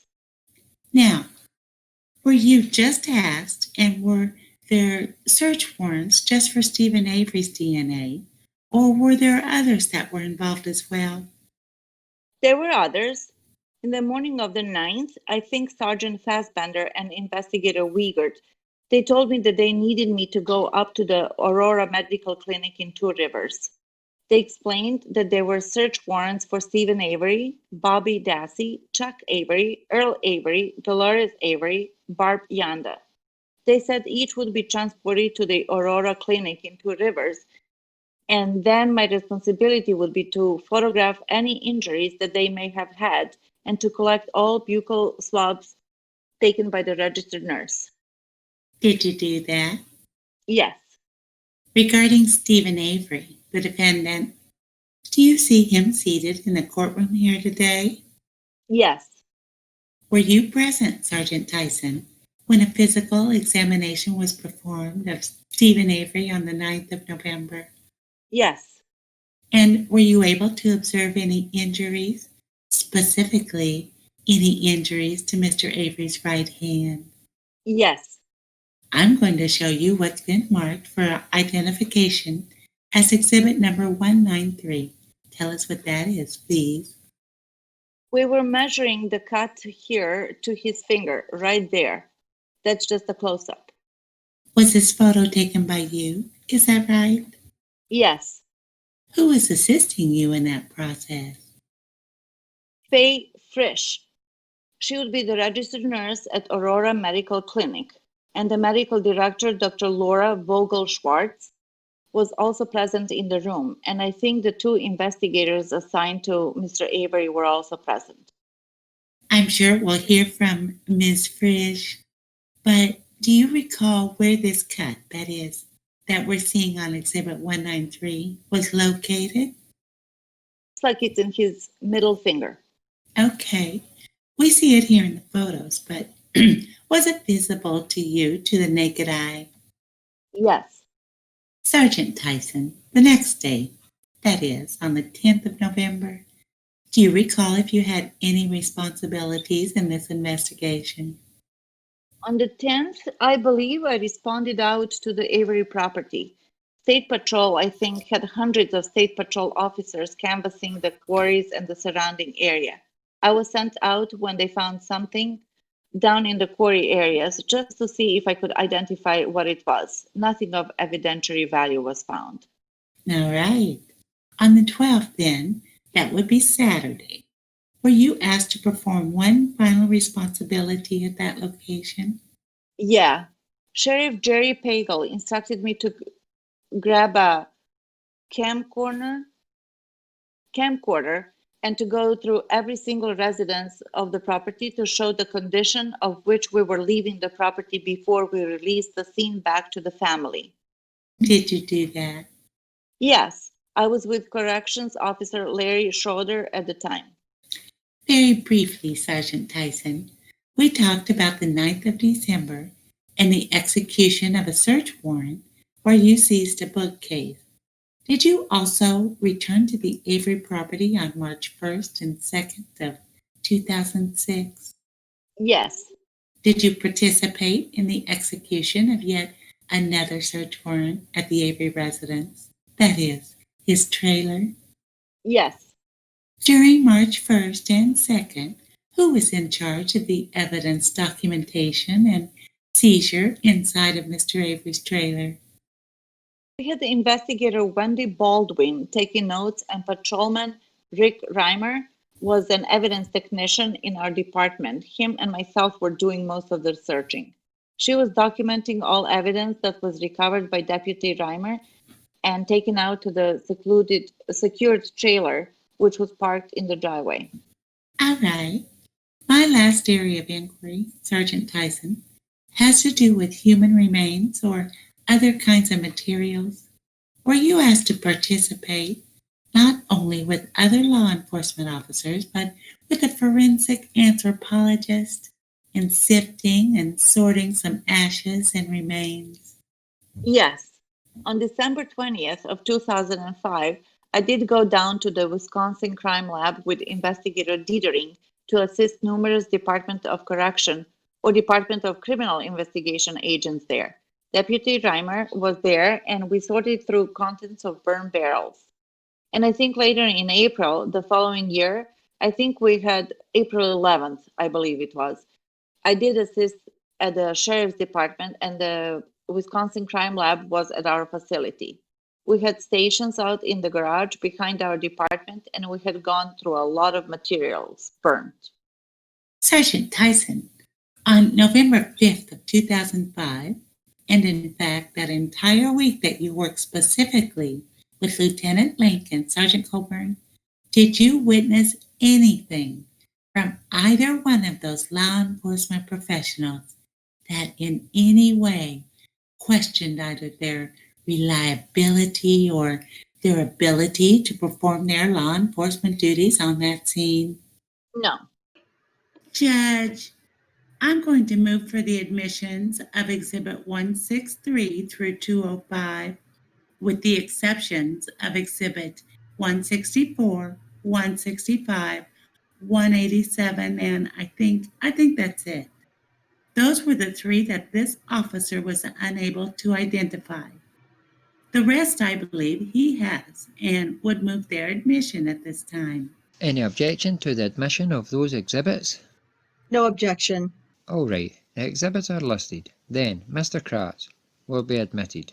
Mr. Kratz, do you have any further questions of the witness? No. Members of the jury, we have got a few things to take up with counsel before leaving today. So I think, given that, it's probably a little late to get into cross-examination. So at this time, I'm going to excuse you for today. I will remind you not to discuss the case with anyone else at this point during the trial, and do not watch any news accounts of the case. You are excused for today. We'll see you tomorrow morning. You may be seated. Officer Tyson, you are excused. Counsel, I had mentioned earlier this morning that there was at least one exhibit, Exhibit 89, that I believe the parties both felt had not been admitted, but the clerk's records show that it had been based on the information that I got from the court reporter. It appears that it may have been inadvertently marked as admitted in conjunction with a number of other exhibits at the end of the day back on the 14th. First of all, let's address Exhibit 89. Do I understand that I am correct that both parties feel that the exhibit was introduced but not admitted? Is that pages 515 and 516 of the Correct. Calumet County Sheriff's Yes. Department report? Yes, that was intended only as a court's exhibit, not for evidentiary consideration of the jury. Mr. Kratz. It would certainly never be considered by the jury, Judge, and was meant, as I understood, to complete the record. All right. The court will treat it as such and direct that the record shows that it has not been admitted into evidence. Counsel, are there any other exhibits that either party believes fall into this category, that is, that they have been shown as being admitted but parties neither party requested their admission? I have one that's just, or two that are just the opposite, Judge. If I may, I'm showing the court now Exhibit 161. There were two photographs that Agent Fassbender identified.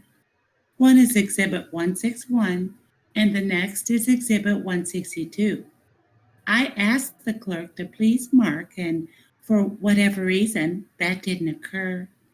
I assure the court that I would have them marked and put into evidence. I had moved them at the time, but these are the two photographs that go along with Mr. Buting's submissions. They have now been marked, and I now show them once again to remind the court and counsel. Exhibit 161, 162. I will tender them and offer them at this time. Mr. Strang? These, we think, were the two photographs used by Mr. Kratz on his redirect examination of Special Agent Fassbender. I believe we recreated that as best we can. They are out of order. I don't know how they were described, if at all, by exhibit number on redirect examination. But when we talked about this, numbers 161 and 162 were the next two available exhibit numbers. So we agreed to give them those numbers. And as we recall, they relate back to the redirect examination of Mr. Fassbender. That's correct, Judge. All right. And are these a couple of... They were slides for which photos? Weren't readily available at the time? That's exactly correct, Judge. I believe I recall those. All right. Any objection to their admission today? No. Very well. 161 and 162 will be deemed admitted. Are there any other items that need clarification? Well, maybe. The only two I came up with, and I don't know if they are received or not received, but exhibit number 70, I think, was tendered to a witness. It's a photo of crushed cars, but as I recall, the witness must not have been able to identify it, or there was a foundation objection. I don't think that one was or has been admitted yet. I think that's number 70. We have that one as denied. That one, Mr. Bobby Dassey could not identify that. We're going to put that in through another officer later on in the trial, Judge. All right. So, as to this point, it's been marked, and neither party is asking for its admission at this time. Not yet. The state is anticipating asking that it can be admitted at a later date. Yes. Right. All right. And then exhibit 28, which is a written statement of Joe Ellen Zipperer, I have labelled as use only to refresh recollection, so that would not be, it would be marked but not offered and received. That one is shown as being received. Should have been marked only. My recollection is that was marked but not received. I'm not sure that's the case, Your Honor. That was a statement of Miss Zipper's. It was, Judge. If you remember, it had to do with the time that Teresa was out there. Okay. The statement had said between 2 and 2:30, as she in fact read from that. She said that now refreshes. That's a better estimate of the time that she was out there.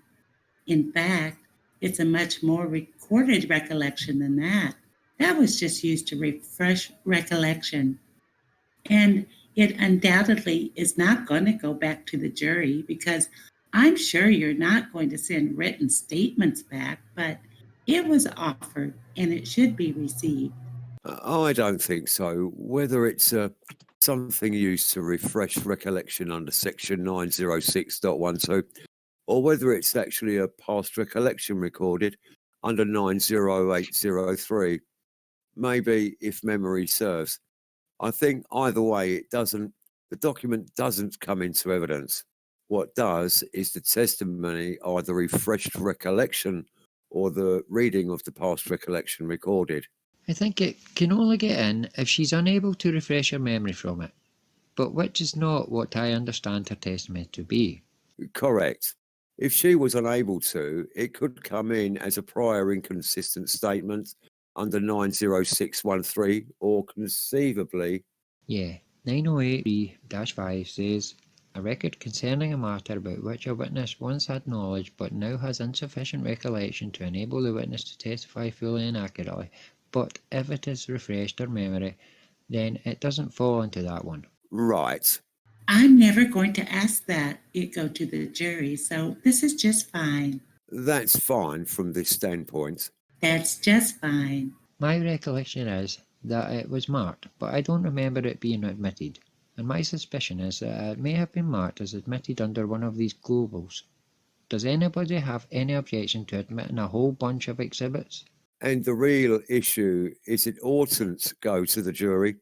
And since the state has conceded that, again, this becomes a bit academic. Marked but not received is just fine. Yeah, at this point, I don't think it should be received. That's fine. Is that it for exhibits? I have just a couple more. This is a day when I wasn't here, but there were two photos, 87 and 88, that were marked, but nothing was ever said about them. And I don't even have those written down. So I'm wondering if they were ever even identified by a witness. I think they were regarding the Avery property. There was a whole line of photos marked. Janet just has a big arrow drawn through them. Certainly was a series of aerial shots from 79 on. 87 and 88, Judge, were two that Lieutenant Bowe was unable to identify. And like other exhibits in that category, I intend to show them to another witness who's actually in those photos, and I will be putting them in through them. So they are marked but not received.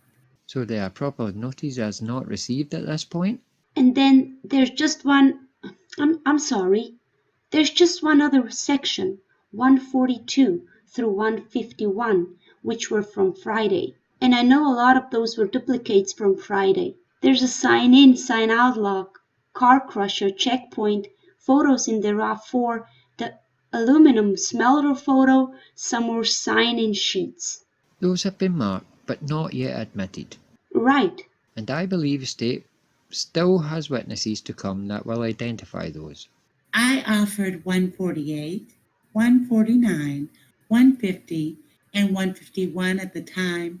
And if you haven't, Mr. Tyson just looked at those and they're the same. There's no objection to the admission of exhibits 142 through 151 inclusive. All right, so the court will order those admitted then. Yes, we don't have any objection.